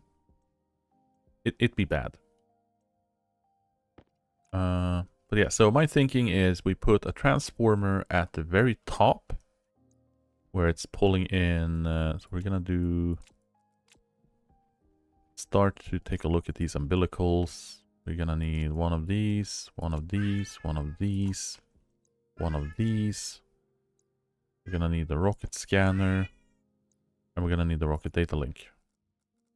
And I have a very upset cat in the background. And the rocket celestial tracker we're going to need as well. And then that's going to be the scanner head. And then the rocket miner, probably not going to be going to this one. Second data link is going to be going up into the command center.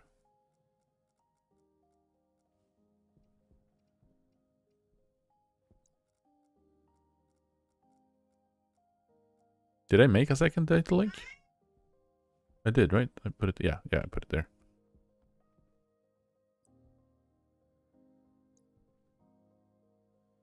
So this is going to be our fuel tank.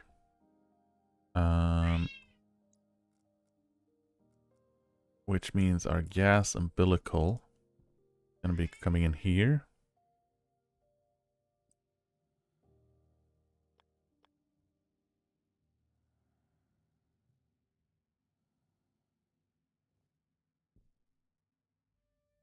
You already give in.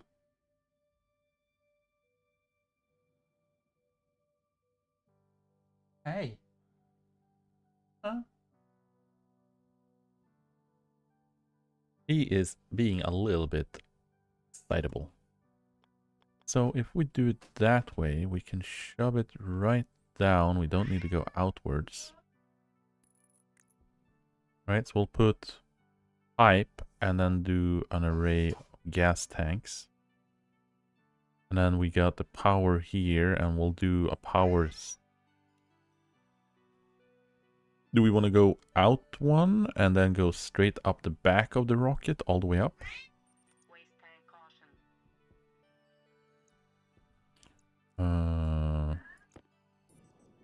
Because we are going to have this battery. We're going to do the power umbilical. Going to be up here.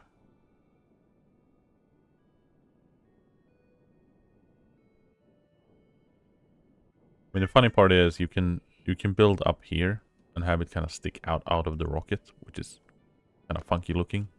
Maybe I want to have, you know what? Let's do this. What do I need to disassemble it? Hand drill.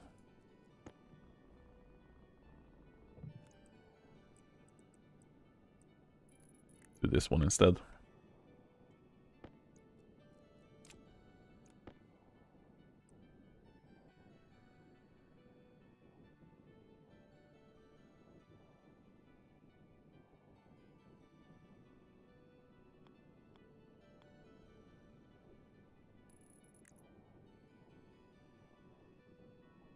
That's our umbilical.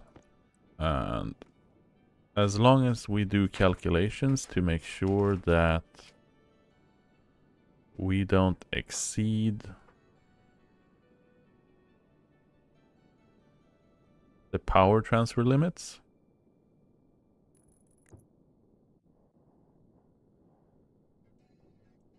Right? We cap this to 5,000. That means we're not going to exceed the limit into the battery charging, because this is going to be limiting us to 5,000.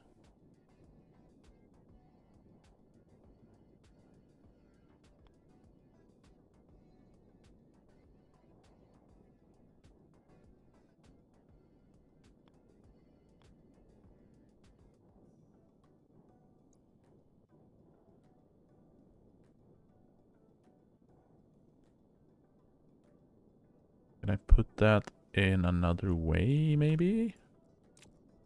Or think of a good way if we do it.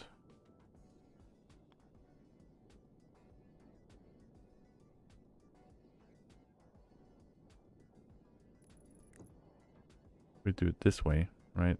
Output is here.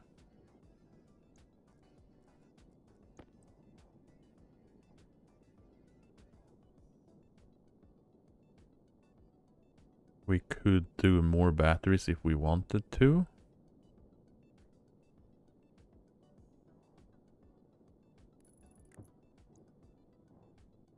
Yeah, because then we could do 4 batteries if we wanted to. In case we need to. And we only needed 2. Because then we could put another one here.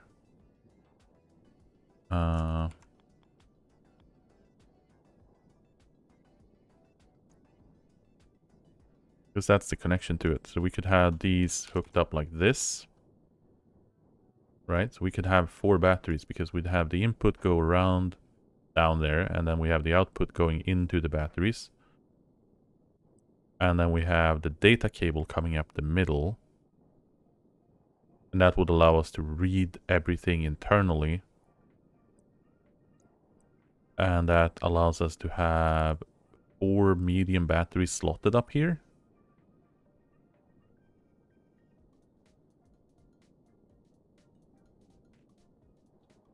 Yeah, that gives us plenty of leeway here. And then the output here doesn't matter.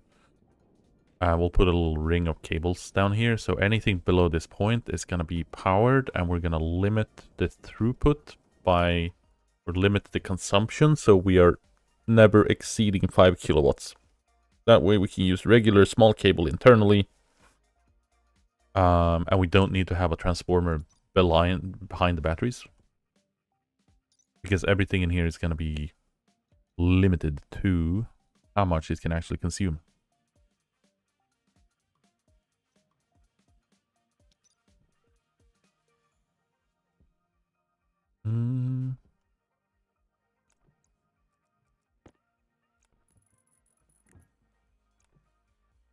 Welding and steel sheets.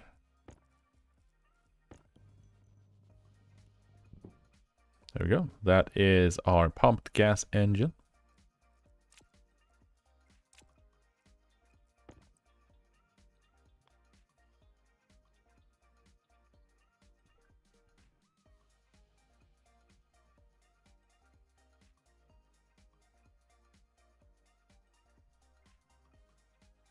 Because we're limited to these 9 slots, right? I mean, we want to do this.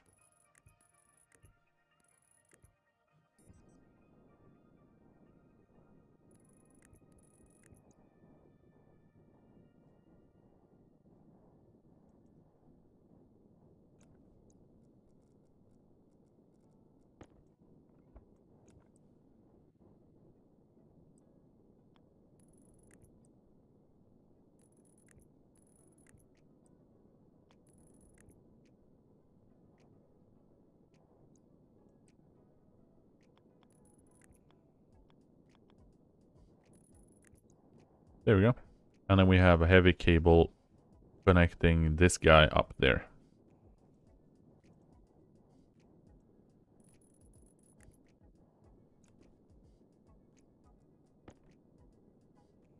Screwdriver and electronical parts. There we go.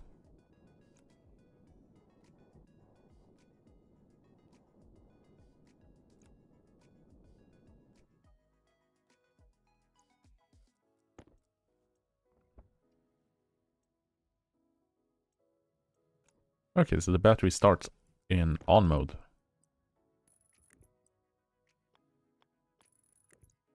Unlike all the other batteries.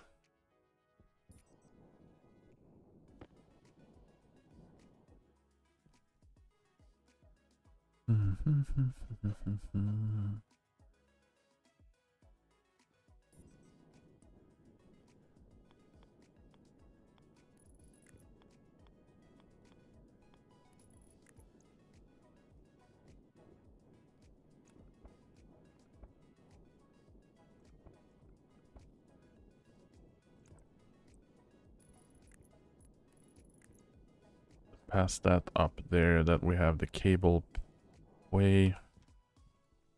Okay. Then we have all the power up top. We get all the data in the middle. We're gonna need to squeeze in somehow. And then we have the fuel tanks at the bottom. That'll be nice.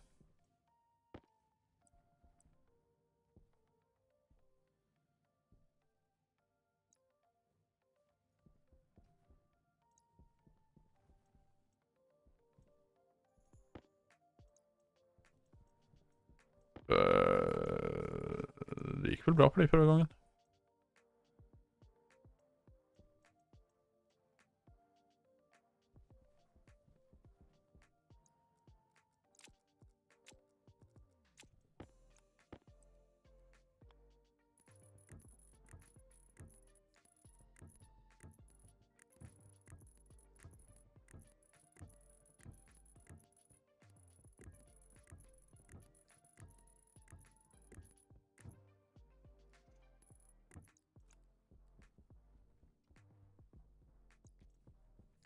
I think 2 stacks of pipes are gonna be enough to deal with any and all piping inside the rocket. Well,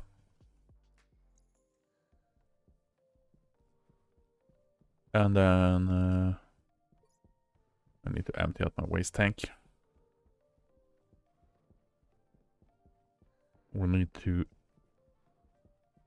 get some other get them utility insulated utility pipes as well.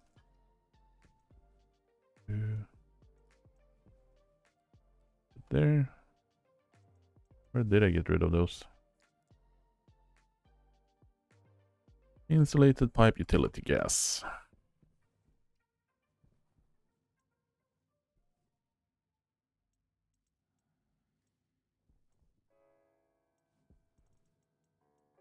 There's the silicon.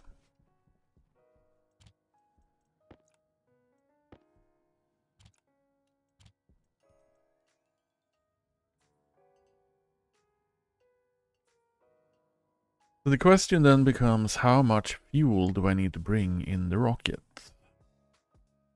Is it enough with 4 medium tanks? I hope it is.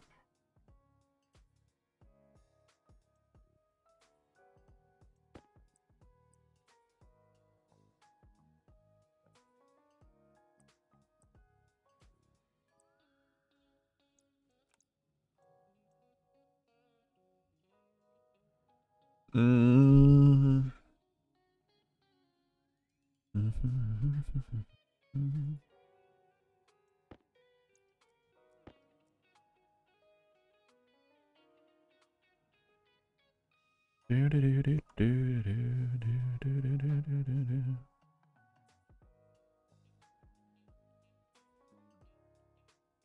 Let's try this out. Let's put the freaking thing in studio mode as well. Can I do this? That's the start. And then we do food. No, because the food break timer pops up immediately on the other one. That shouldn't be the case. It shouldn't be doing this. Why is it doing this? Oh, that's annoying.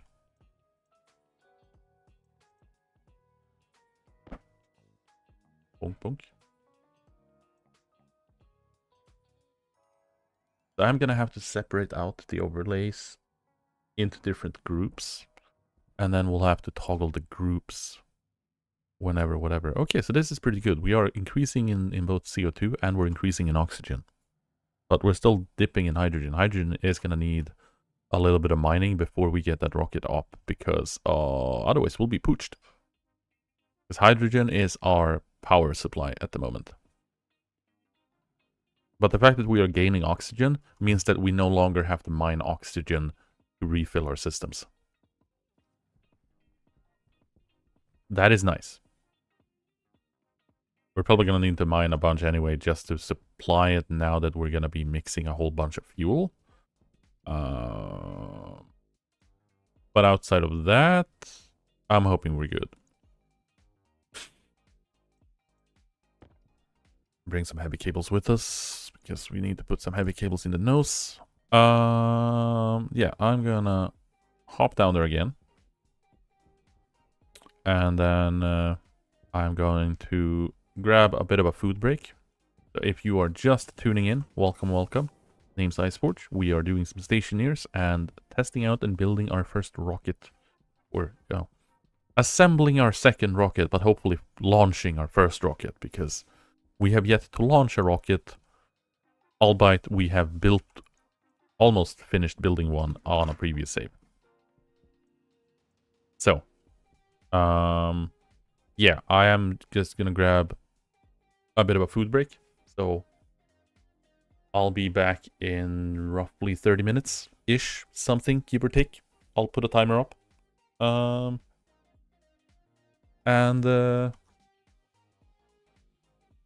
Yeah, let's see if I can get this working. So if we do background chat only timer, because that flips off the game completely on its entirety, which is not what I want to do. But we'll do this, and we are going to go into overlays, and we're going to do food break timer. Pop in here. And we are going to grab that countdown. Let's put it to 35 minutes. Sorry? We're going to do this. So yeah. Once we are back, we're going to continue assemble rocket, and then we're going to figure out logic for rocket, and building some fuel production, and you know, all the rocket related things. So and I forgot to dump out my waste tank, which is why I hopped out there in the first place. So before we do anything else, because otherwise I will forget that again, we're just gonna run down and empty our waste tank. But yeah, gonna take a little bit of a food break. So if you've been sticking with me so far, take the opportunity to, you know, grab something to bite, stretch your legs, you know, do normal sustainable things, and I'll be back after dinner. So timer will be up, things will be seen, and I'll catch you in a bit. So until then, take care, and if we can get food break. That's the food break timer. We do that, and then we do then we just do this, and that's not entirely the one I wanted, because I wanted this one. That's the one I wanted.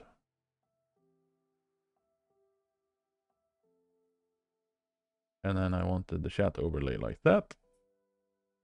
And we're gonna sort out shortcuts, so I just need to press a single button to get to this stage later on. But yeah, I'll be back.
And we are returning here. Just give me a second since...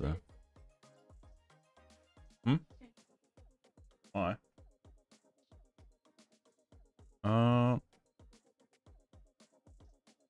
Just sorting things around since we don't have a nice little shortcut to do this with right this second. Just gonna pop the game back up there. And then we're gonna remove the chat. Switch around the chat. Just the shortcuts. The shortcuts and being able to do this with shortcuts is just amazing. Did you stretch? I mean, I did go out to the kitchen back and forth. Does that count?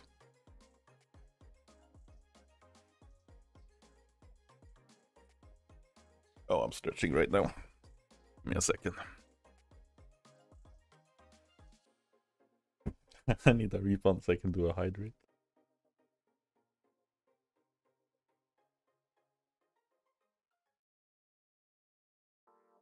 There we go. Why is it flickering? Flickering on the live? It's just actual hell. It's doing something weird. Okay, so I think it might just be the YouTube mode preview thing that doing that. Let's change up the title.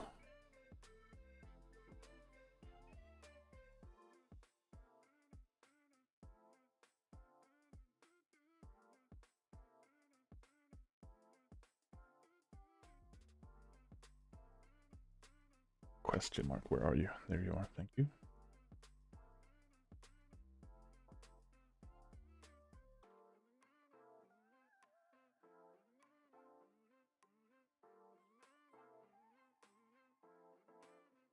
Change the description a little bit. There we go. And then we can pop back the camera on.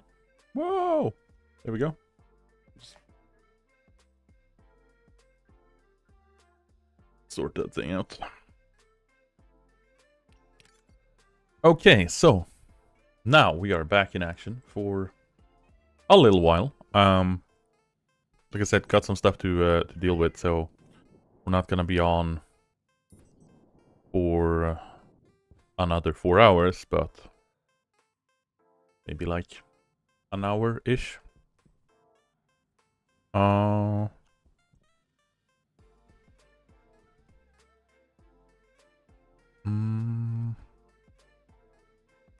So that's our battery. And then that's our sorting there. And then we just need to get some insulated pipes here. Since if we're presuming that it pumps by itself, right? We're presuming that. That means we can do this.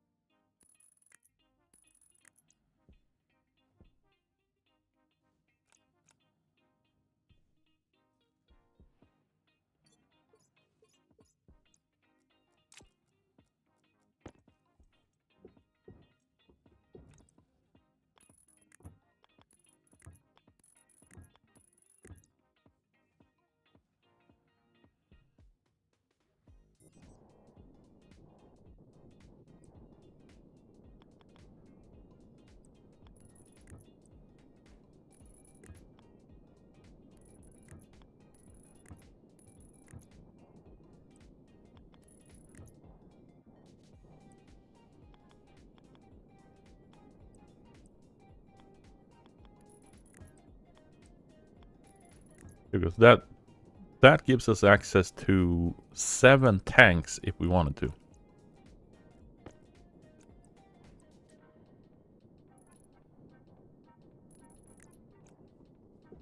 But for our purposes, we'll use these. That should have plenty of freaking fuel.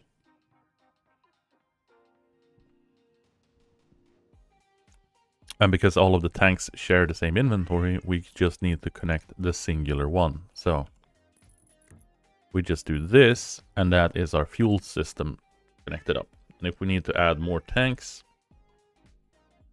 this can fit another dual tank. We could have 8 tanks. So we can have 16 medium tanks down here if we wanted to inside one capsule.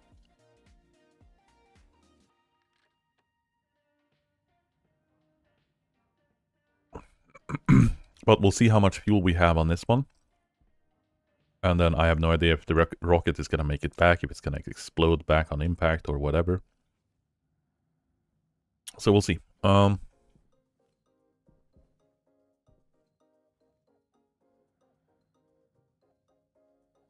That's what we wanted to build more of. We needed more rocket. We needed more of these. More of these things. More access bridge, another access bridge, and then we needed more of these assembly rocket thingies. Men snälla lilla vän. I had him, I carried him around a little bit, and he was purring like crazy. So now he's upset that I stopped paying attention to him. And he'll let us know that he's unhappy. That's the scanner head. So we're gonna put all the general electronics and all the devices we need to be gonna be in the middle. Once we want to build a bigger rocket for the mining. Since this silo and this rocket is gonna be our exploration rocket. We'll build another silo. So we'll just, you know, dig forward here. We'll count how many tiles we need this silo to be by its completion. And then we'll just do another silo down here. And that'll be our mining silo. And then we can just build more rocket silos along here.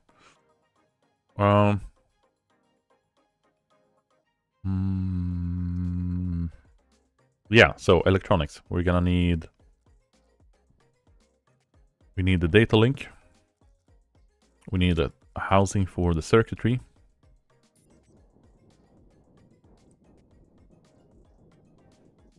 So this is going to be... That is going to be our data link. So do I want to put that in the middle?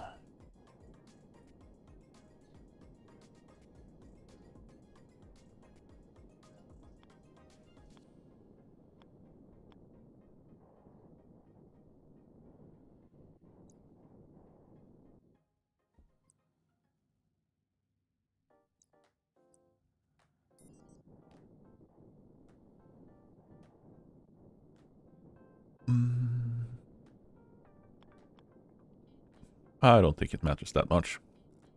Orientation of the cables. Well, it does matter, but... Since it's going to be dealing with orientation of cables. I think we do this, and then we can put...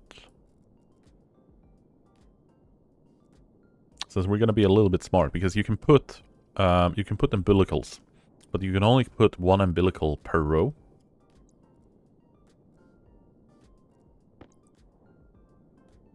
So if we do want to have an inventory storage something, we could do this. And then we do the rocket data link here.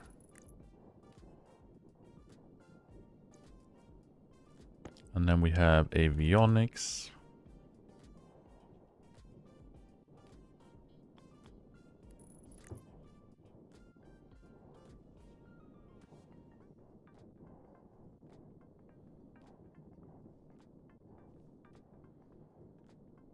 I feel like maybe we should have had the gantry one level higher.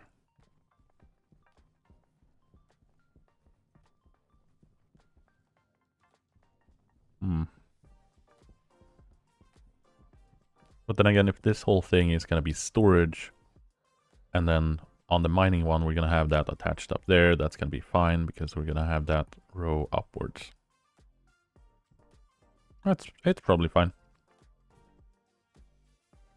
Hunger caution. Yeah. You can be hunger caution.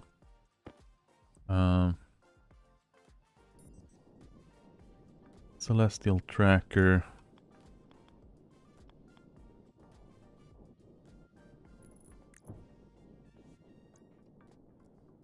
And then we're not gonna forget to put in that heavy cable. Otherwise, I'll be sitting here going like, huh, why isn't it charging? I'm too dumb for this.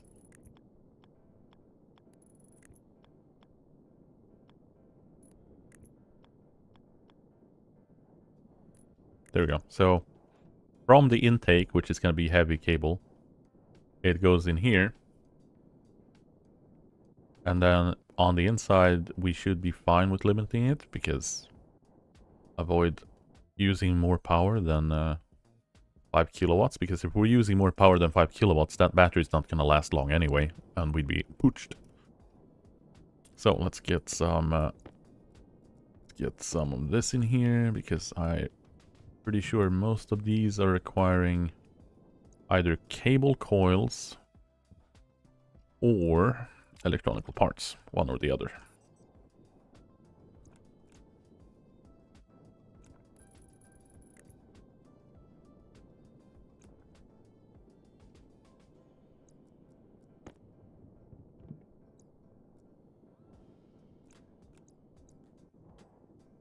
There we go. So that's a rocket downlink. And then it's steel sheets and welder.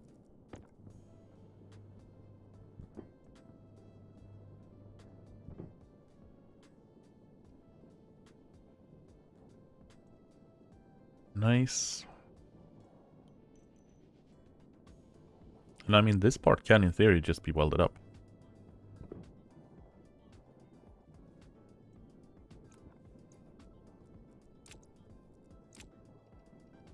Because I wasn't planning on putting more things in there, unless I want to have more fuel tanks. And which means this is welded up, so I can actually stand on it here, and I don't have to worry about falling around.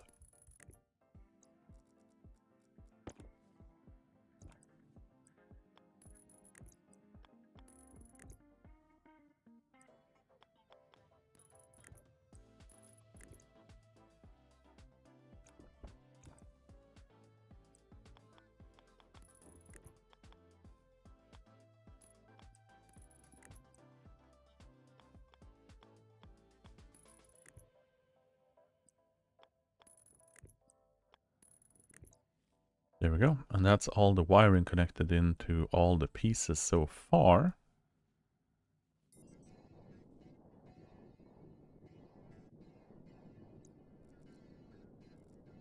Then we're going to put in the rocket scanner.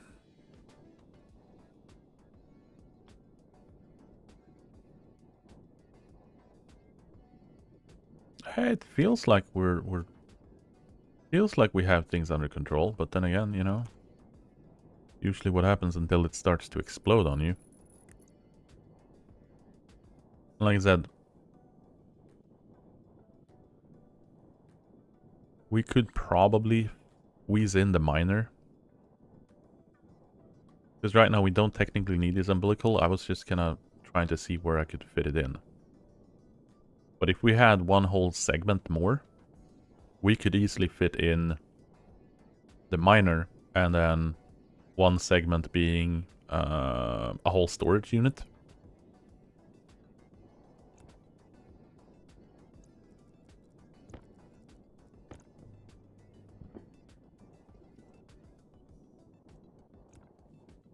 So that thing's there and that thing goes in there.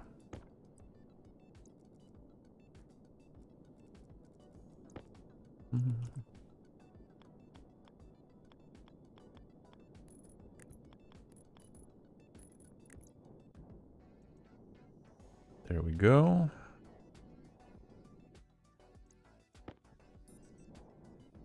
And that goes in there.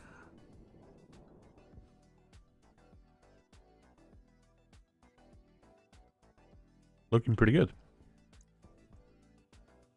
So that's, we don't need that extra battery. And we're not going to need the rocket miner. And the uplink is what's going to go into the command center. And then we're just going to need power umbilical, gas umbilical. And that's gonna be the chute umbilical for the miner later.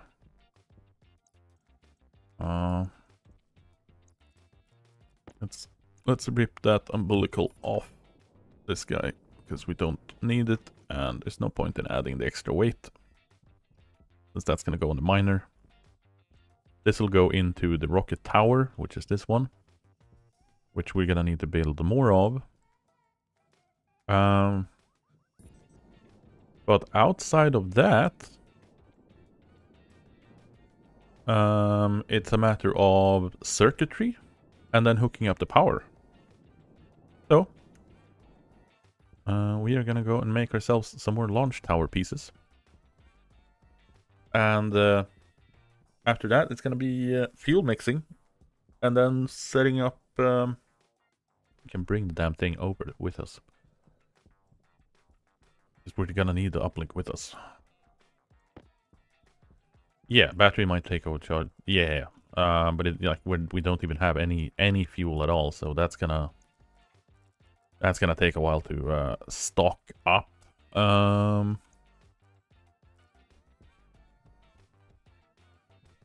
we still have some digging to do as well.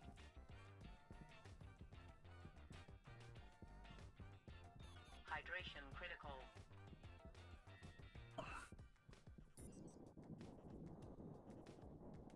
I might want to have, because we're not reading any content at all, I think I want to bring a pipe analyzer and hook it up, because right now nothing can read the volume of content, gas, or power.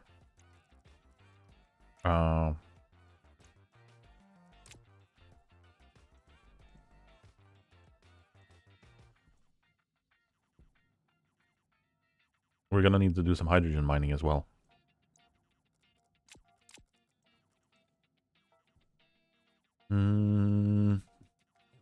Rocket cable.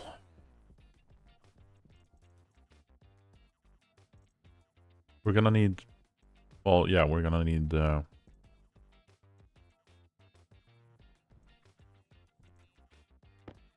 Let's turn you into cable. How much gold do we have? And let's turn you into heavy cable.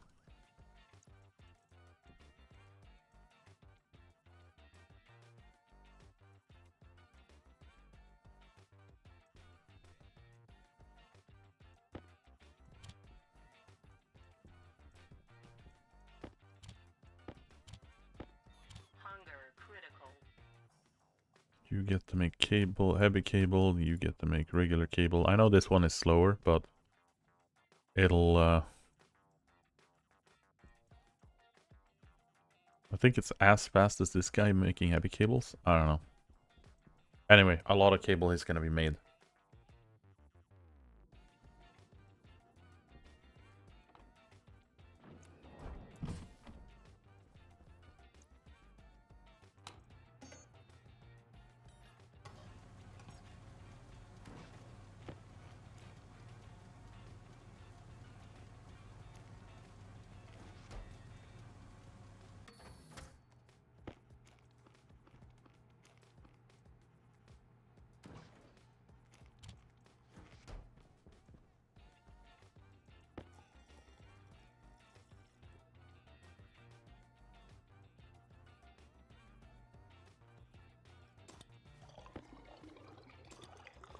There we go.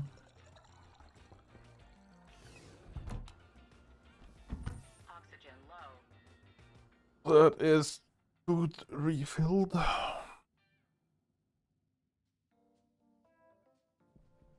All right. So, yeah,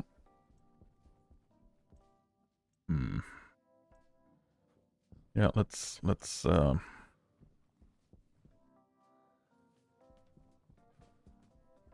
grab that bag.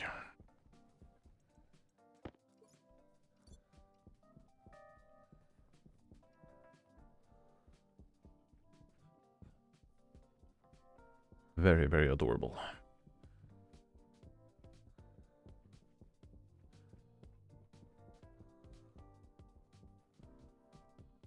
There's a little rocket silo. Here it is.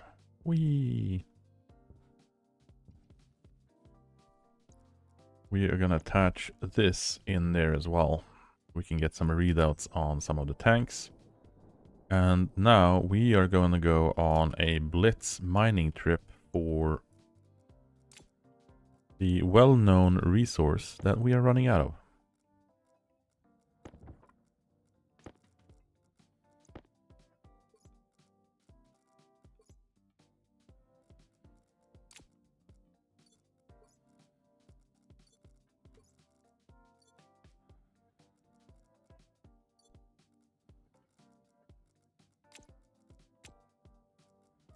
That doesn't work.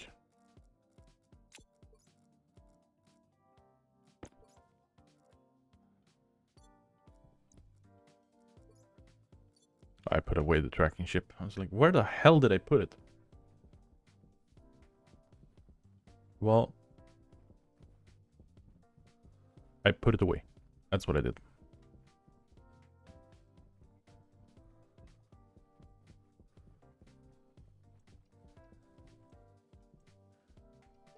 Yeah, that would have been kind of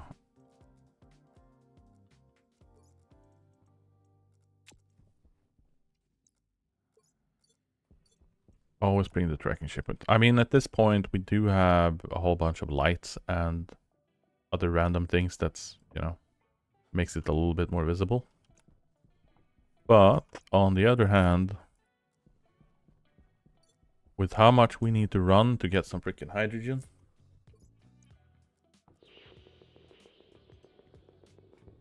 going outside rendering range is pretty pretty much a must.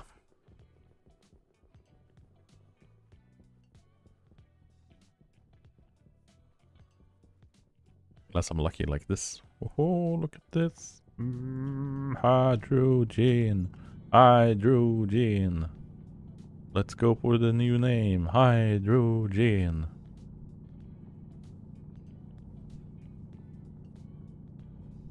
If it wasn't for the fact that half of this is locked away under bedrock, along the other deposit there, that'd be a pretty freaking substantial amount.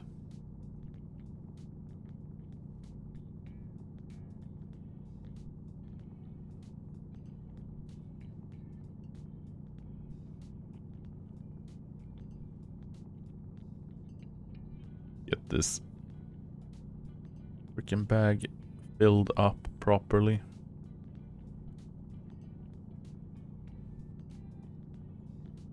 Now this is also another thing that I'm intrigued over when it comes to the rockets, because the rockets have the benefit of being able to collect ice as well.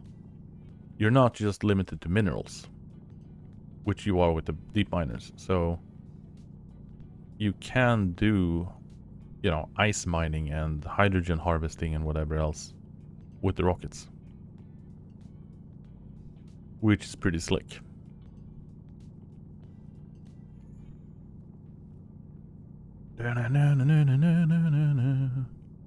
It's going pretty well. We're almost halfway. Almost halfway full. Dun, dun, dun, dun, dun, dun, dun, dun, dun, dun, dun, dun, dun, dun, dun.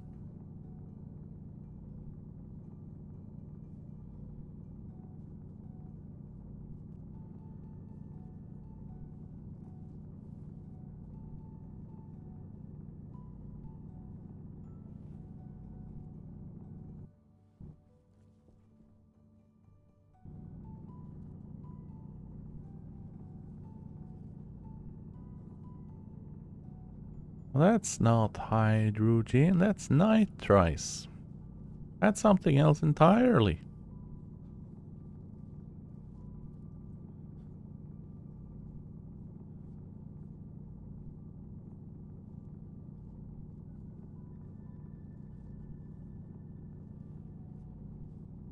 I mean, it would be kind of funny to just go nitrous oxide right away and just go for funny gas. If it wasn't for the fact that Nitrolyzer eating a lot of power, and we don't really have that much stable of a production if it actually starts to really chug away at it. I would probably be kind of intrigued.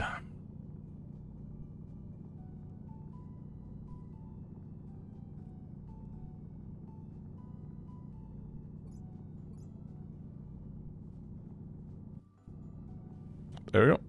That is basically a bag full of hydrogen, so we are gonna head out there and go back to the base. All that lethal bubble gum, right?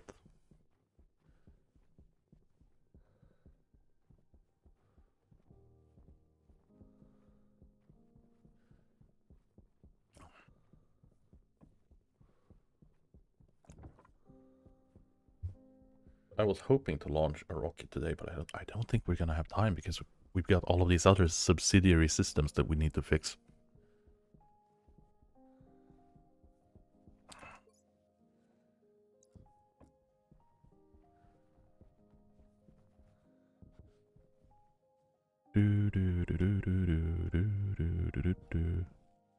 Yeah.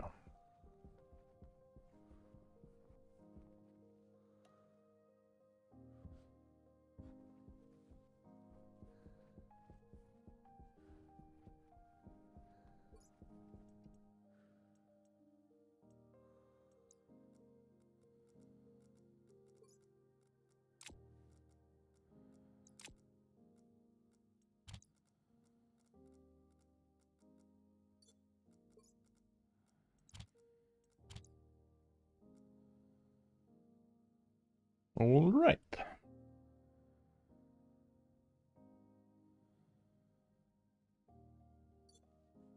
That should allow us to keep adding some adding some hydrogen into the system. With that full bag, we should be able to push it up to like good.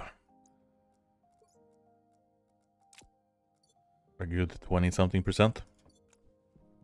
And yes, I know I could lower the setting on the ice crusher to get it in quicker. But I want to get it in there at 15 degrees, so that's what it's staying at.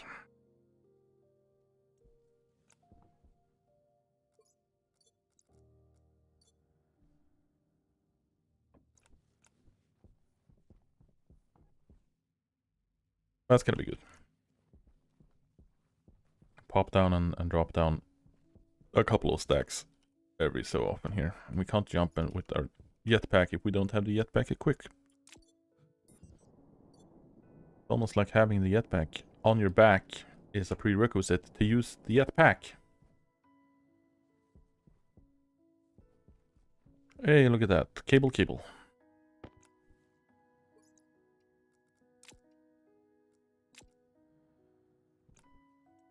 So what cable do we run up to?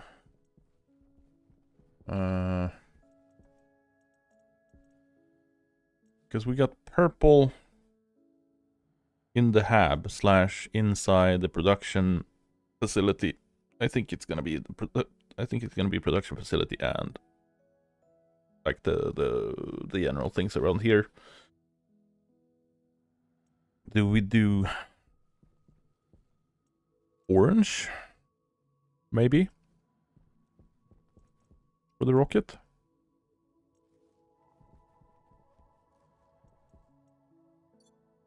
That seems like a reasonable color, right?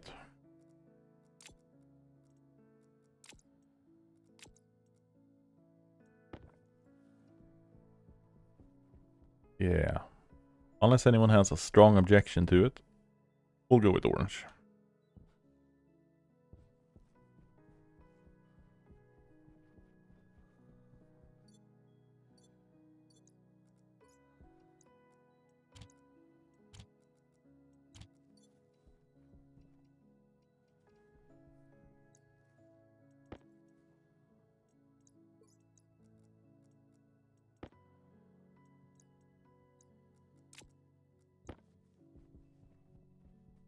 And I like the orange power cables. They look nice.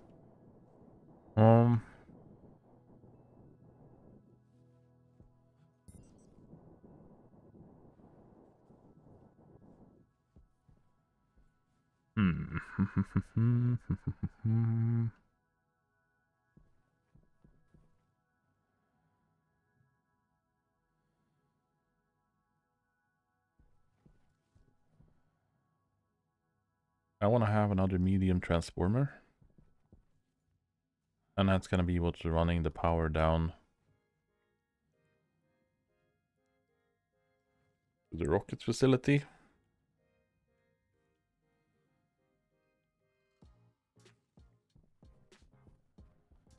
But I think that's going to be... going from here. Probably. Yeah.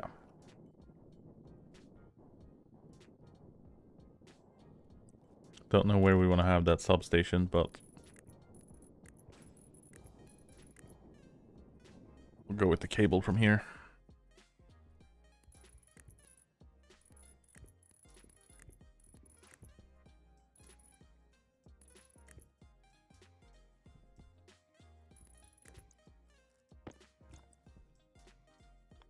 Now we are going to have both of these. Because we are going to separate out... Actually, can we separate them out?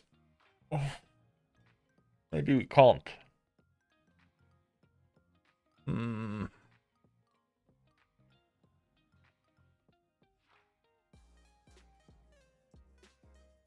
Is the power connection to the umbilicals, and we can start manufacturing more stuff.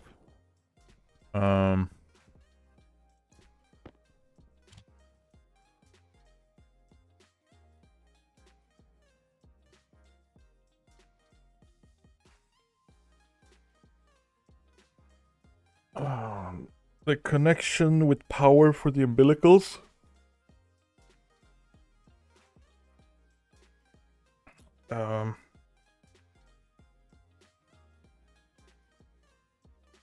Those are both data and power ports.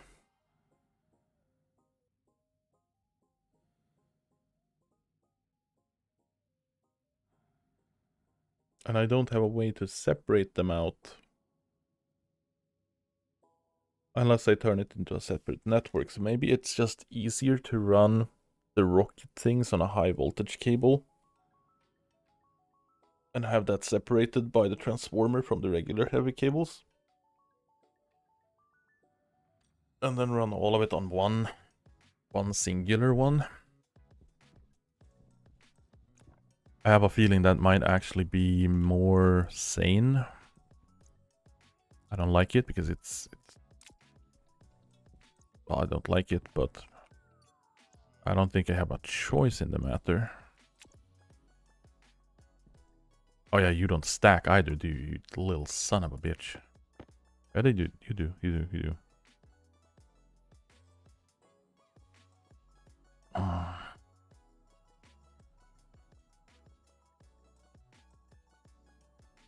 How many do we need? We need, I think, 4? 4 is enough.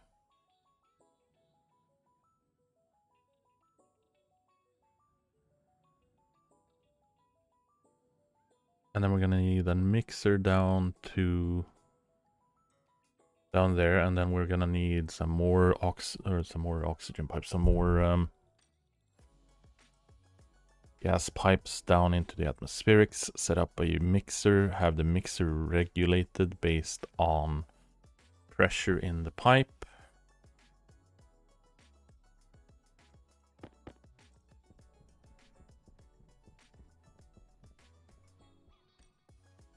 Yeah. I think so. We'll skip the idea of a separated data network for the rockets.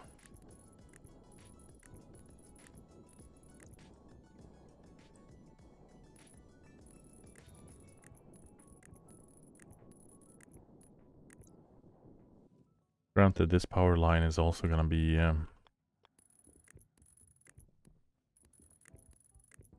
let's run the connection down there.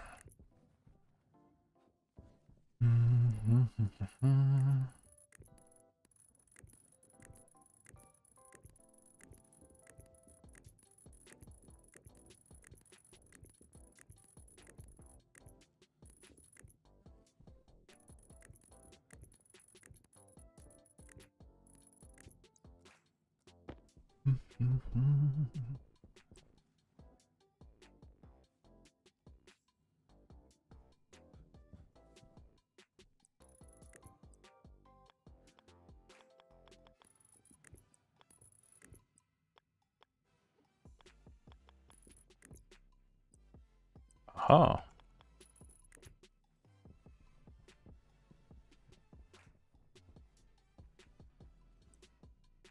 Since this cable is also going to be doing the ore processing as well.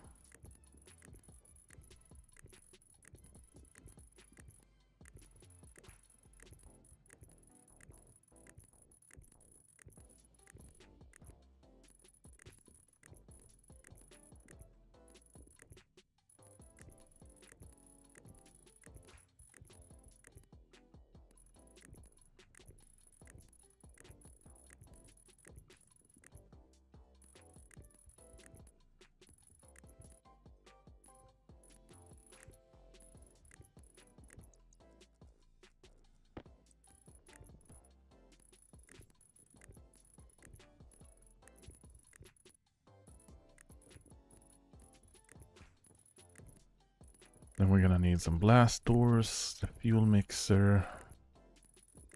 Then we're gonna need actual doors later, so we can sort out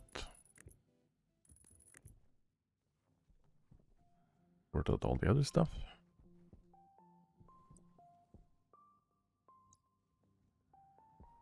Okay, so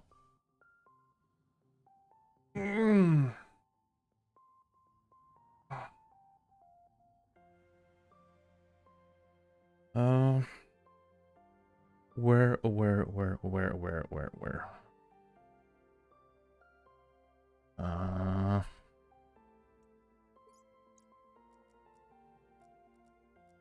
We're gonna need to drill some more.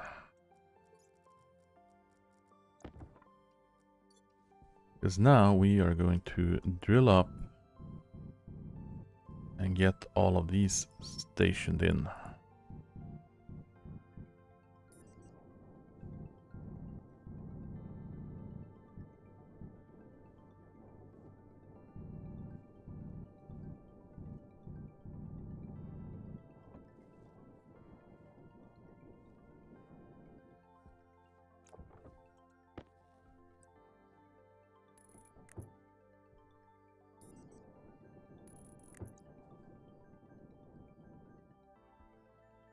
Like I said, that frame is gonna be a gap. The next frame is gonna be... This guy is gonna be a floor. Because this is where the other thing is gonna be popping out.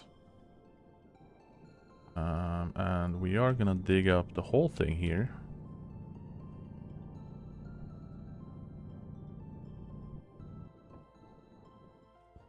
There we go.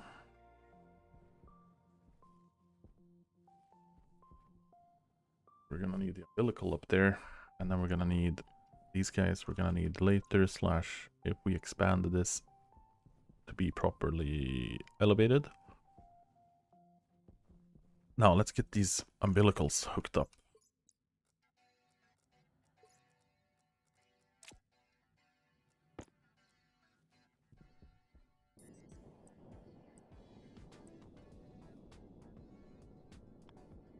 We want to do this, and we want to be in this height. That is our power umbilical, and then it's going to be our gas umbilical. Going to be put in this elevation and in this configuration. There we go.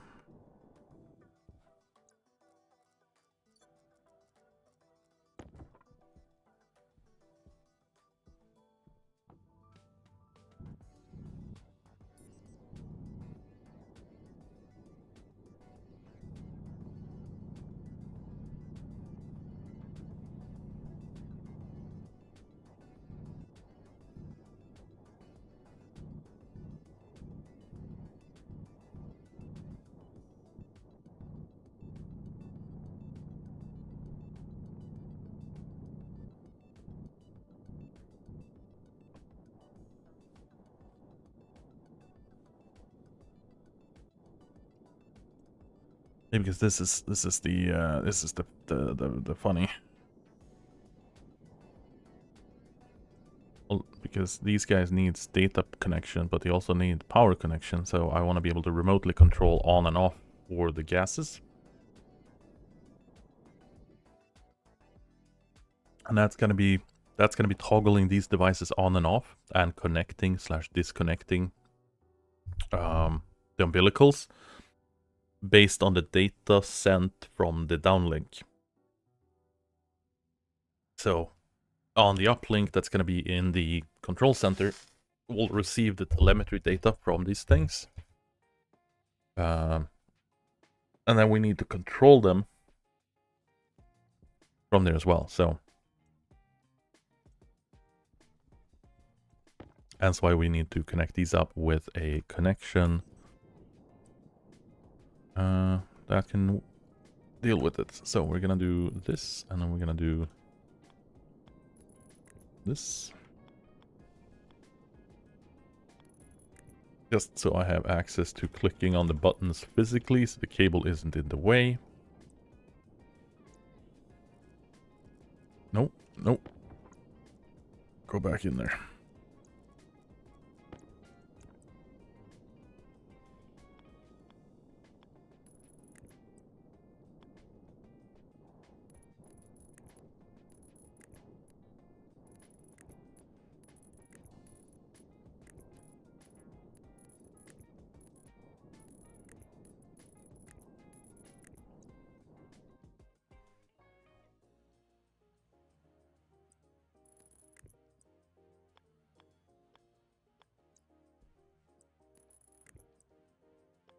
Cable's gonna have to go somewhere else, but we'll figure that out after stuff has been charged.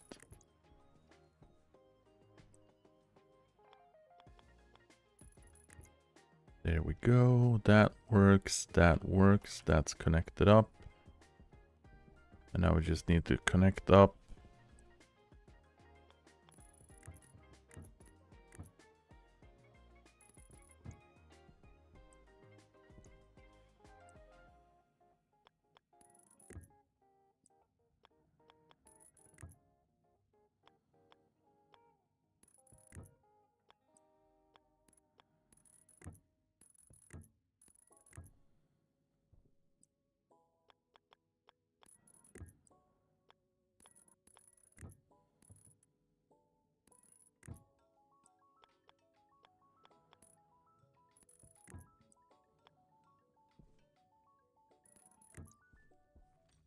There we go. So the gas is connected. The power is connected.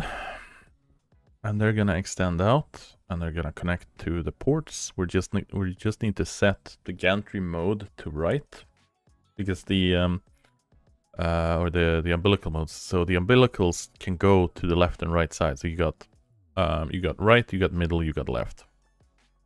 So they can adjust and actually connect to left, middle, right, or left, middle, right on the rocket. If you were wondering about the offsets.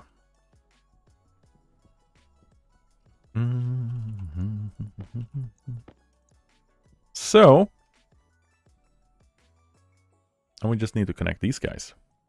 These guys needs to be connected as well. We can't have these sitting on something else. That's not gonna work. Power.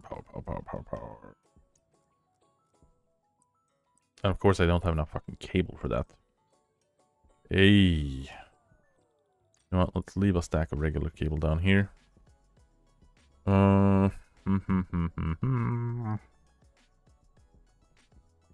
yeah, I mean we already have a couple. Bring that with us. Is it hand drill? What do we need? The angle grinder.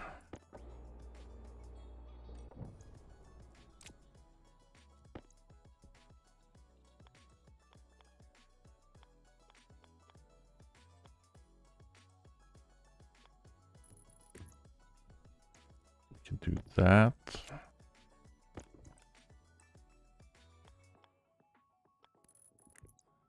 And that allows us to just grab that pipe analyzer. So that pipe analyzer is now hooked up.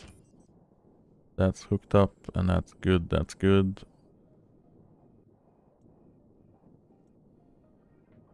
And that one is on, and then we just swap that to 5 kilowatts.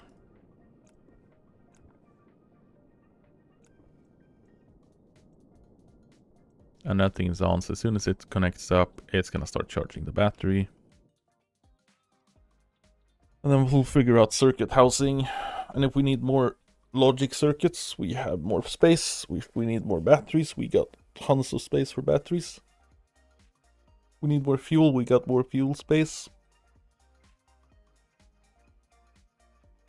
Now, if we wanted to, we could probably compress this down and skip a whole section.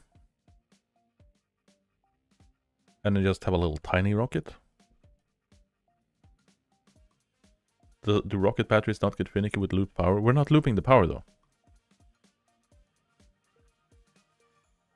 Because you don't put them in serial, you put them in parallel. And I don't have the input connected to the output. So you have the input up here. And then that is just connected to the output. The output is just going to the data ports.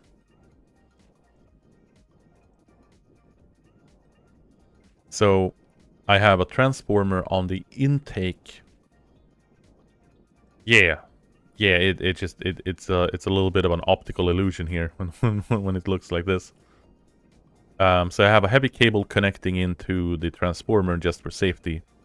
Not that it matters, because the transformer shouldn't be drawing more, but then it's a heavy cable, so regardless of how much power is coming into it. But then behind it, we've got the batteries immediately. And then as long as we don't have anything in here that's exceeding our freaking kilowatt usage, we should be fine. Like I said, we got plenty of space. Like, we could probably squeeze down everything that's here in the middle somehow. And to the top. So we could have like the telemetry stuff at the top. Push in another battery and then just cut out a whole section. And that would save us some material. And it would save us some weight. So we'd get better thrust to weight ratio.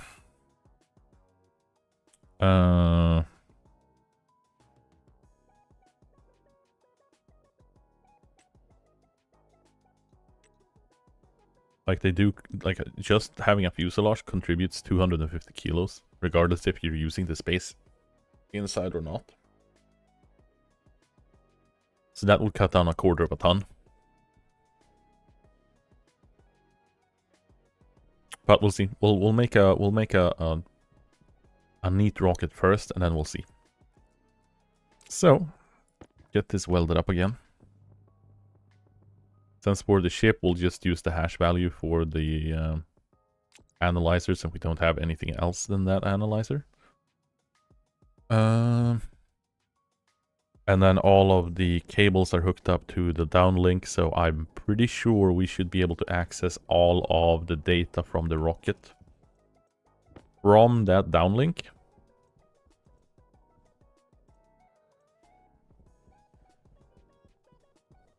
Since, if I remember correctly, the downlink and uplink works just as a logic transmitter linked to like a suit or a tablet.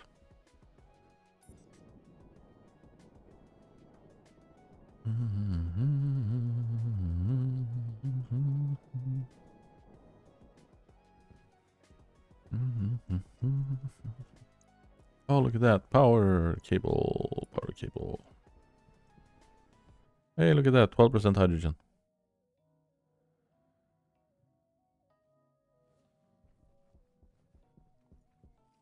We are gonna grab that mixer.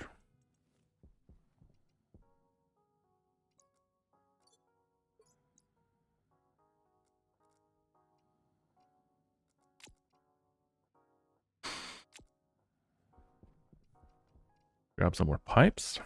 And then we're gonna run down here and have a look-see about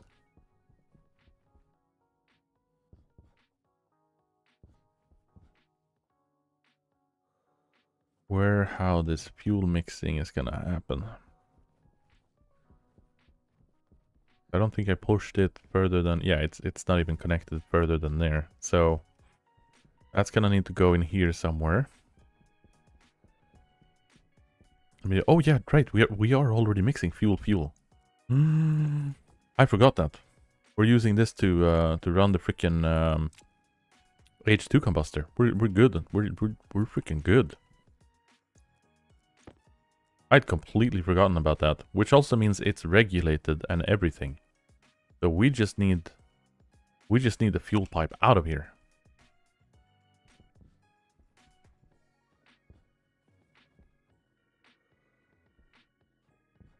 Yeah.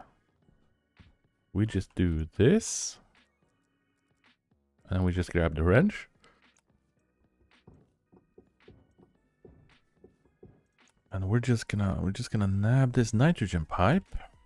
And we are gonna send it one down.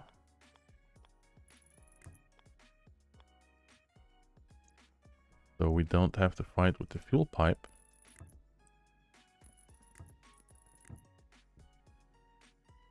Can we get past this little liquid pipe? Thank you.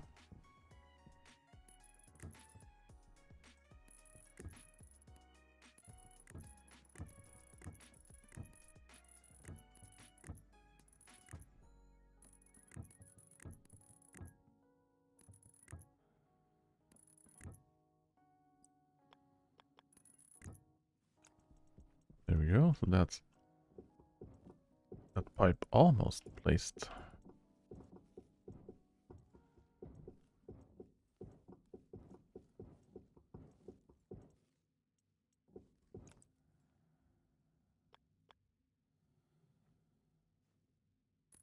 There we go. Nitrogen pipe connected up again.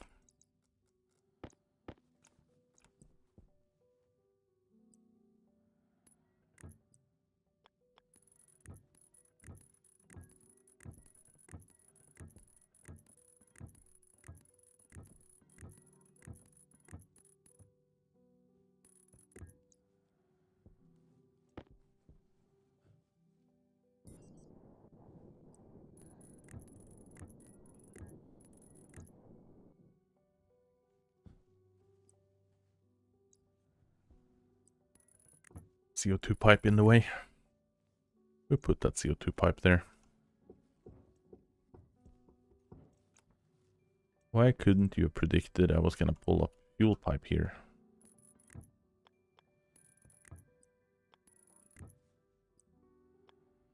Anyone should have reasonably understood that there was gonna go another pipe there. Waste tank caution.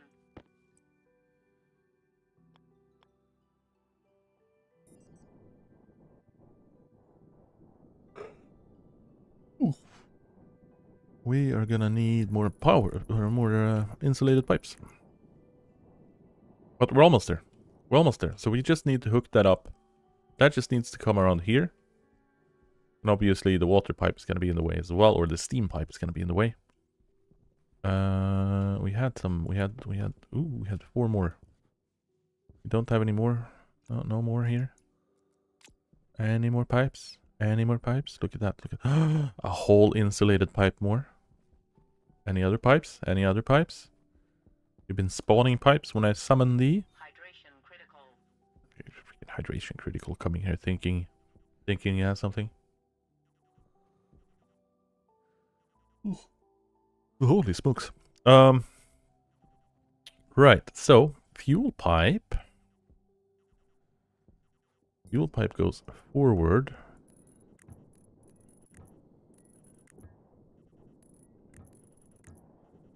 So fuel pipe keep going here and then connect up here. So another 10, 15 insulated pipes more. So like a stack. We're gonna need to shuffle around the steam pipe a little bit as well to make it fit. So maybe, or actually the steam pipes should be fine. I mean, it's not gonna be fine, but it's...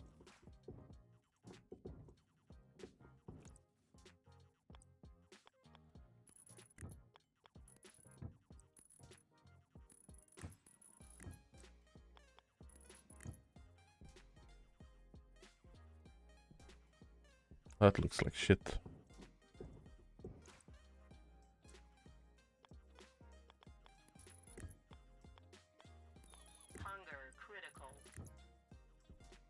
Well, yeah, I mean, if I drop it down completely, but I also want to be able to pass under it. And you never know where I put other weird pipes, so... But even if I did nab a few pipes here and there from that, it would still not get me the whole way. Otherwise, I might have actually done it. But yes, we'll run that pipe there. We'll go out here, and then it'll go straight down. Or it'll go upwards there and then loop over itself, and then there. But that means we have plenty of fuel to go. I just need another stack of insulated pipes, and we're good on the fuel. I thought the fuel was gonna take a while. But that means we want to hook up the power, and we want to get charging on the battery.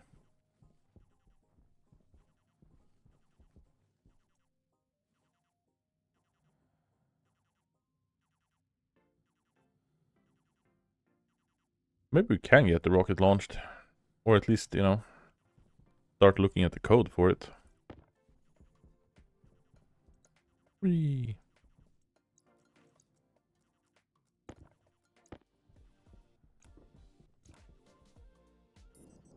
Because the only thing needed for this guy is...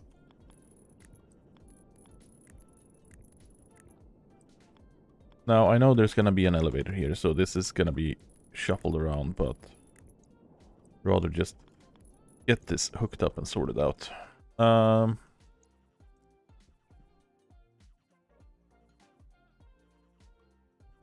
are we looking in here now?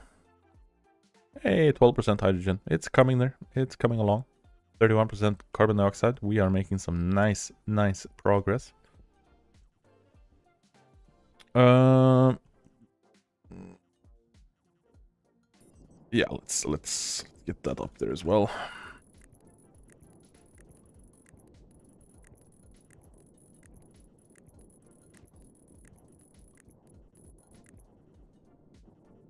Ooh. We're gonna have another computer, and that computer is gonna have our fancy rocketry stuff. Did we bring the uplink here? No, we did not bring the uplink here. That's shitty. Pipe. Some more pipe. Someone said pipe. You want some pipe? You can have some pipe. It's piping here, right here. So let's do, while that is fetching it, we are gonna run down to the rocket. We're gonna run down to the umbilical for the power, and we're gonna turn the power on so that can start recharging.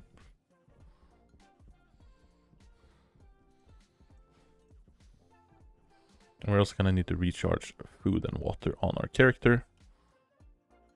Hey, look at that. We are flashing an error. I know.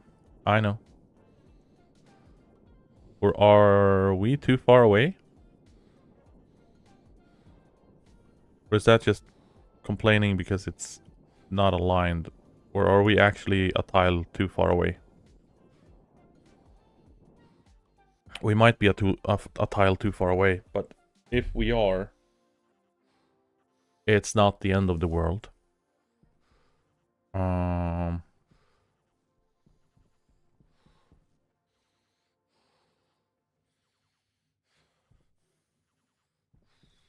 We'll figure it out.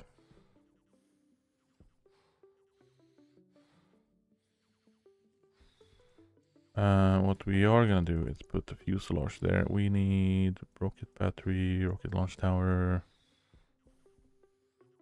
Where the hell did I ditch it? Did I not ditch it?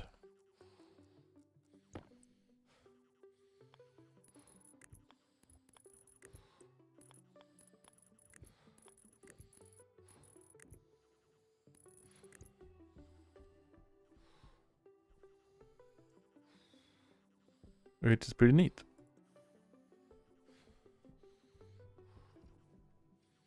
Like I said, worst case, I'll just move it forward once, and then we'll just have, you know, slightly closer distance to it, or we can try to get the rocket towers in this, but I don't think that'll work.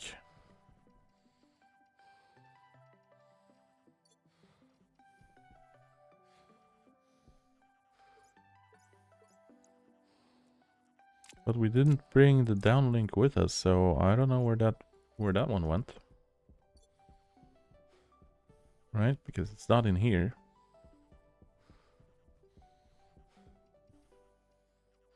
It's not in here. It's not in there.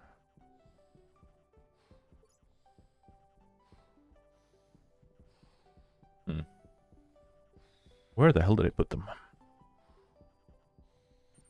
Health low. Yeah. We're gonna run into the hab here shortly. Just give me a second.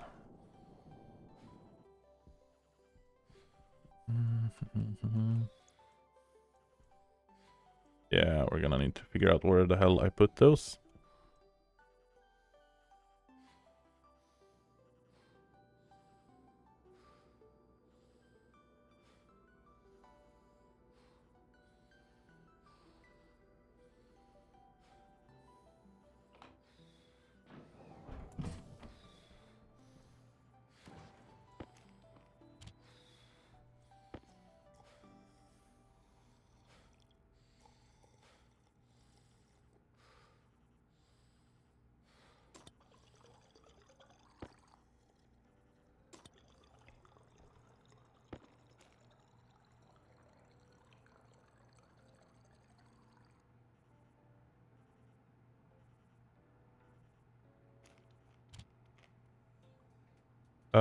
Yeah.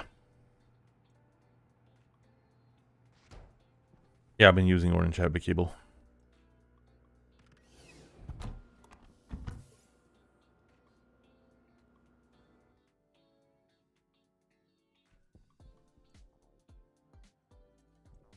Compared to this one.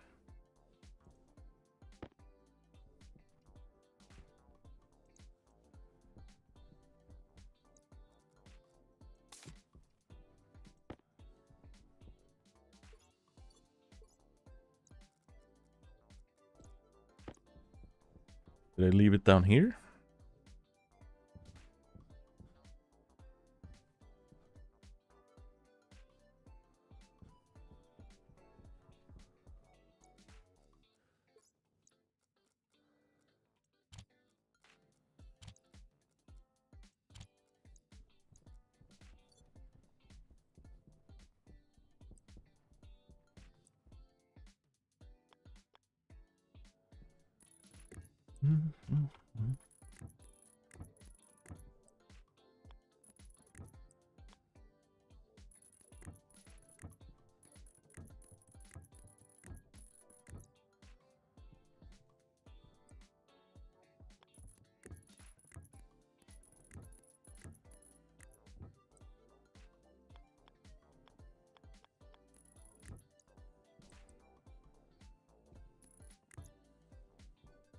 There we go. And that should hopefully kick off the mixer again. Yes. Which is going to eat through a lot of the hydrogen. So, you know, good thing we refilled it.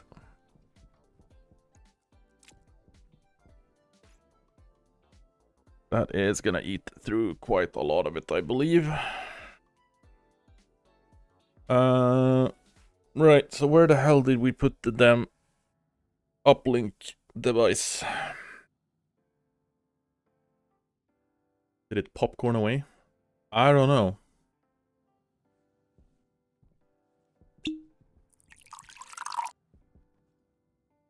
Damn it. Yes, Silver. Yes. You got a plop sound for it.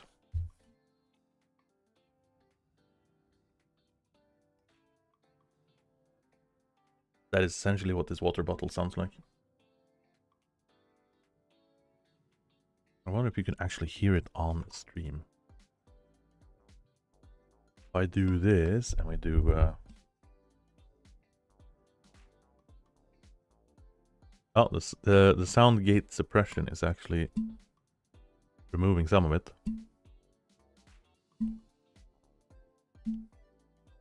You can hear it. I think you can hear it. Make a little plop sound.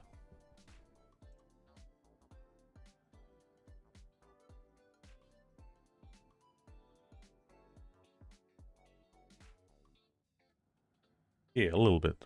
Not a lot, but yeah, a little smidgen.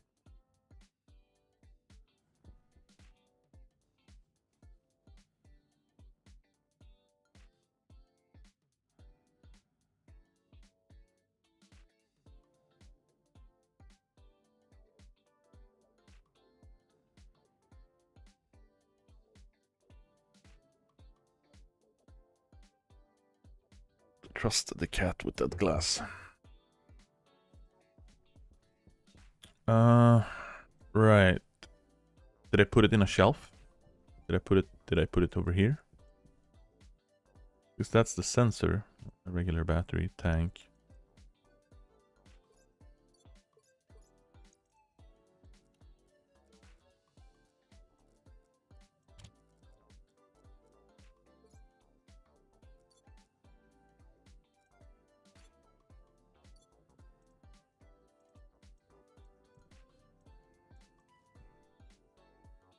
Insulated pipe utility. Pipe utility. Insulated pipe utility. Pipe utility. Insulated pipe utility.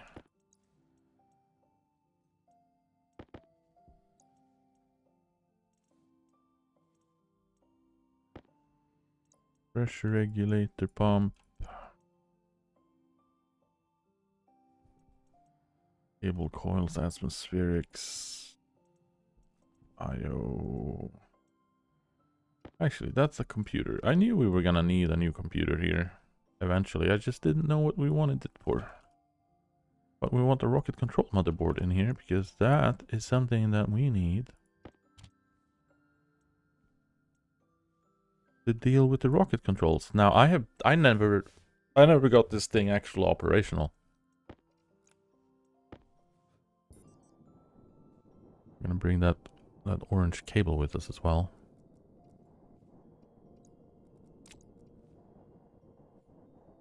Still need to figure out where that uplink went, but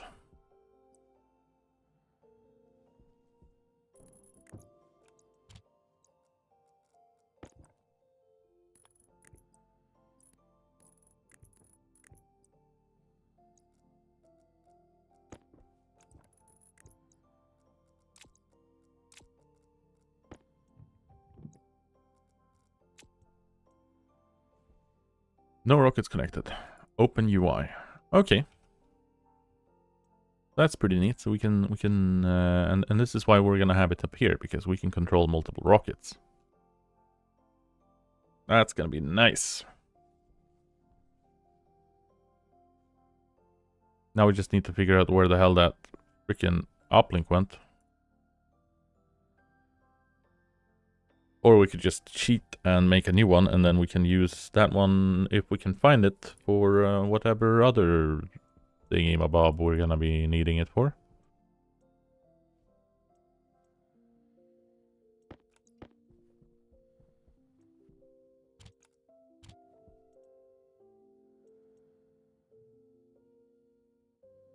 Since we got this, hook that up. Get that chopped up here. Because it's gonna be this device. Was it steel sheets first, or is it something else? Screwdriver and two. And this is also kind of funny, because this is one of the few devices that requires freaking heavy cable as the manufacturing device. And then we do electronical parts. And then we need welding torch with steel sheets.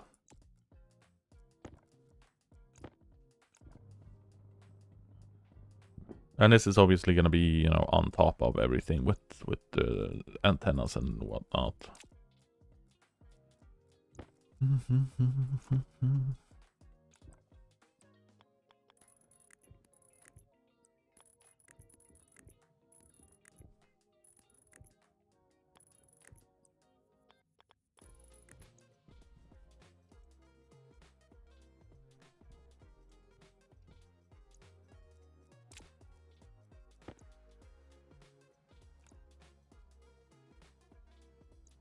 There we go.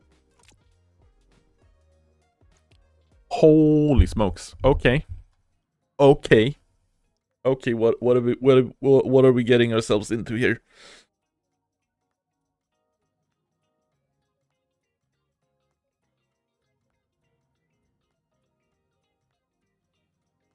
Okay, okay, okay, okay.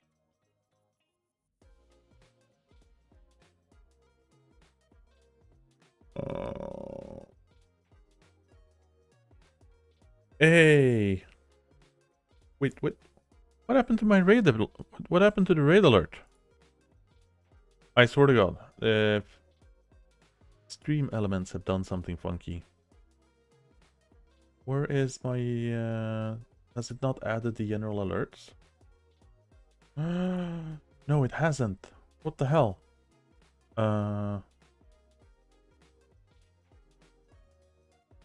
That's not it. That's. I apologize for that. I've been reworking my whole OBS setup and everything. Hey, raiders. Hello, Peter Taylor. Thank you so much for the raid. Apparently it didn't. I hope it did a shout out. That should have worked. I don't know. Did it work? Don't think it worked. Stream Elements is doing funky things right now. See if that works. Yeah, so that worked. Hello everyone, welcome to the channel. Name's Iceforge, and we are, as you can tell, running some more Stationeers that is very similar to what you came from. Don't know how or what you were playing, station-wise, difficulty-wise. We are sitting on Mimas, without solar panels, without deep miners, without any of the fun kind of automatic things right now. And just kind of getting going. We've been running a brutal start, and it is coming together. We got a greenhouse, we got some cooling, we got atmospherics, and right now I am just on the precipice of starting to get freaking rockets going. And I open up the UI for the first time, and I'm blown away over how I have no freaking idea on what anything of this is. But I do know that I have access to putting things online or offline based on the remote connection. And we can see the name for things, all the uplinks and everything. That's pretty crazy. Stationeers on Mars, second session. Last time we played was before the big Atmo/pressure. Ooh, so you were playing back before the phase change. That's been a while. Welcome back, I guess. It's gonna be crazy. Like it's the rockets, phase change, and whatever else, and then I'm really stoked for the map update. That's gonna be absolutely freaking astronomically huge. But we'll see whenever that pops out. It can be anywhere, between 6 months and a year. I don't know. We'll see. It's gonna be crazy though. It's gonna be really nice. Depleted batteries. So we got this hooked up now. Oh, look at that! We have a star map. Oh, that's nice. That's a little rocket. No operable avionics. Did I forget to put avionics on it, or is it just because it's? I've got the avionics. It's just that it doesn't have power. That's fine. And then we do orbit and whatever else. We got locations, site discovery, resources. Okay. Well, this is insane. this just went. Welcome to Rocket Management Simulator, where you organize rocket launches and recover resources and pull them back to the original point. No, it's going pretty well. So we've got, the new rocket part is so much nicer. Yeah, I never even poked at the old one. Like I looked at it slightly and got terrified, and it's like, no, I'm gonna stick with my deep miner and then not gonna worry about it. So this is all brand spanking new. Haven't looked at it at all. I have no idea what I'm doing. It is very, very new, all of it. Right, so we've got, how is the hydrogen looking? 18%. Okay, we're climbing. Let's see. Let's grab some more frames. Let's see if I need to actually move the rocket tower. And I need another access bridge. That's gonna be a little bit more gold, copper. Did I burn? I burned all of it on wire, didn't I? Ooh, did I have any more gold?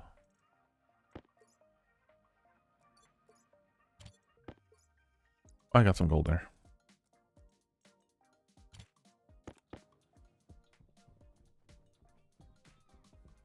Did I dump the... almost. That's fine. Dumped it. Dump that thing. I mean, it's a little complicated. At least it's not rocket science, am I right? Am I right? So that's fine. Let's do that. Ready to toss these guys in here.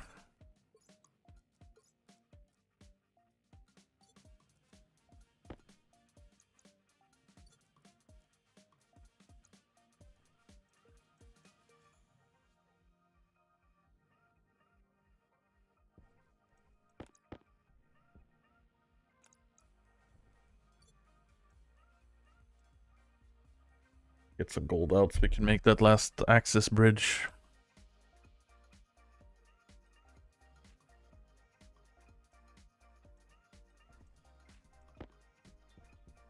And yes, things are a little bit haphazard as we've been cleaning up after the initial starter stuff. So it's a lot of things in progress, a lot of things is rolling around.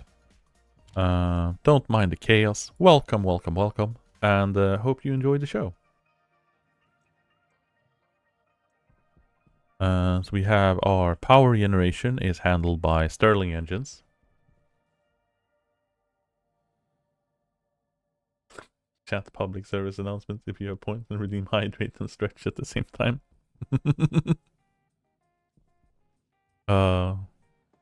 Yes, we got our power plant, which is generating 9 kilowatts at the moment, which is two daisy chained Stirling engines, which is running off the hot steam that's coming out of my H2 combustor. So that's a nice chunk of power from generating water.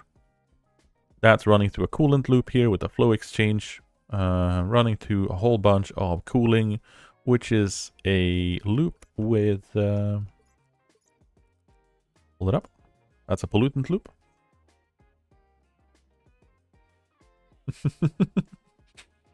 I thank you, Silver.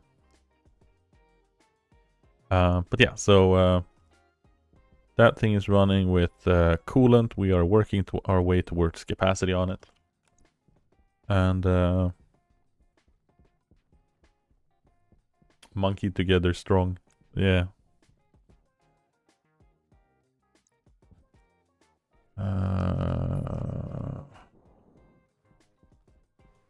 Right, down to the rocket and see if we needed to move the gantry and move the rocket supply pylon.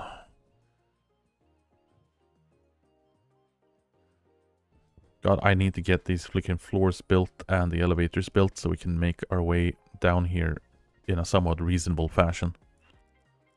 Because that shit's just ridiculous by now. Yeah, I think 4 tiles is too much. I think they're limited to 3. Maybe. But I know this is going to throw an error because, you know, it wants to be off to the side. But the power one shouldn't throw an error because it is in the right height. And it is center-lined, I believe. Did not? Let me out of here. Let me through. Let me through. Why are you... Thank you.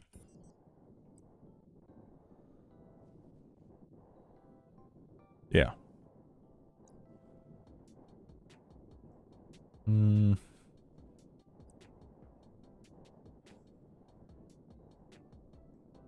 I mean, we should just be able to do...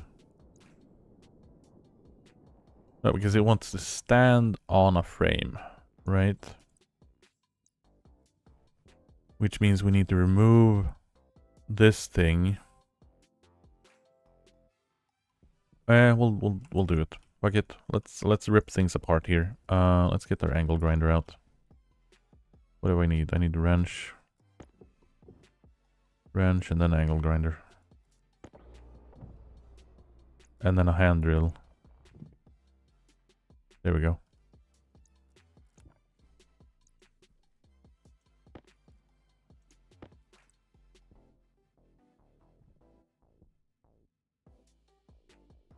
No, because I have to build it. I have to build it back here. How the hell?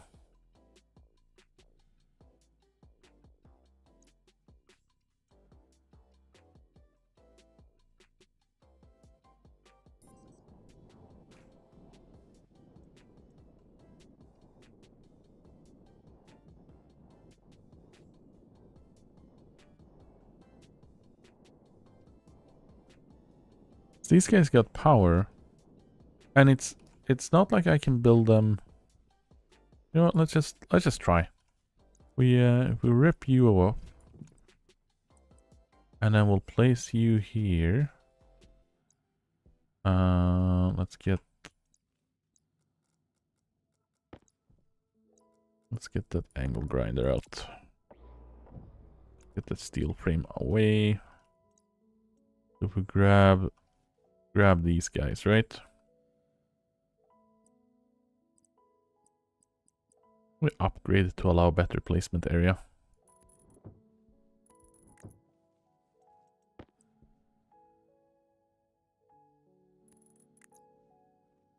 Right, so if we do this, and then we just hook that power up.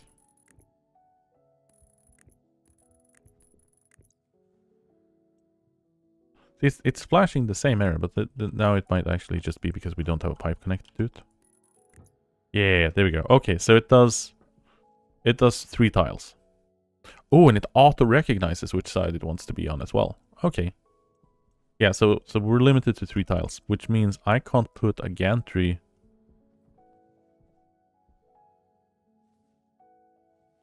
where I want to put it.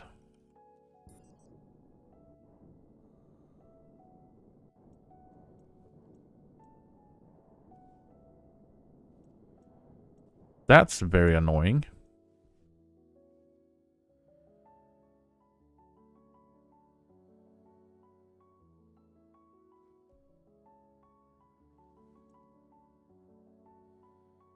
Because I can't put...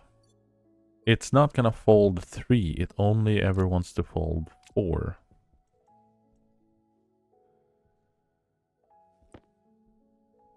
And I can't build it inside the tower, and I can't do it that way. I mean, I could build it... I could build it like this.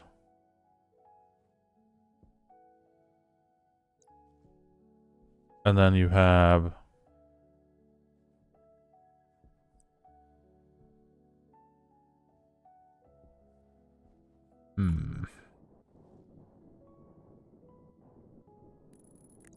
Like, if I put it like this, you could have it... You have a fence here or something. And then you walk up and this is your way out onto the rocket. And that puts it here. Which does give us access to the scanning head easier. But that kind of defeats the purpose of some of the other placements. But, I mean, we could rotate things around so it is accessible on this side. Yeah, we'll figure something out. I kind of liked my round silo, though. That's annoying. We'll deconstruct you for the time being. I'm angry at you. You go away there. Otherwise, I could move out so the access tower is in between and then have a service tunnel that has the access points. That could also work.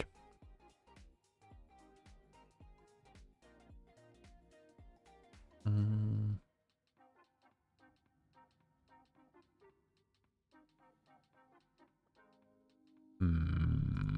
Yeah, that could work. That could work. But that is going to be less of a now thing and more of a sort out and try later. We are going to do this. We are going to do that. Unless, of course, I'm being cheeky and we can do other fancy things. But that's fine for now. That's fine for now. We're going to get some blast doors and whatever else we need later.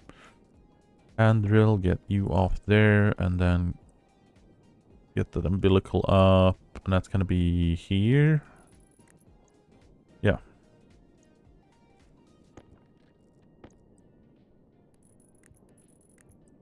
And put that little nice thing here.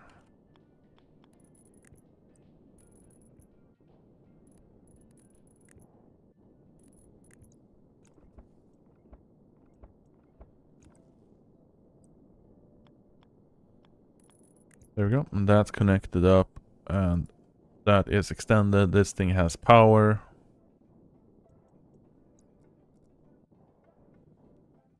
Now, the only thing I didn't really consider is in the fact, does this pump? Or do I need to put a pressure regulator here somewhere? I did not even consider that in my initial construction. But we'll notice it.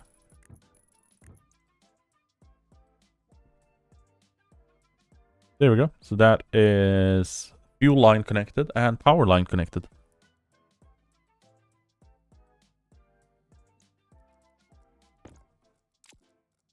And then we'll just do this. And that is the telemetry. That's the avionics.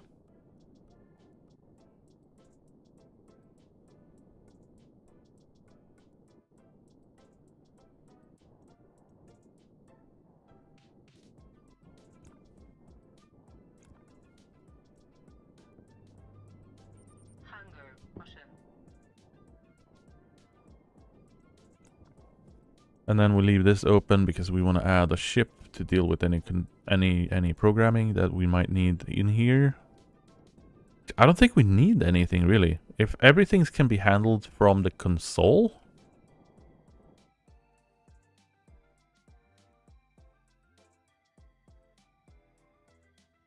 Unless we don't have like some general backup program or whichever else. Like if the downlink can receive telemetry and handle all of the data and everything.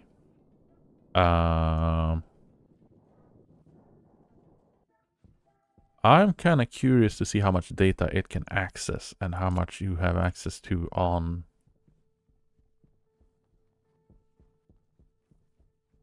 I guess if there's a risk of it losing connection, maybe, but... Maybe. Also, thank you for the follow. Much appreciated. And I do hope you had some fun in your run. It is nice seeing more people coming back into the game. That is our rocket. We're gonna rename the rocket to something. Yeah, so let's turn on the piping analyzer, and we don't want to turn on the rocket scanner, I guess. Yeah, so rocket avionics. Thrust to weight is -1. And I'm guessing that's because the rocket engine isn't actually on. And I'm kind of curious to see what happens if I just turn on the engine. If we set the throttle to 1, right? So we can edit all of these things here.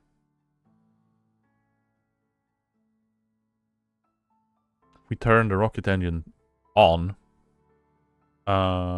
what would happen?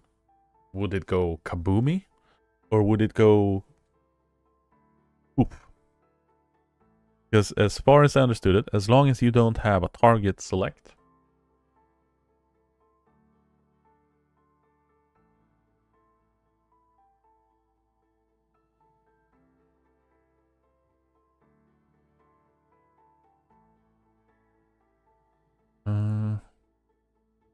And as long as we don't have a selection for a destination, it should just fire the rocket on site.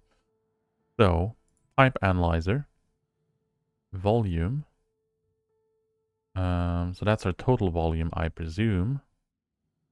And then we got our ratio here. We got, you got that, you got total moles. So, yeah. Which means we are not pumping in anything by default. So we need a pressure regulator. Either a pressure regulator or a volume pump. Maybe a volume pump could be fun.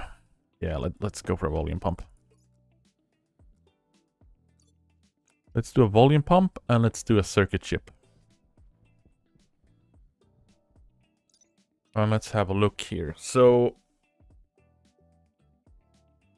hydrogen gas, or, you know, volatile.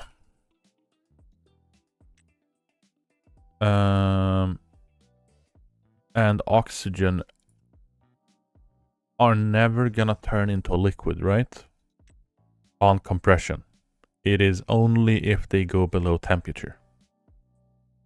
As long as they're sitting on 20 Celsius, they're never gonna go liquefy. Which means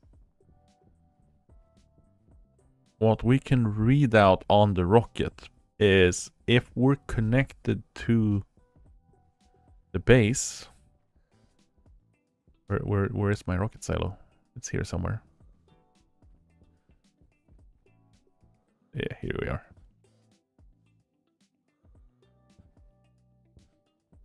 So we can do a... If we are connected... I'm presuming I can stand on this thing, right? Nope. Are we falling through it? Yeah, it's a non-solid object. It's the only non-solid object in the game. We found it. There is one. But yeah, we pop this up. Pop this in there. Do an import. And yeah, I'm gonna leave people hanging here because I need to do a quick bathroom break. And I'll be right back. And by God, I need to fix my freaking stream deck because clicking on these things are annoying. I've gotten so used to the quality of life. But yeah, bathroom, be right back.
A chair got occupied by a cat when I walked away.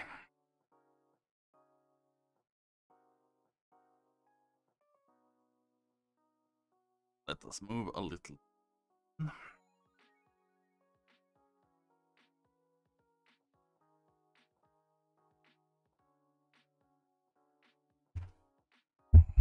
There we go.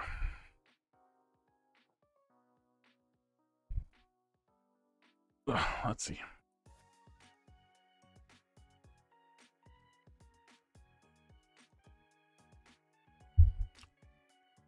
On the topic of non-solid objects, I confused myself earlier. I had a potato plant I couldn't interact with, and a pot claiming to be empty. Turned out I had somehow ended up with 2 pots in the same square. I have managed to do that with a wall. That made it think that it wasn't a solid wall.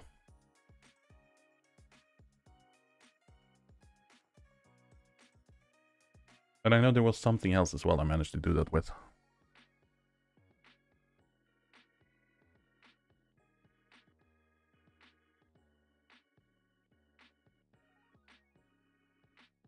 Let's get that up and running, and then let's figure this out. So I'm thinking putting the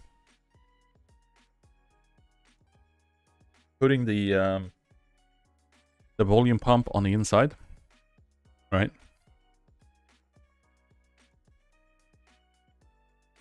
Because I'm presuming, and this might be wrong on me, and we're gonna need to investigate this. So we're gonna angle grind our way through here again. I need to angle grind my way through here anyway, since I wanna place the pump on the inside.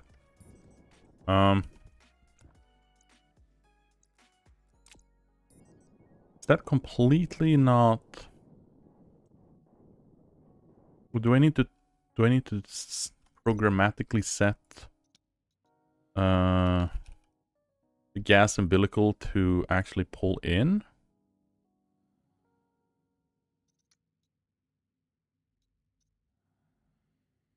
Because we have a setting. What does the setting do?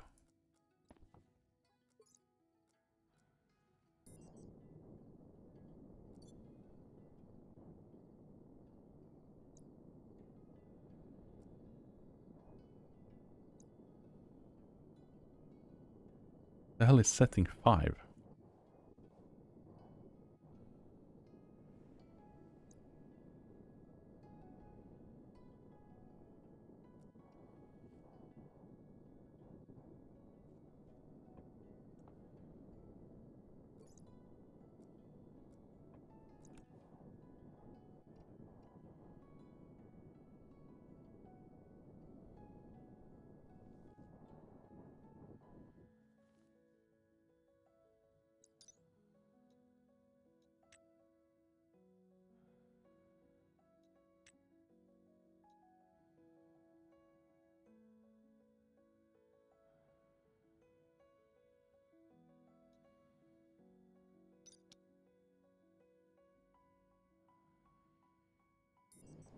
So with that, I'm presuming that I have to put a pressure regulator on the inside, or, you know, like a volume pump or something. So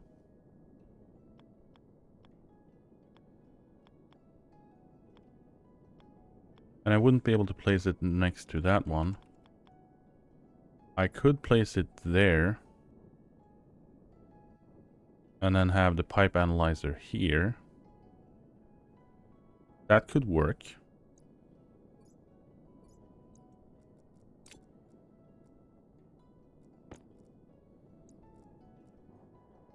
Although that's a mixer, I don't want that one.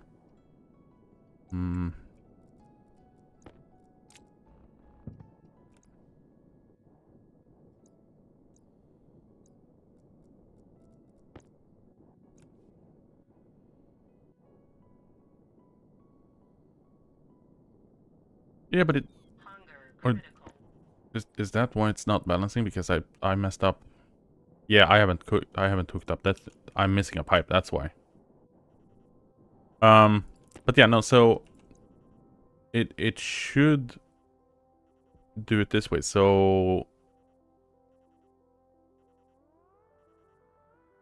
I'm thinking of not needing to have a pressure regulator, because I'd need to have a pressure regulator sitting here to be able to run it without that. But if I can have it, granted, I don't need the power drain on it. Yeah.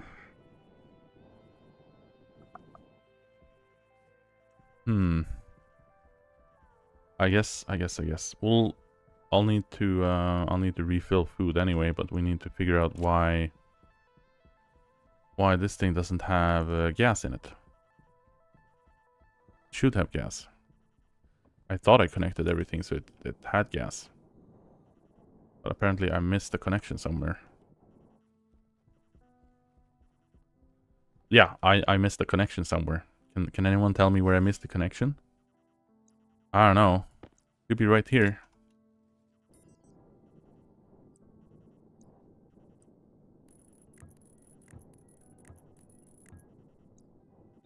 Hydration critical.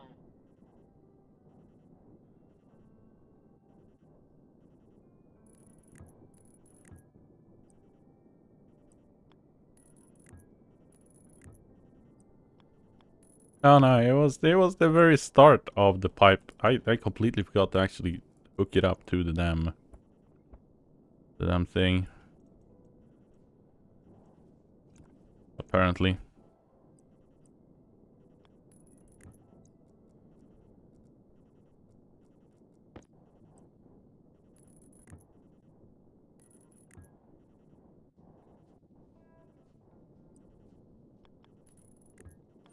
Power low. There we go. That should have us sorted out on fuel.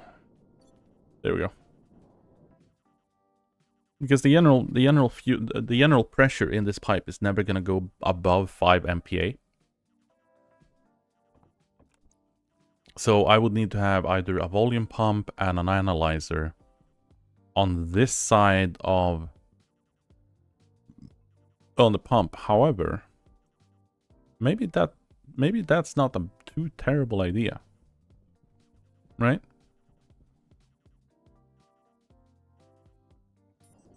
Ooh, a turbo pump.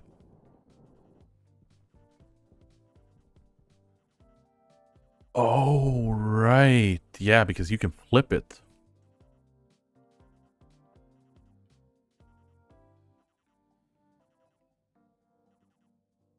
See, that's not a terrible idea.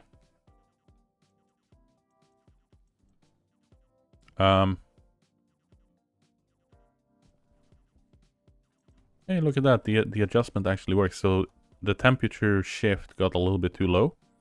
So the heater turned on for a little fraction of a second there. Yeah, let's head in and get food supply.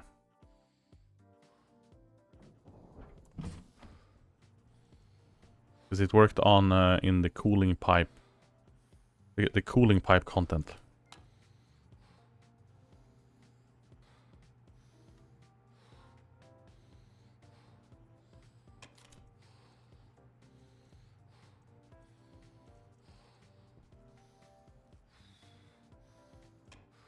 May have forgotten the oven on. Hunger caution.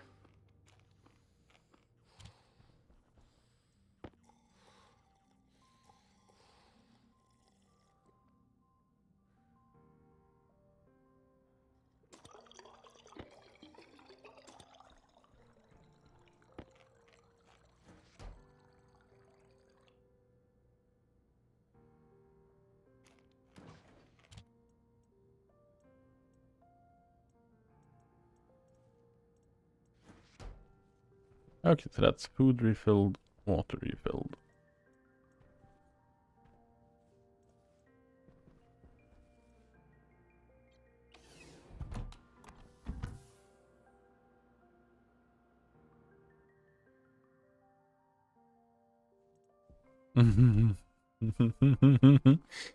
That was momentarily scary. Stopped for dinner, put myself in the sleeper first, but forgot. Logged into completely knocked out.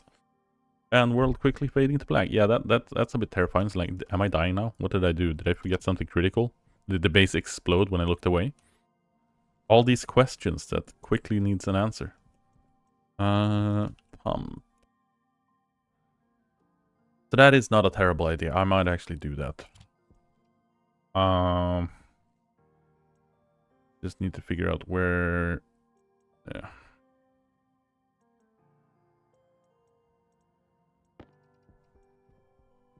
Because that is true. If you use a turbo pump, you can just hit a button on the pump or switch mode and you can empty it out. And you can still run it somewhat slowly, so you don't need to risk explosions by pressurizations.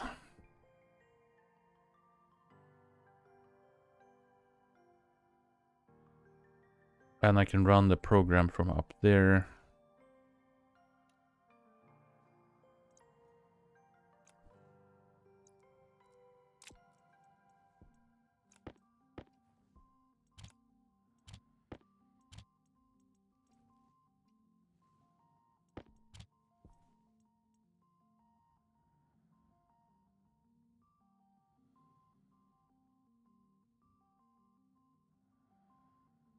Because if it's equalizing on both sides of the gantry, and it's doing that without a limitation of volume, then I could potentially read the rocket from the computer.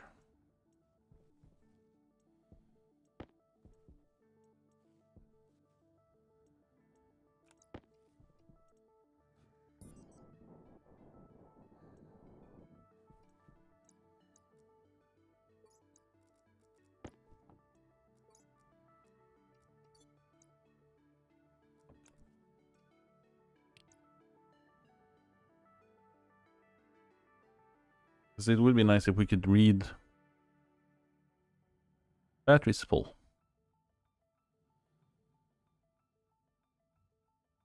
So a medium battery here is 3.6 million.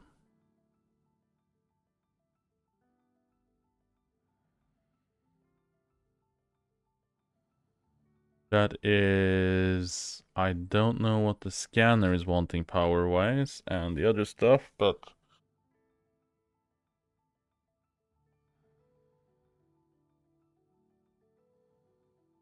That's 270.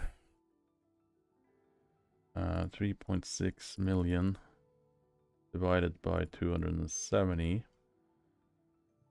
That's then divided on 2, so that's 660 divided on 60. That's got... It's got...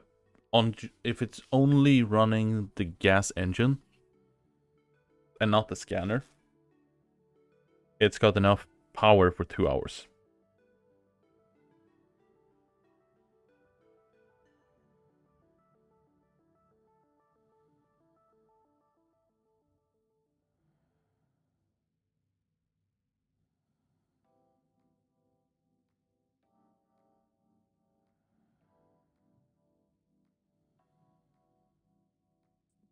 Confidence, very high. Auto landing is enabled.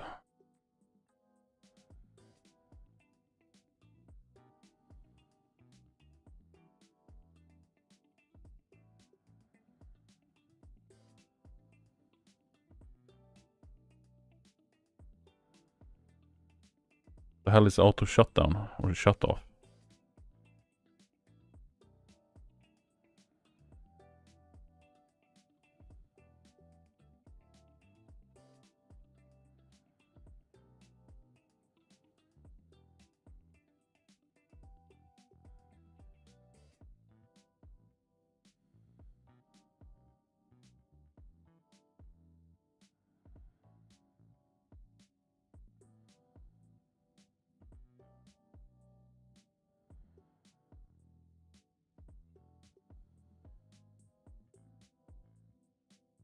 Oh, right. So if we start fueling it and we fill it up to the max capacity and we turn the engine on, we can see how much fuel time we have by test burning. So we hook up the we hook up the umbilical, we fill the fuel tanks. You're gonna fall down if you keep it rolling like that.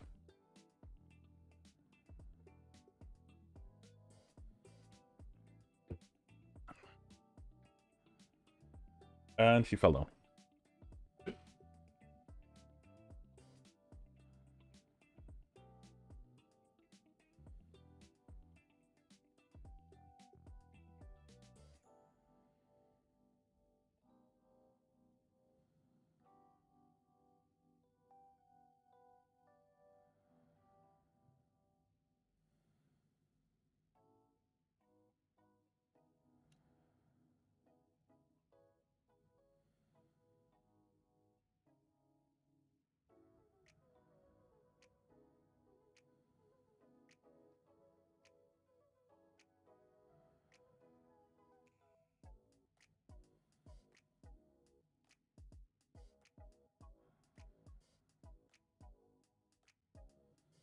Here we go. Can we lay down here? Thank you. Adorable. Yes. Adorable. So we are gonna get this pump set up and we're gonna get the fuel going. And once we have that sorted out,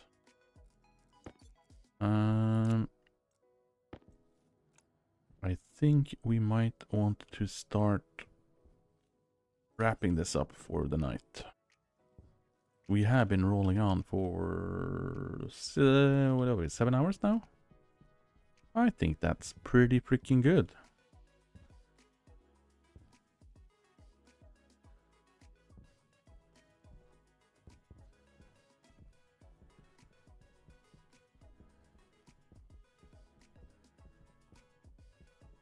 Did I leave the laptop down here? Yeah, I left the laptop down here.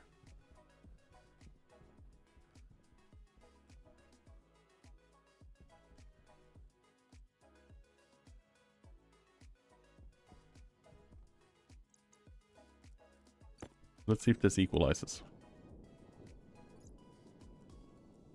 Yeah, it does. It immediately equalizes in between the umbilical.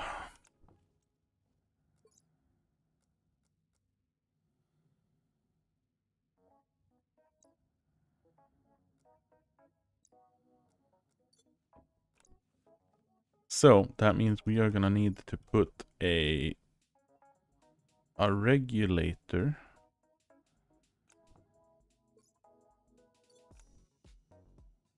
on this thing, because we essentially need to do this, right? We can even do this here. I want to have you the opposite direction. There we go. Thank you.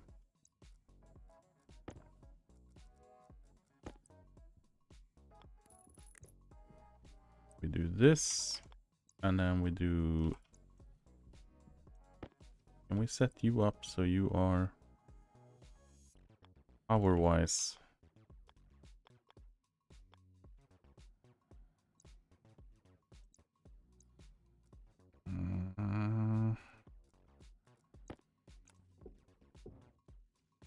Gonna be annoying either way.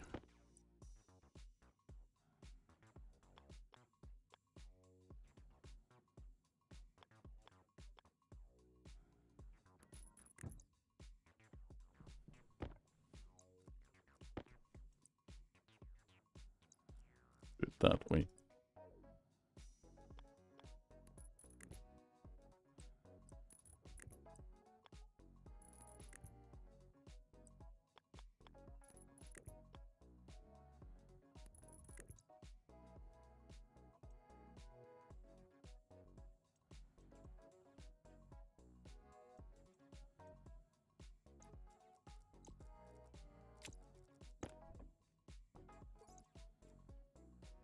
The mode 0 is forward.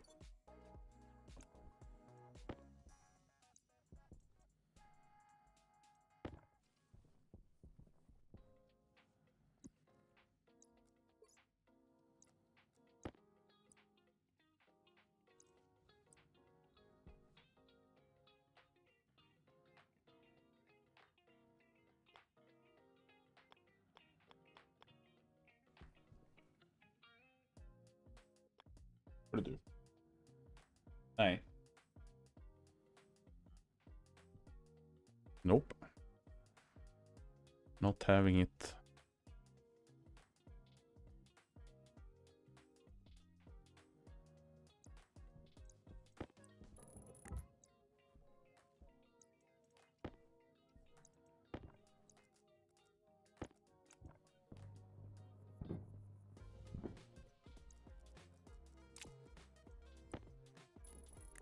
There we go.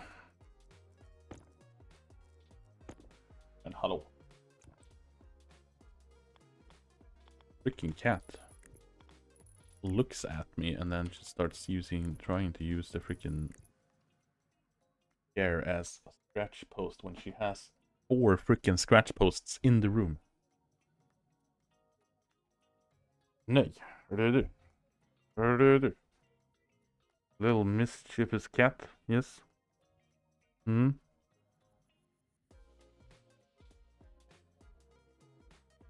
Literally just woke up and too lazy to walk over to the scratch post.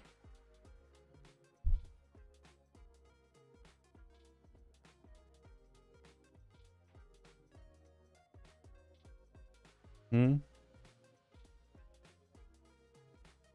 Hmm.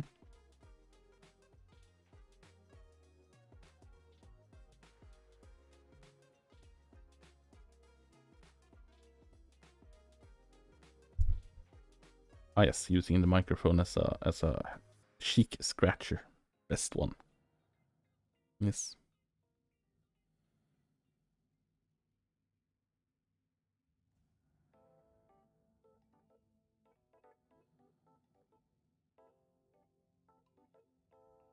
There we go. Yes, lay down there. Thank you.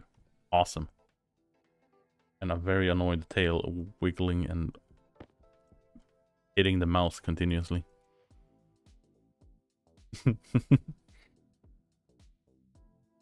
Okay, so we are gonna grab the device IDs for these things. So we're gonna grab the pipe analyzer and we're gonna grab the ID.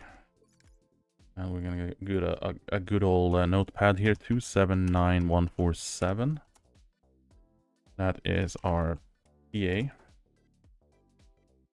then we're gonna grab our turbo pump, which is 279171.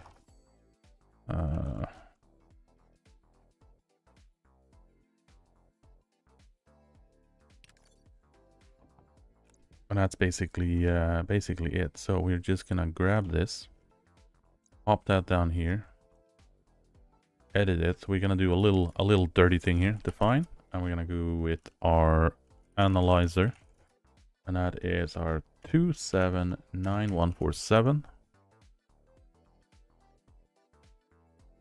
Nothing freaking gets. Someone's bashing her tail on the numpad. 279147. Thank you. Define pump. 279171. Holy crap. You're not helping right now. And hitting enter with her tail. And yes, she's aggressively hitting the keyboard with her tail that hard. So she's hitting freaking keys.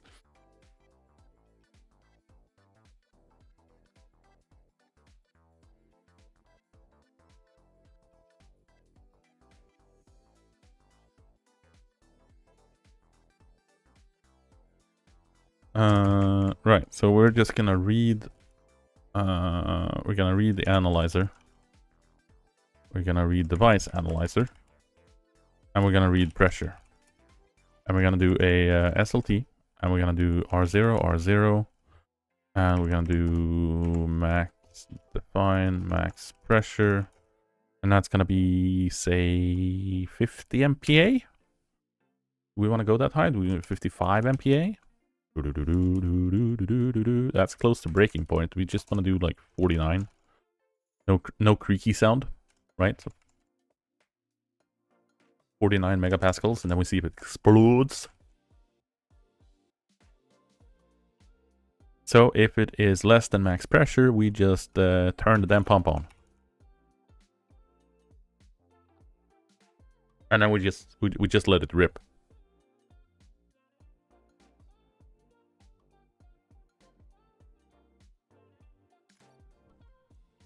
Export. Bam. Bam.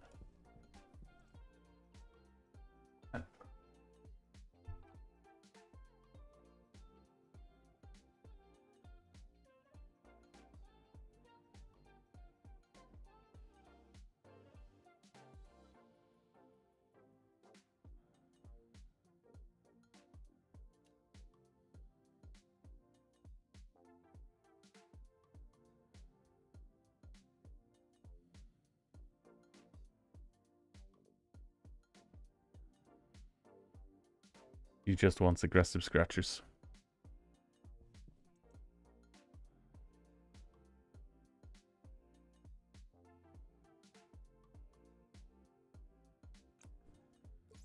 And so, let's see if this is increasing as quickly as that. How do you do? It is not. It is definitely not, because gantry isn't. There we go. Thank you.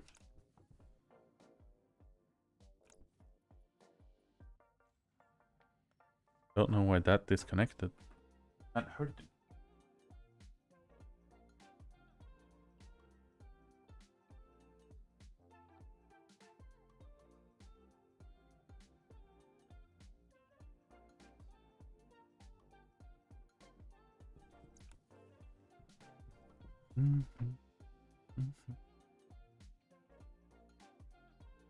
It's jumping by 4 every tick. Yeah, so it is equalizing, right? 9.7. Yeah, it's perfectly equalizing.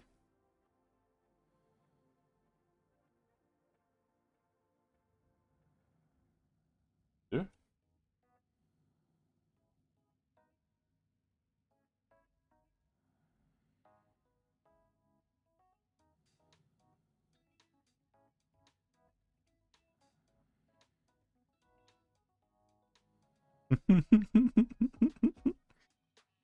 Very adorable, yes. Very, very adorable.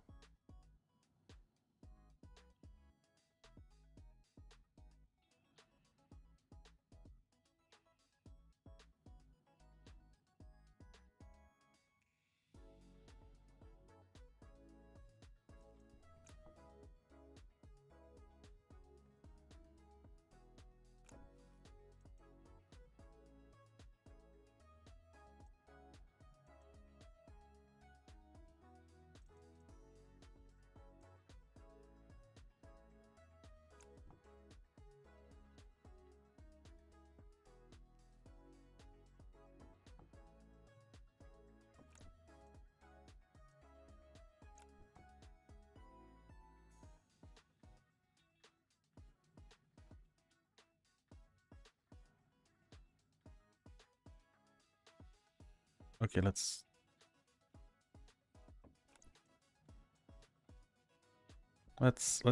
be happy on 30.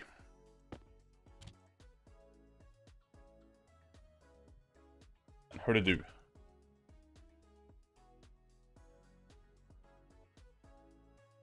Now she got a little bit way too excited.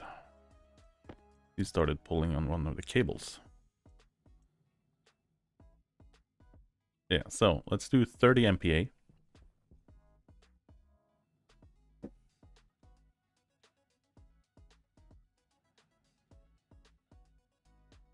I have a solution for this.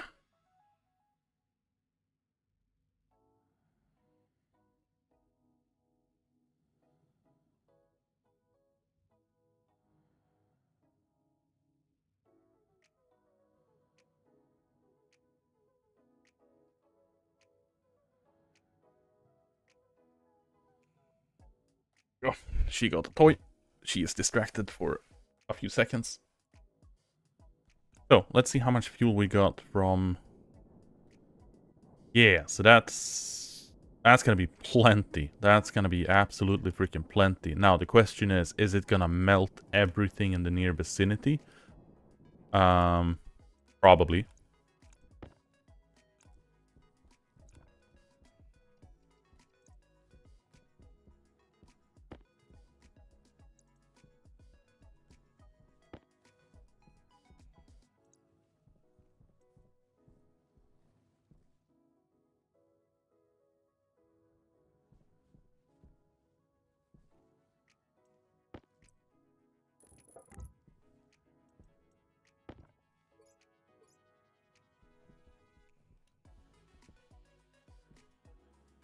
Well, I mean, we can test it. I'm kind of curious to see what happens.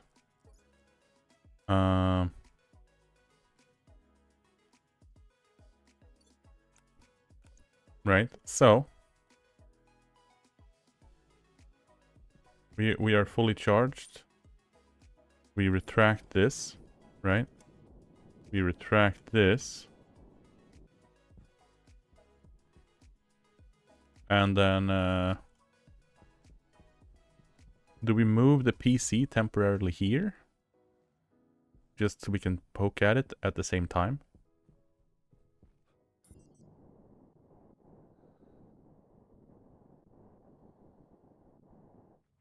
Would that make sense? Probably.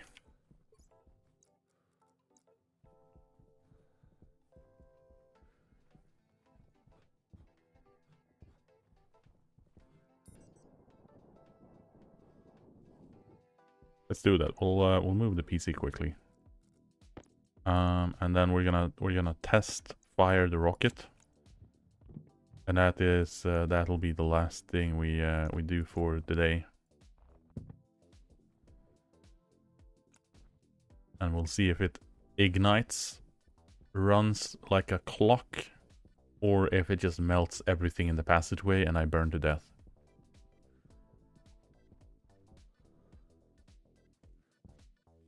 It'll be one or the other. I have a feeling.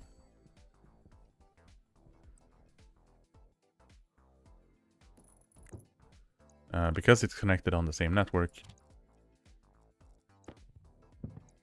it's gonna be fine. Need that.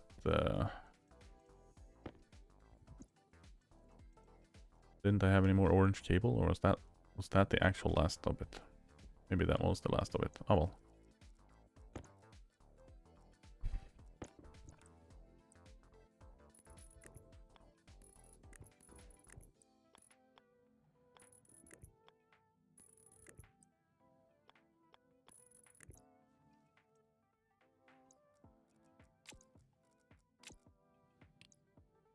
Okay.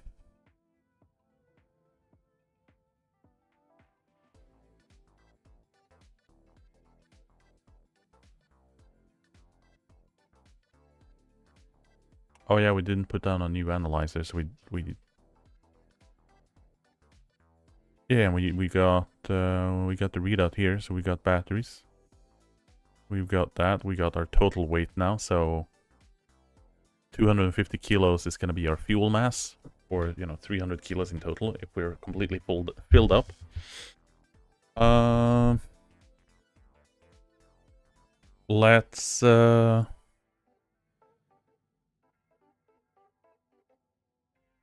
Let's do this. So let's let us save this up. We're on a day 168.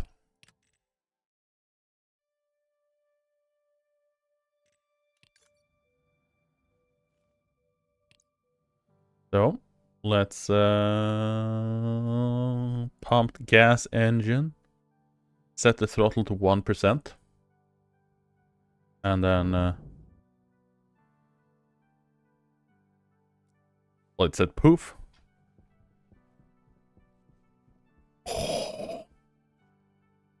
I don't know if that's safe for the other parts, but we are burning at 1% here. that is pretty awesome. So the fuel and everything works. Power and everything works.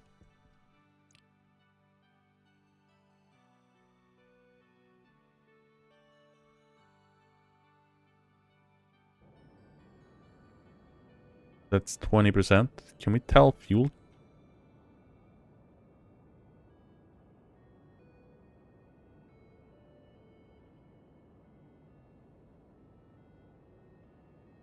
Do we have... Can we tell our thrust to weight ratio here somewhere? Yeah, we can... yeah, there we go.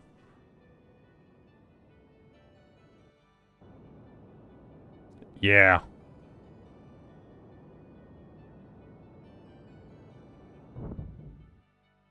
Okay, so that's cool. That is cool. I don't know what the fuel count would be because it's not actually giving us a fuel timer. But it worked. It freaking worked.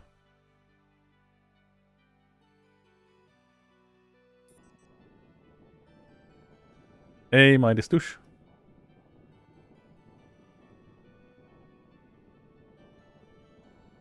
Yeah. I mean, I'd say that's a interesting one, and all the gas seems to be having compressed down there as well. It's slowly leaking upwards, so that's gonna be great. That's gonna be great.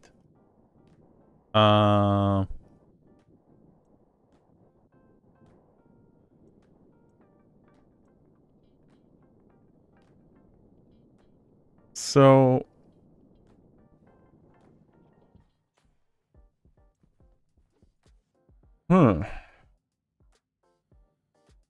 Okay.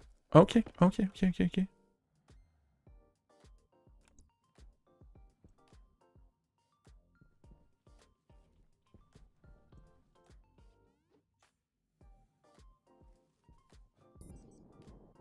Let's just hit these up so we fully refuel / recharge. That seems to work, right? That seems to work. So how the hell do we do the rest of this? I'm presuming we take the rocket, we send it up into space, and then... Hunger caution. What do you mean carefully? Just 100% throttle, go! I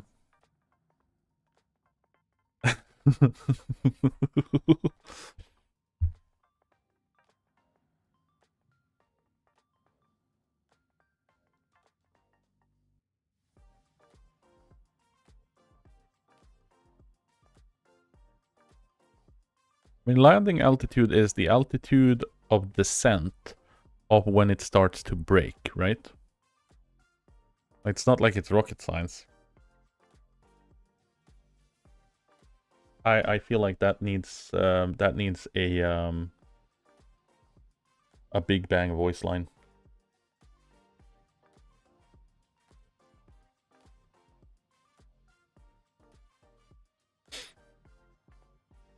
It's not like it's real science.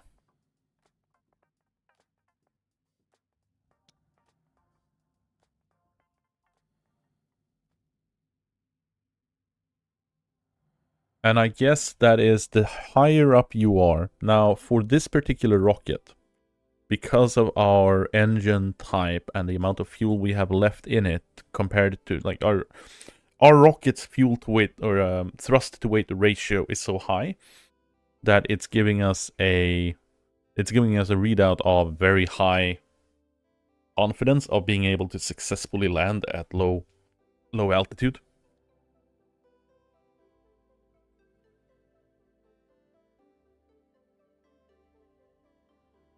So if we take a rocket and we set our destination to Mimas orbit, and then once we're in Mimas orbit, we can tell it to do things. Waste tank caution.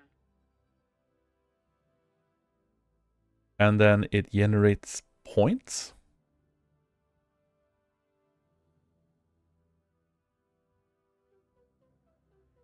Right, like scanning should be able to. But do I need to actually pre-program the scanning to do its thing automatically, or can I do all the interactions here from the panel? And then I can manually interact with the rocket throughout its entire travel. And then once we've tested it, we can start to move a lot of those interactions over into an automatic onboard system.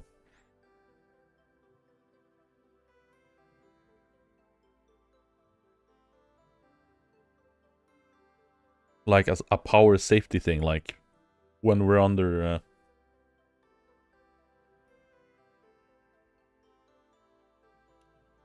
if you're coming back with multiple cargo bays of lead, it might be less optimistic on the TWR on the landing board. Yeah, I mean, I'm assuming that this is actually updating live based on the weight of the rocket. But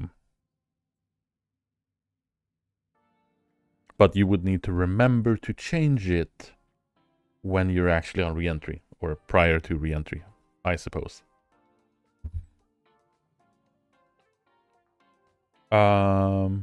But yeah, I mean, it's just a matter of welding this up and sending it out then. There's nothing more to it, right? Right? Are we ready for our first rocket launch?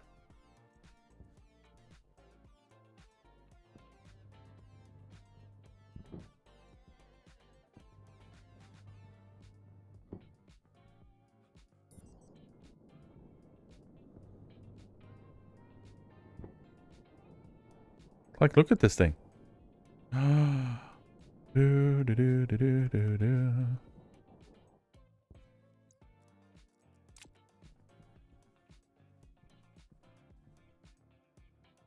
Now, should we drill a little bit of a bigger hole? Maybe, just maybe. Because it'd be dumb, because it's not gonna fit here.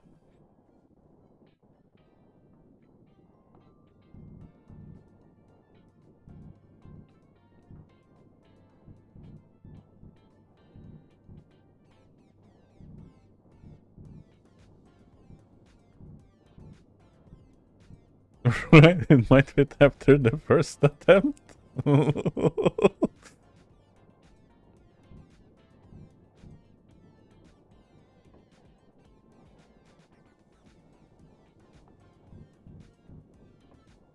That should work, right? Now the question is if it's going to be accurate enough on re-entry, but I'm presuming it's going to work. Just like it'll just align on the vertical axis and then land on it. I didn't trust it to be pure vertical descent, so I made mine a full 3x3. We'll notice. We will notice. That's for sure. So,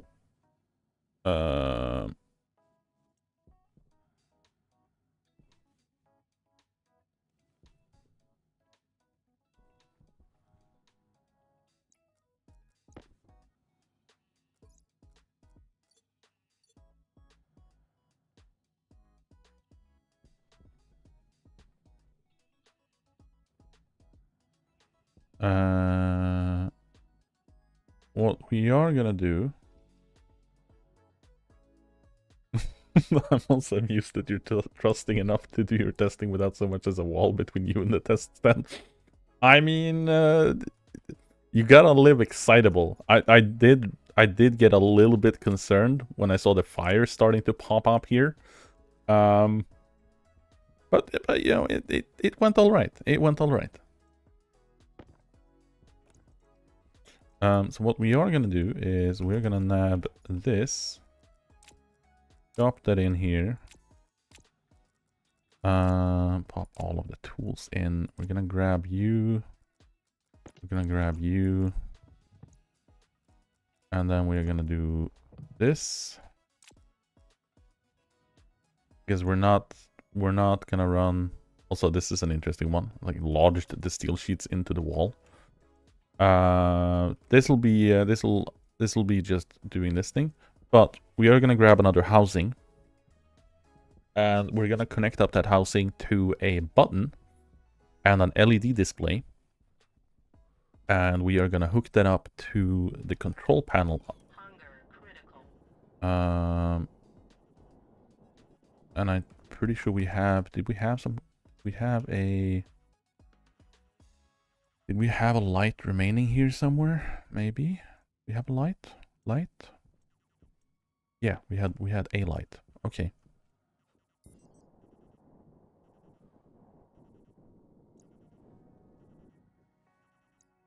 We're gonna take the computer and we're gonna place the computer here. We're gonna do the rocket control thing. And then we are going to build the PC. Pop that in there. Pop that in there. And then we are gonna take... We're gonna take a piece of wall.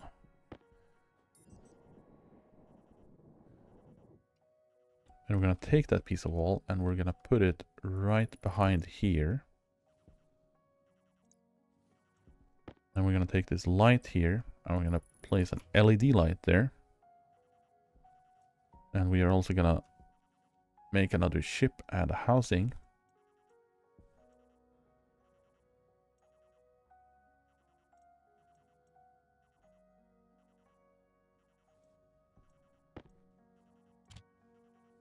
That's not enough gold. Do we have some more gold here? Please tell me we have some more gold. Are we pooched on the gold? Are we actually gonna be falling over ourselves due to the gold here? More cable coils. Hydration critical. Yeah. You can be hydration critical.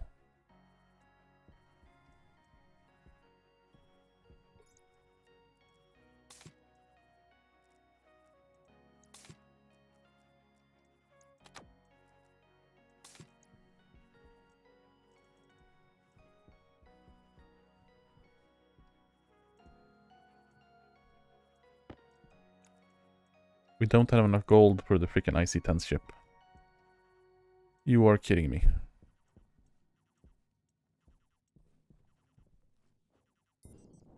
Well, that's slightly annoying. Just a tad bit.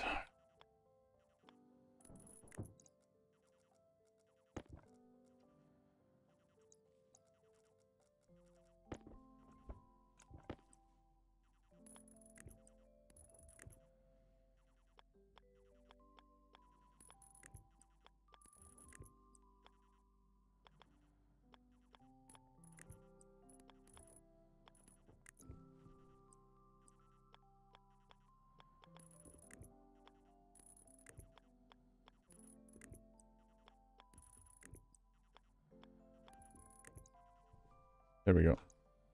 That is hooked up, and that is hooked up. Right, so we need a little bit of a quick food refill, and then we need to smelt a couple of units of gold, make that IC-10 ship. And we are down on hydrogen again because we've dumped all of the hydrogen to fuel.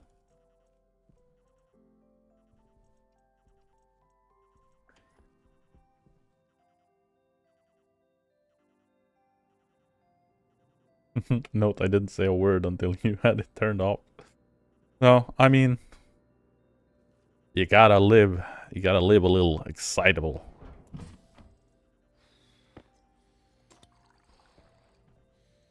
That's the way you do it. If it works, it works. If it didn't, well, we would have seen a spectacular bang. And me running around in the hallway on fire. It would have been entertaining. I don't think anyone can question that.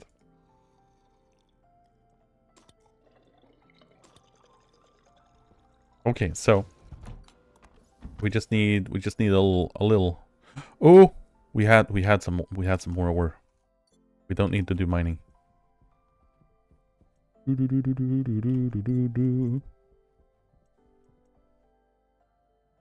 But we do need to empty out the gas.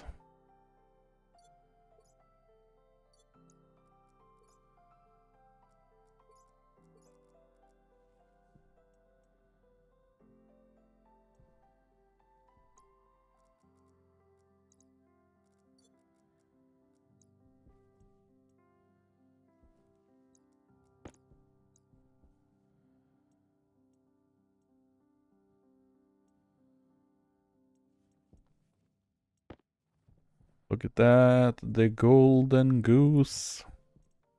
Give me a whole bunch of ships. And then while that is making those, we can run down and drop in another couple of units. Actually, you know what? You know what? You know what? You know what? We have some shoots. We can use some shoots.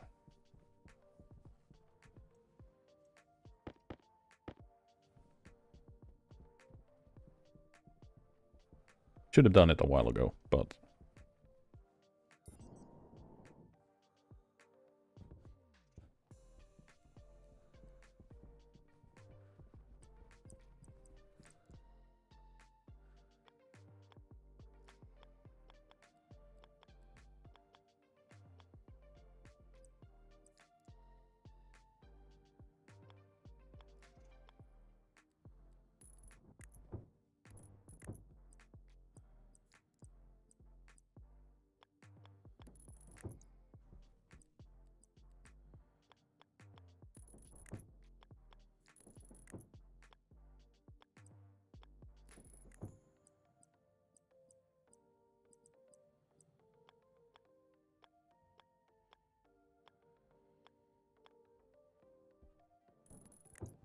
There we go.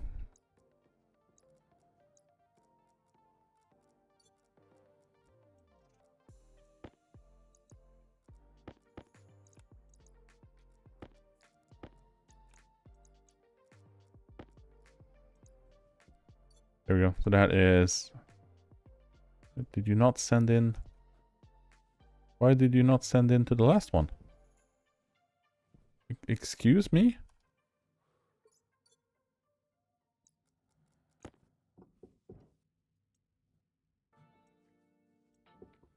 Did I put that the wrong way? Or do I just want to do... Do I just want to do overflow? Yeah, I just want to do overflow.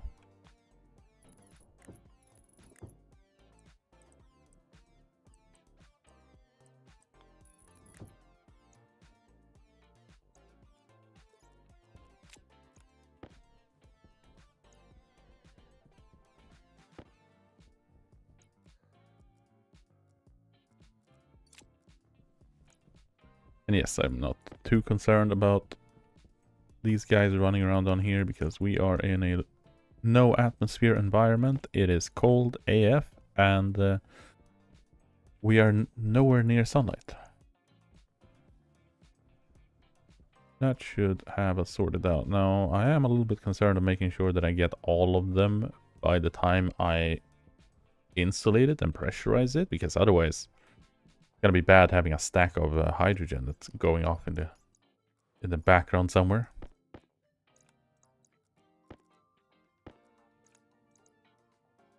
There we go. That is a lot more effective than what we were doing before.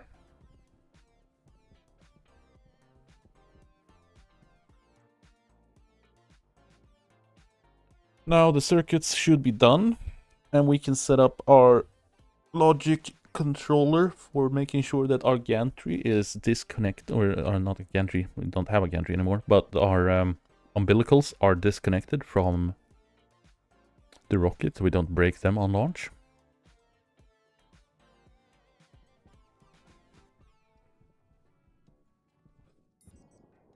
We need the ship with us. Thank you.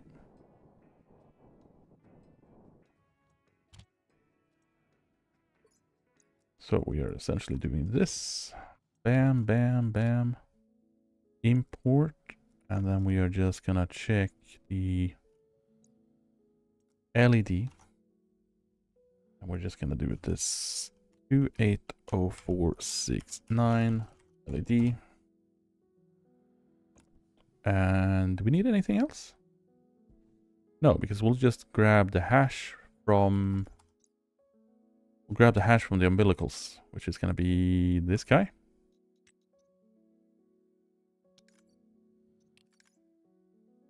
Define gas U. Define our U.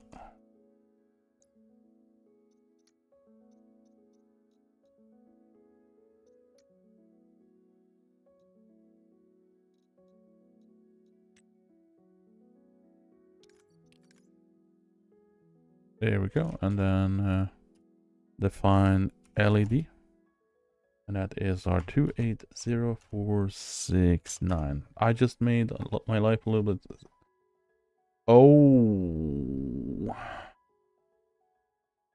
I needed to know which direction the ratio goes for the input. Built an extra mixer just to verify which is input 1 and input... Wait, what? Oh... Oh, okay. You have the mixer for the combustor inside the frame as well? Or did you just seal the mixer itself inside the frame? And this is why we color the pipes. Because if you'd colored the pipes on the way out of the frame, you would have been able to see, oh, that's a white frame, or that's a, that's a green pipe, and or a white pipe, and that's the red pipe. So I know which one is gonna have volatiles, and I know which one is gonna have oxygen.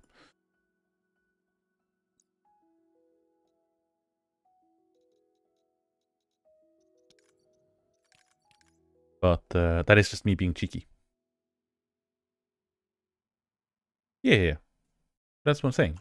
If you had the pipes colored, you wouldn't even need to consider it. You would go, this goes here and this goes there. But I'm hoping you have colors for other pipes, or is that just a me thing? Like if I don't have colored pipes, I get lost. I get absolutely freaking lost in the wild. So we want to do LB. And we do this, and we do gas U, and that is gonna be was it setting?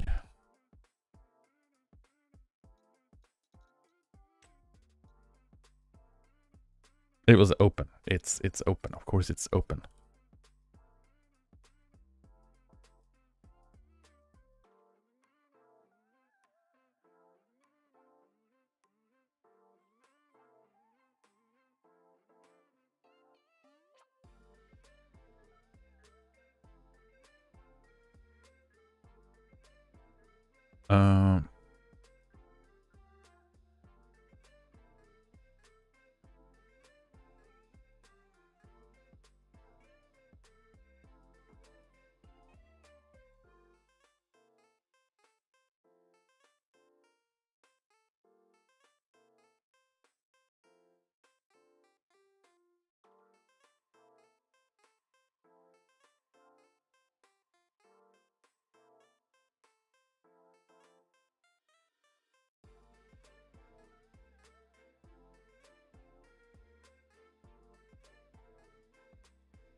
Because it has a great way to do that in our vault today.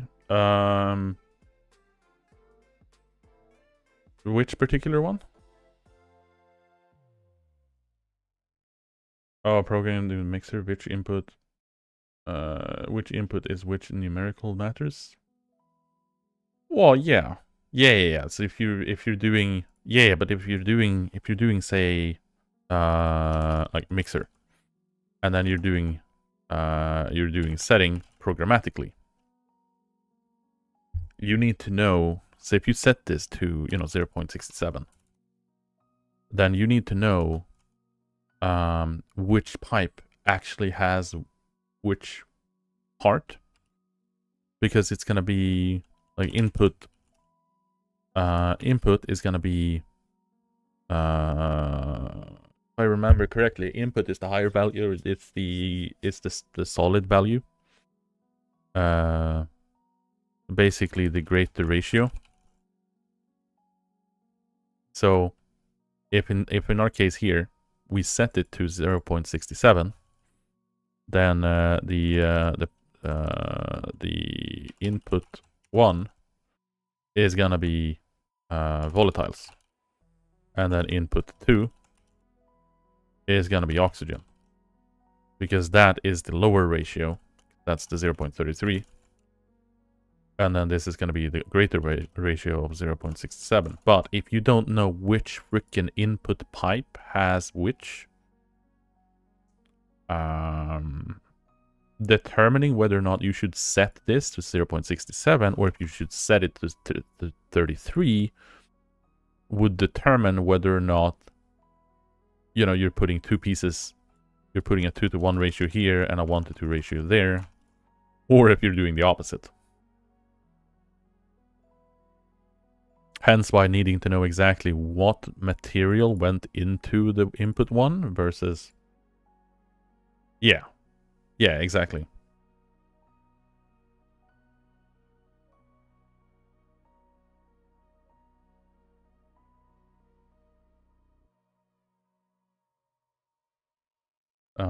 Since it is doing...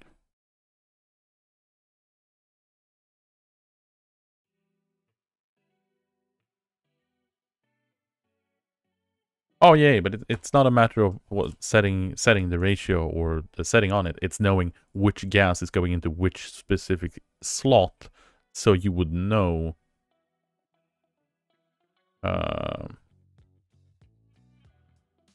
which of the ratios would be applied on the material. Because if this is unknown and this pipe is unknown, you wouldn't know what to set the ratio at. But if you know that this is oxygen, and you know that the pipe coming in from the side here is your volatiles, then you know that this would be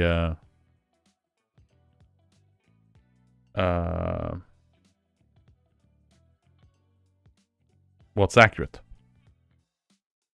But if you're uncertain, or if you're wrong, then the mixture is going to come out the opposite.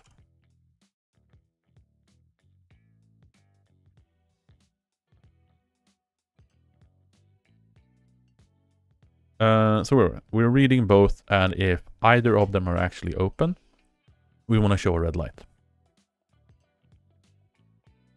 We want to do here, we want to grab, if A is a non-zero, as in either of them is open, we want to grab color.red.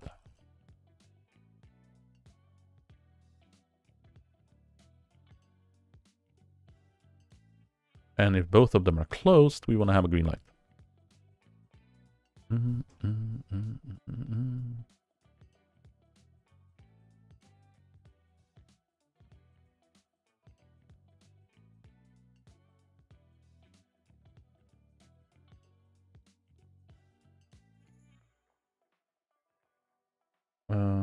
The fun part is those are all temperate.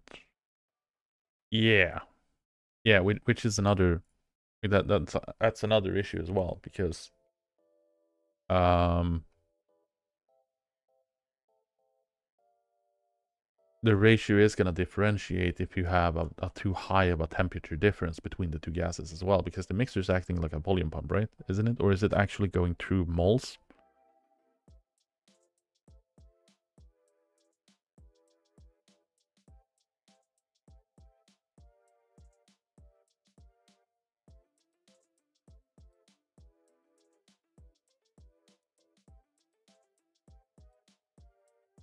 There we go. So if we export it,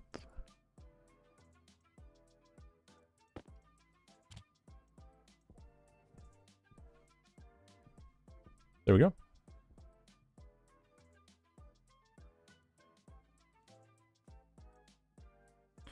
And then we want to have a switch to that, which we have here.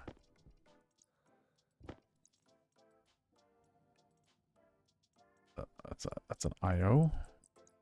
Not what I want. Don't I have a switch? That's the processor. Don't want that. Do I not have a switch? I don't have a switch. Oh my god, I don't have a switch. Whee.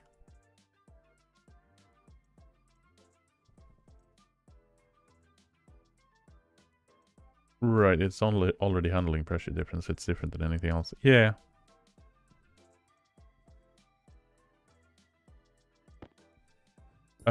Stoosh, did you see what I did with the volume pump for the greenhouse?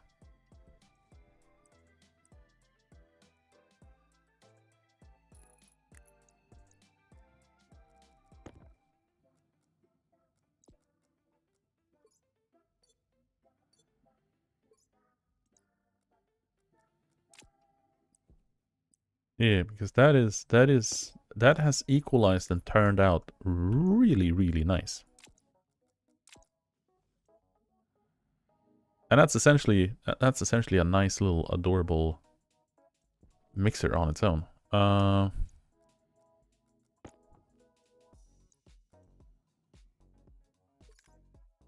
280888. And that is gonna be our switch.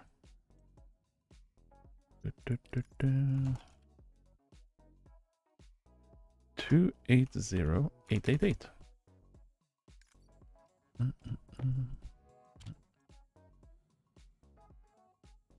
We don't do more than just define it. We want to check if SB. We want to do a LD. We want to do a... Let's just reuse R0 because we've spent it, we've used it, we've read it, we've used it, we've read it. Switch. Is it setting? Open. I can never remember what it is on it. It's open, right? Yeah, I think it's open.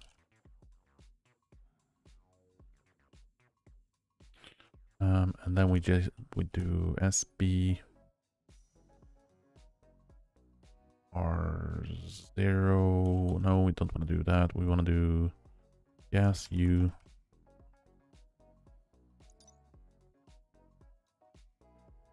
Umbilical.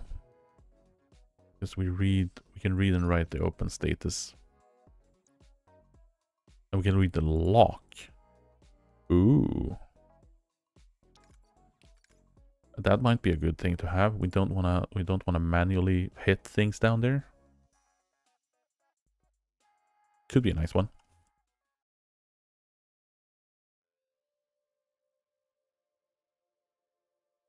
That was a brain freeze. That was a total brain freeze. There we go. So we read the switch and then we apply the switch value onto the settings and then we're reading the color of it and then that is basically it. Export. Pop that in there. Pop that in there. There we go.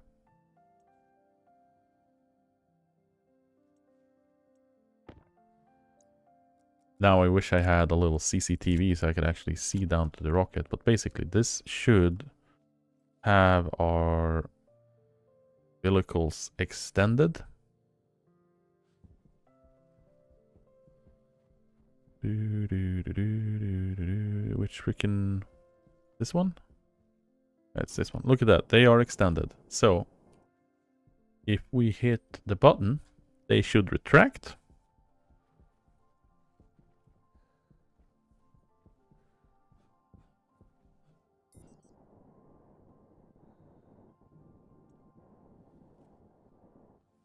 That is a green light because if they are retracted, we can launch the rocket.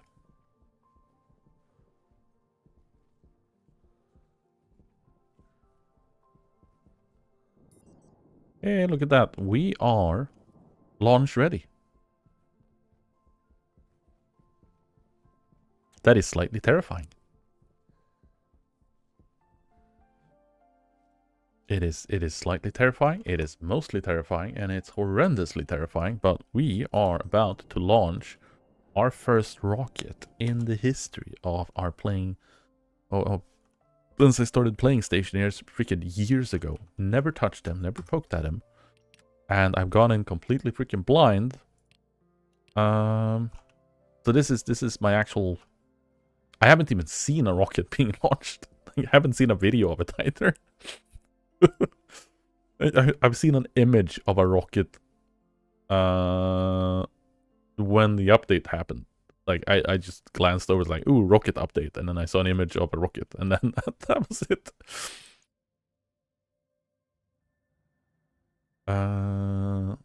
So I guess we go in here. We location information, charting point. I guess we gain charting points as we do scans.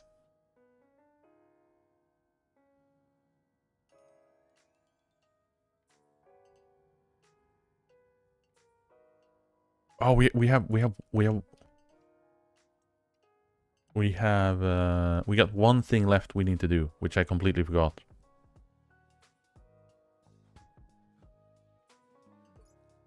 And I think we might need to actually, yeah, we're gonna need to apply the angle grinder here. We've forgotten one key critical part.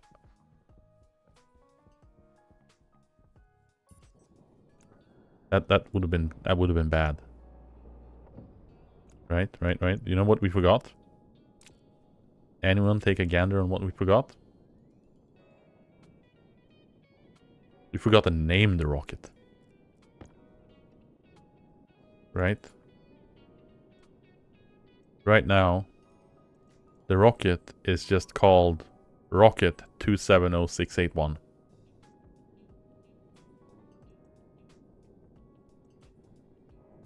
No. I was thinking of just like a gray rocket because it's our first, it's a prototype, you know? But the question is, what do we name the rocket?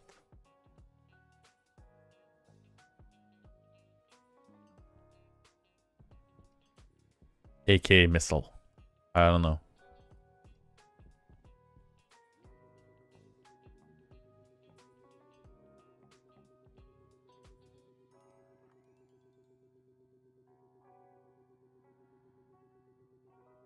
It's camouflage to the terrain, so if it lands badly, it'll blend it.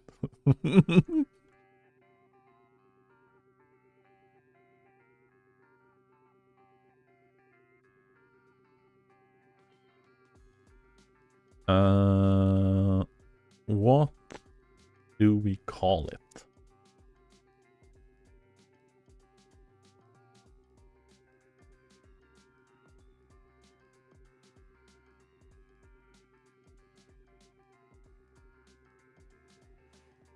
Steve?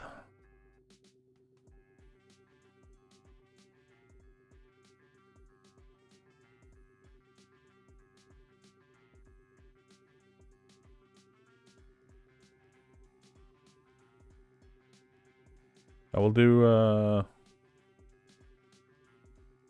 you know what, we'll go with ENG. We'll do a sub thing. That is what we're going with. I have faith in this. I have faith in this.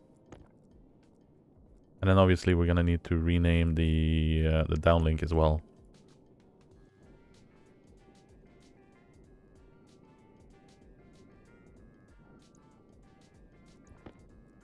Okay. We got this.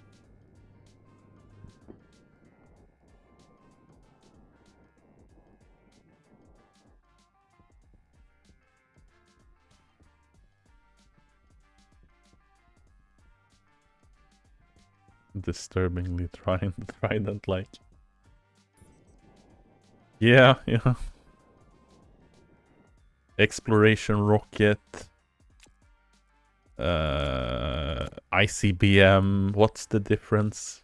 There's a reason why rocket technology is, prohibited under weapon manufacturing and technology stuff. Right, so with that, we're gonna save just because we fixed that up. We're gonna check the uplink just to make sure that that thing has reacted. Yep, look at that. We're good. We've got this.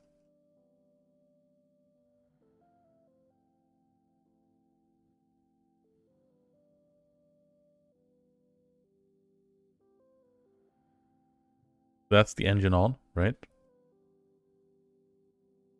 And then do I just set the throttle to like 30%? I do?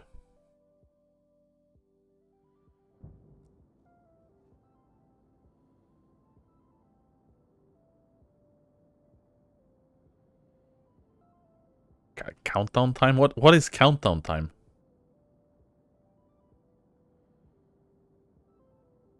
It's not really leaving it. Do I need to release it somewhere?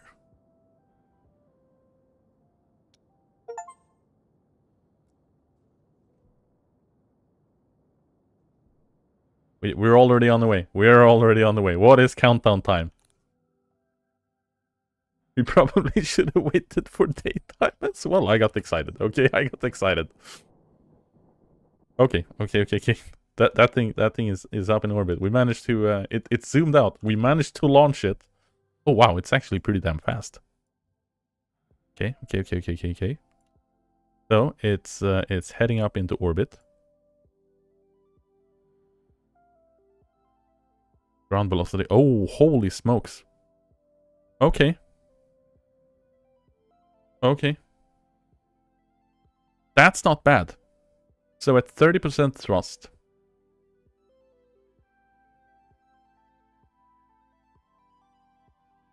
It's gonna reach it in the next 1.5 minutes.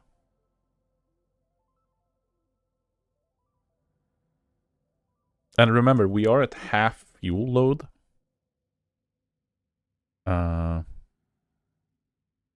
Does this button remove the scrap that's in the log here?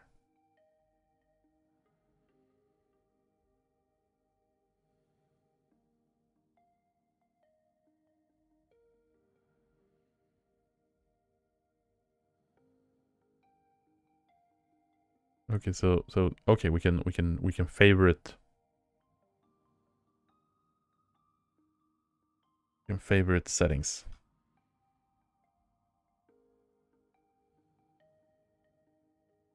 No need to wait for a day. That was a pretty exhausting get to see tonight. Yeah, it was a pretty effect.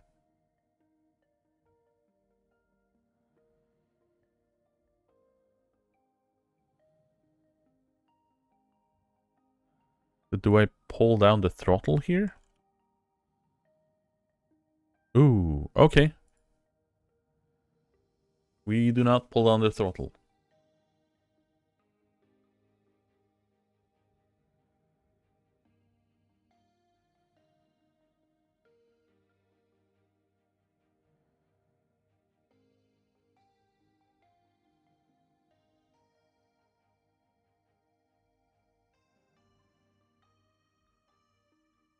I mean, I hope we're good, right?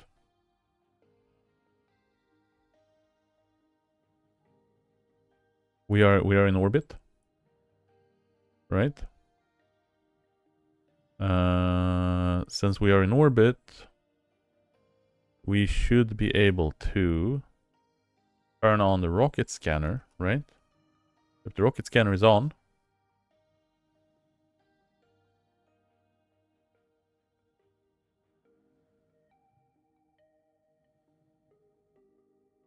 I did remember to mount the damn thing, right? Yeah.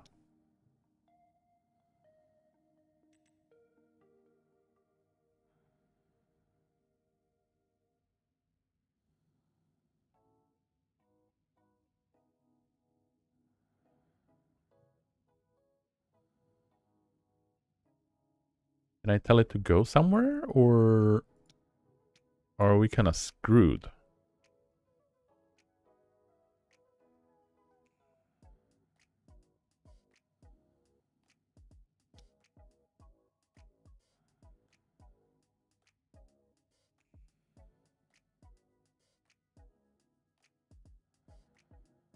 Oh, okay. Track is set to Earth.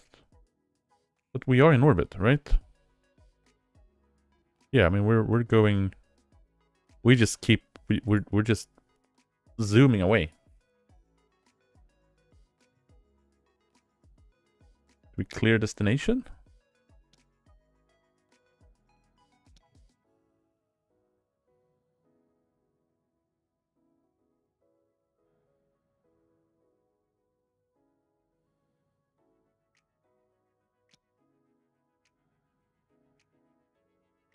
Current location launch mount.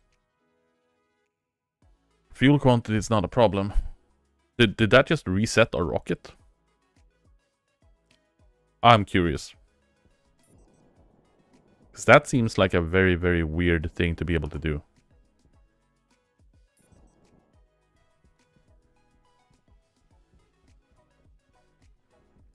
This is how we learn, right? No? Oh, the rocket's not here. Where the hell did the where did the rocket go?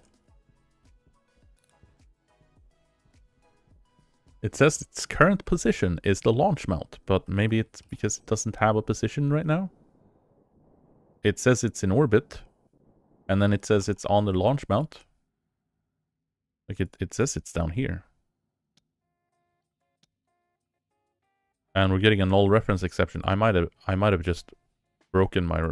I may have broken a rocket.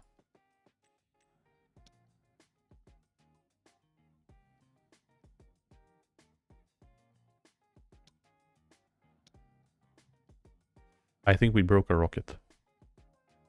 Because it says it's on the current... It says it's on the launch mount. We're gonna do a separate save.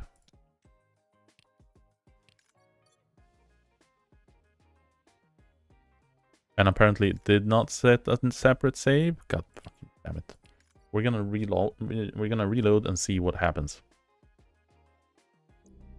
Because that rocket seemingly vanished.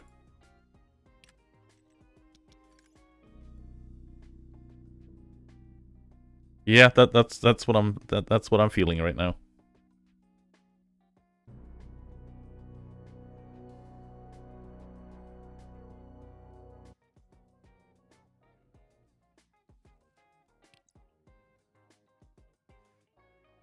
Because the rocket is on 58,000. It is spending fuel. Let's just clean that up.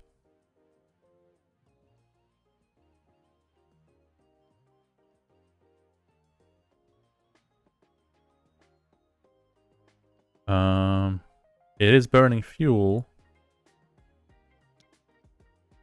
Okay, there we go. Yeah, something did break.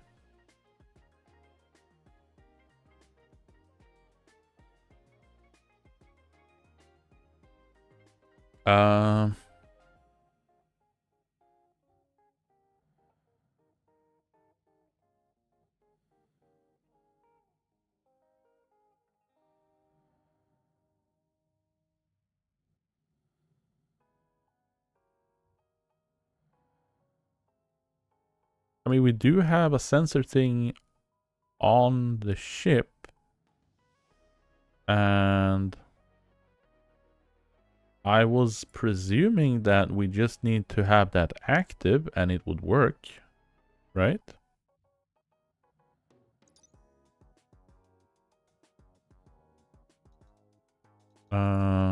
Scanner.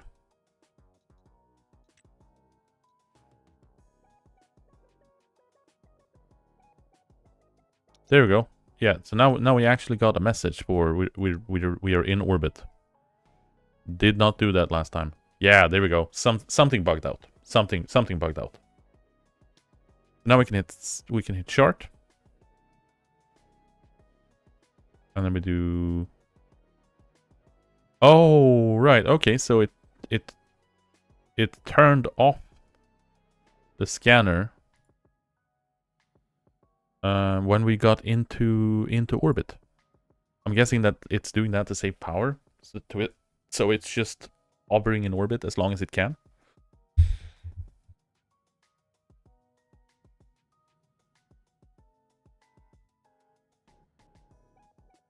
Look at that. We get short progress points. We get short progress points. We are researching things. We're discovering things. We're finding the stars.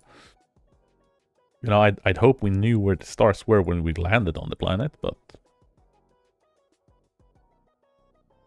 it's lost knowledge we have to rediscover.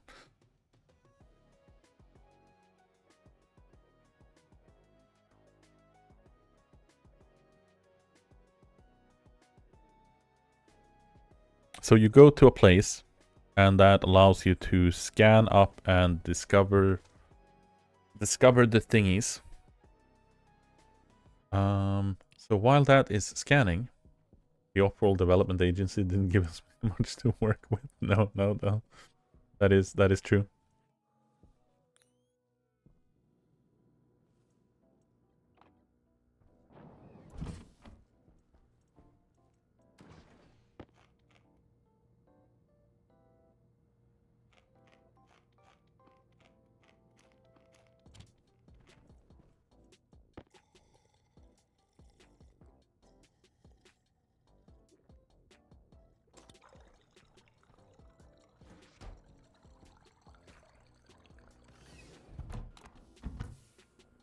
That's water and food refilled. And we'll just dump out our waste tank here. Men hallå? What did you do? Nope. That's not what you're doing.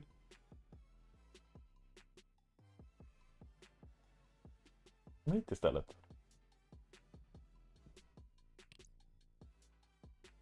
Hey, look at that. A-rings. We charted one territory. And that leads us on to the path to victory to the next one.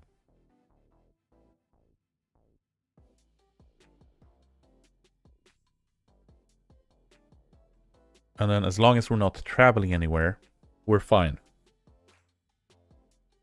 Thrust to weight. Space.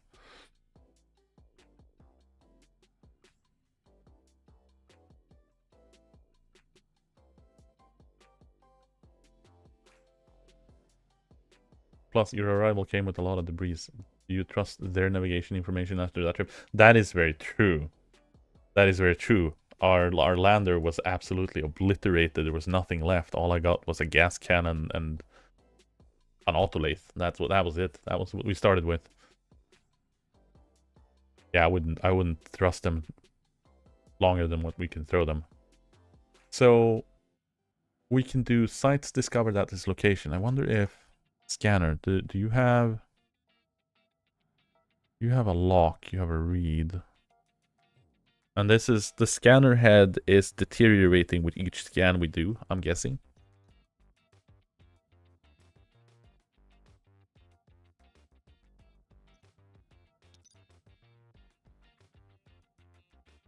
But I wonder if we can automate this process somehow. And do, like, if it gets to a new place and it has enough power and fuel to get back home, and there is undiscovered stuff in here, it can scan.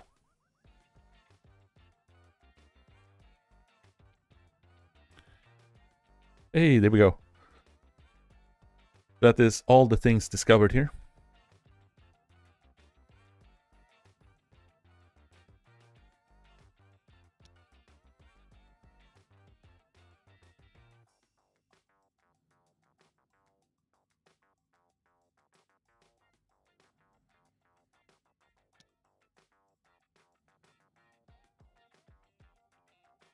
Iron, copper, gold, silicon rocks.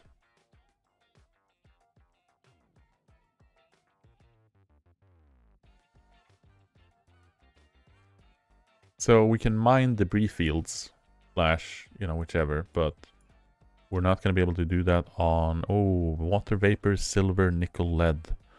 Ooh. I mean, that's not bad, right? Also, the nickel, the nickel is not bad at either. It's not bad either. Which one do we go? Do we go right or left?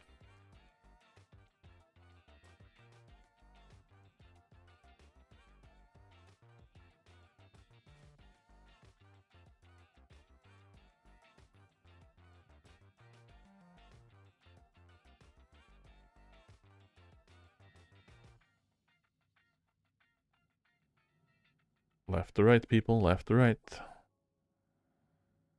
Get a hard choice here. Flip a coin. Do we have a coin flip? Don't we have a coin flip command with stream elements? Catbot. Cat commands. Don't you have a coin flip or something?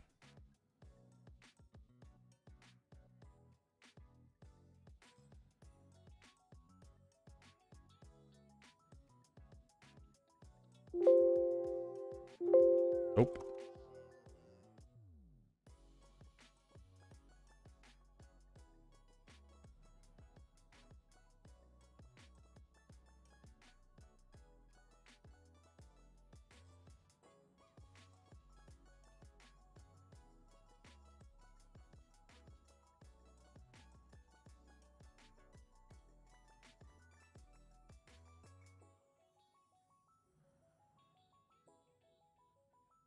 Damn it. Stream elements does not have a default thing.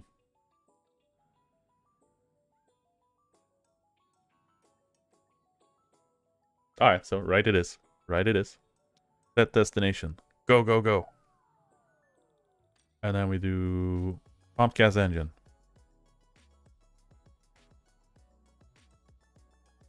Because I have a feeling we get on the current setup with how it's going right now is we've got enough fuel to go what, into orbit and then one jump out on half tank. Or maybe more. Yeah, I mean, if it's only using like 500 moles per jump, we could do one more.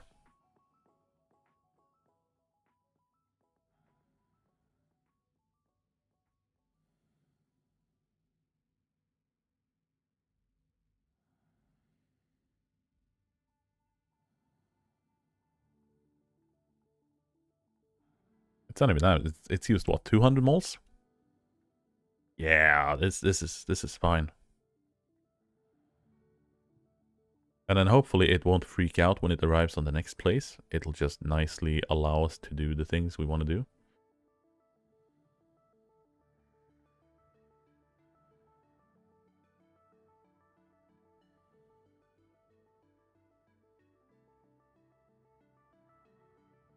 There we go. It enabled, arrived. And it used what, 400 moles? Barely. Ooh, discover. What does discover do?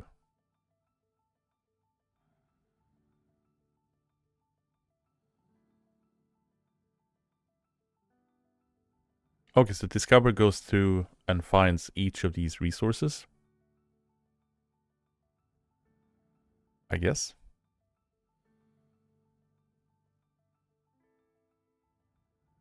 Or is that... Is discover...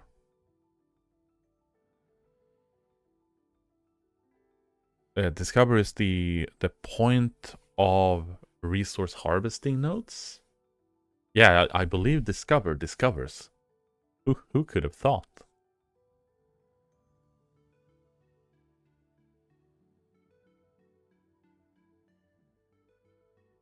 But I wonder if it is a...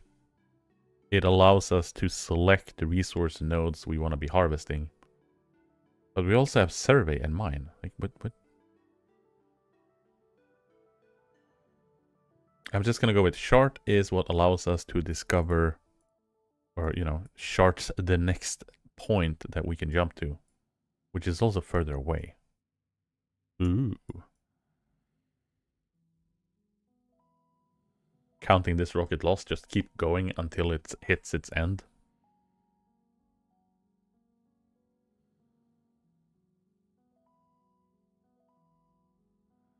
Two more, and then we have come to the discovery end. So let's do rockets, 20% power.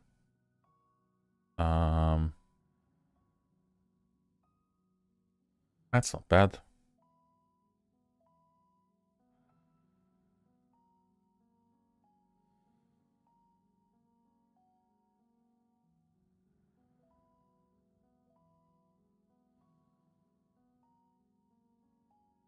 One more, and then we discover one piece, one site, and that would allow us to harvest one type of resource.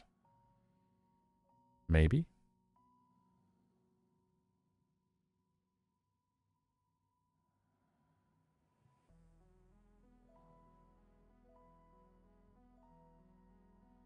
That gave us one discovery.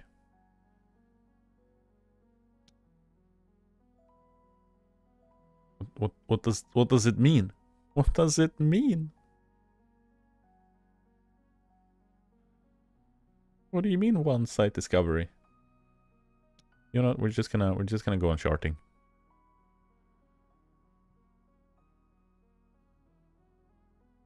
Do I need to discover all the sites to get access to them, or is it just I can't survey and mine because I don't have a drill on it?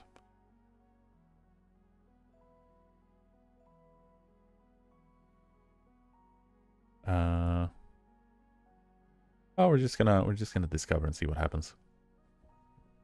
So we're gonna need to build another silo.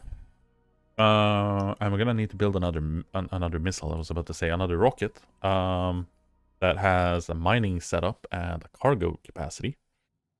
We can actually start getting some ore. And that is gonna be good.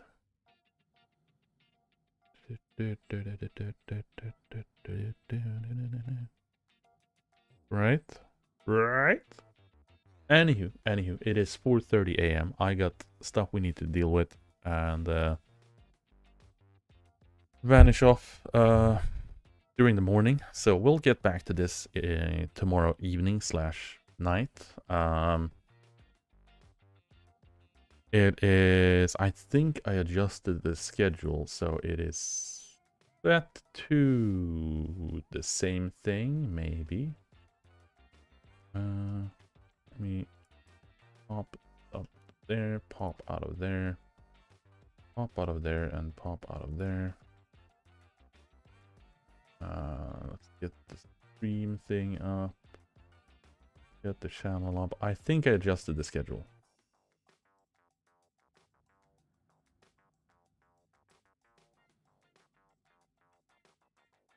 Yeah, so we'll start the stream the same time tomorrow. So it'll be a little bit earlier. For a weekend stream, but yeah, we're gonna keep building rockets, keep improving our rocket manufacturing and our rocket fuel manufacturing, and then we're gonna start looking at mining rockets, getting ore back home, and look at that. Oh, that's Titan or Titan. I don't know why it's called Titan, but you know it's.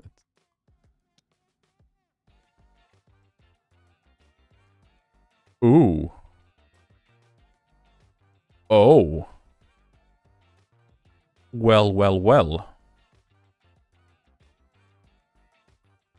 this, my friends, this is interesting. Is that? Now that is some serious fucking juicy resources. Freaking nitrous oxide ice.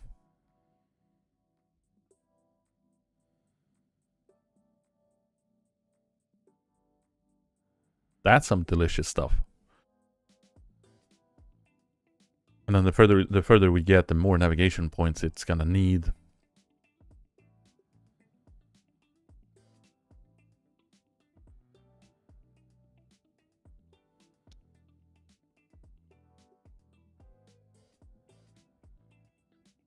Now, water vapor doing nitrogen and doing water. Silver, nickel, lead. That's gonna be important. But we are gonna need a whole crap ton of iron as well, so we're gonna need to head over to A-rings as well and kind of do that. But ITN gave us a dedicated place to get cobalt as well. That's pretty fucking nice. But yeah, so tomorrow is gonna be an interesting exploration day. I wonder if we can make it to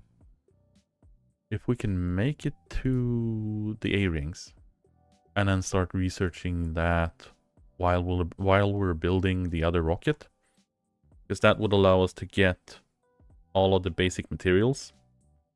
Like, imagine a rocket goes out and it just grabs a whole shipment of iron and comes back and has like 100 or something more stacks. That'd be great. And then we're gonna need to sort out nitrous oxide and a fuel line for that. So that's gonna require a bunch of steel and it's gonna require a bunch of silicon. So that would be nice to get a mining rocket up, because that would give us sustainable things. But yeah, you know, I think it's a good point at closing out. We finally got our first rocket into space. We started exploring a little bit. We started doing this thing. Yeah, it'll all come back as dirty ore, but it'll be a specific type of dirty ore. So if you're harvesting the iron deposit, it's going to come back as dirty ore, so you're still going to need to centrifuge it.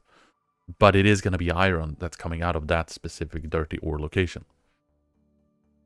It's not going to be, unlike the deep miners on the planet, the deep miners on the planet are going strictly off a shared resource table for all the percentages that's on the planet. Whereas the space ore, you can target mine of like, I need cobalt, and then just go mine cobalt.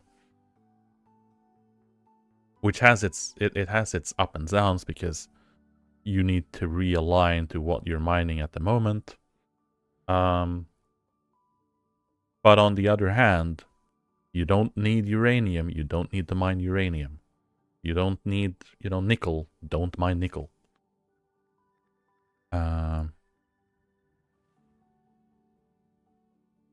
At least that's what I understood it to be. It could be a case of you're getting all of what's in here, in this location. But that's fine as well, because you can still adjust the location to what you need the most. Anywho, that is stuff that we are going to discover tomorrow, because we are going to be building a mining rocket.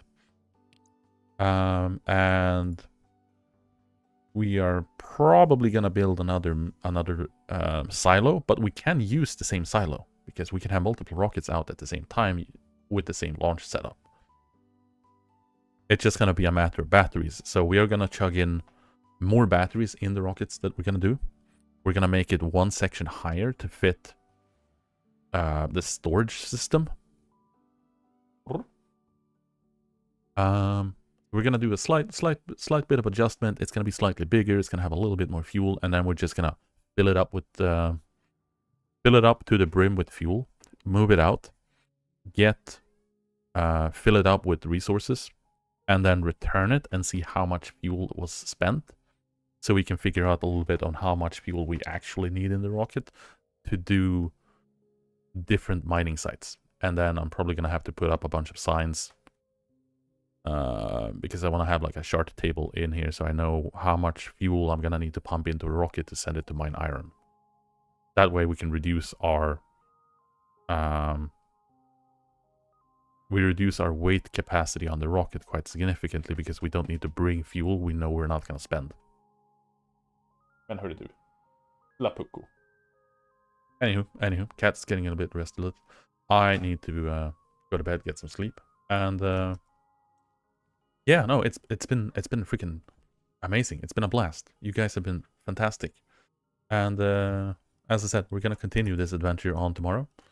And once we start getting some materials back through the rocket stuff, we'll start to get a little bit more polish and start actually building a base.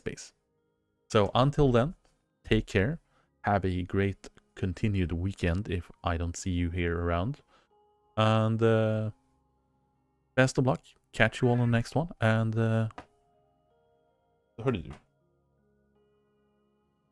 good night. And take care. And yes, I don't have it automatically set up yet. That will change as well. Hopefully I'll have time to do that tomorrow so we can actually get our functionalities online. Until then, good night, take care, goodbye, and see you later.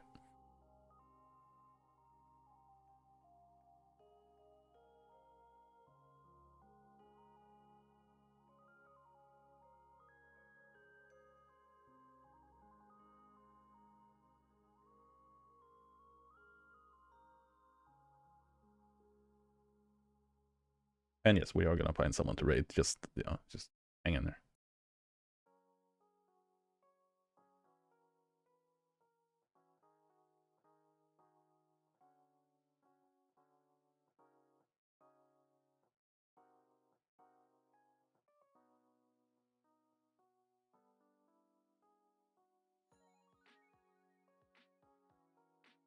Yeah, follow my son. So taking a peek over to him. If you haven't seen him before, he's a great guy. Got some nice, cool stuff going. Also playing Stationeers. And give him a shout / follow. And until next time, take care. Good night.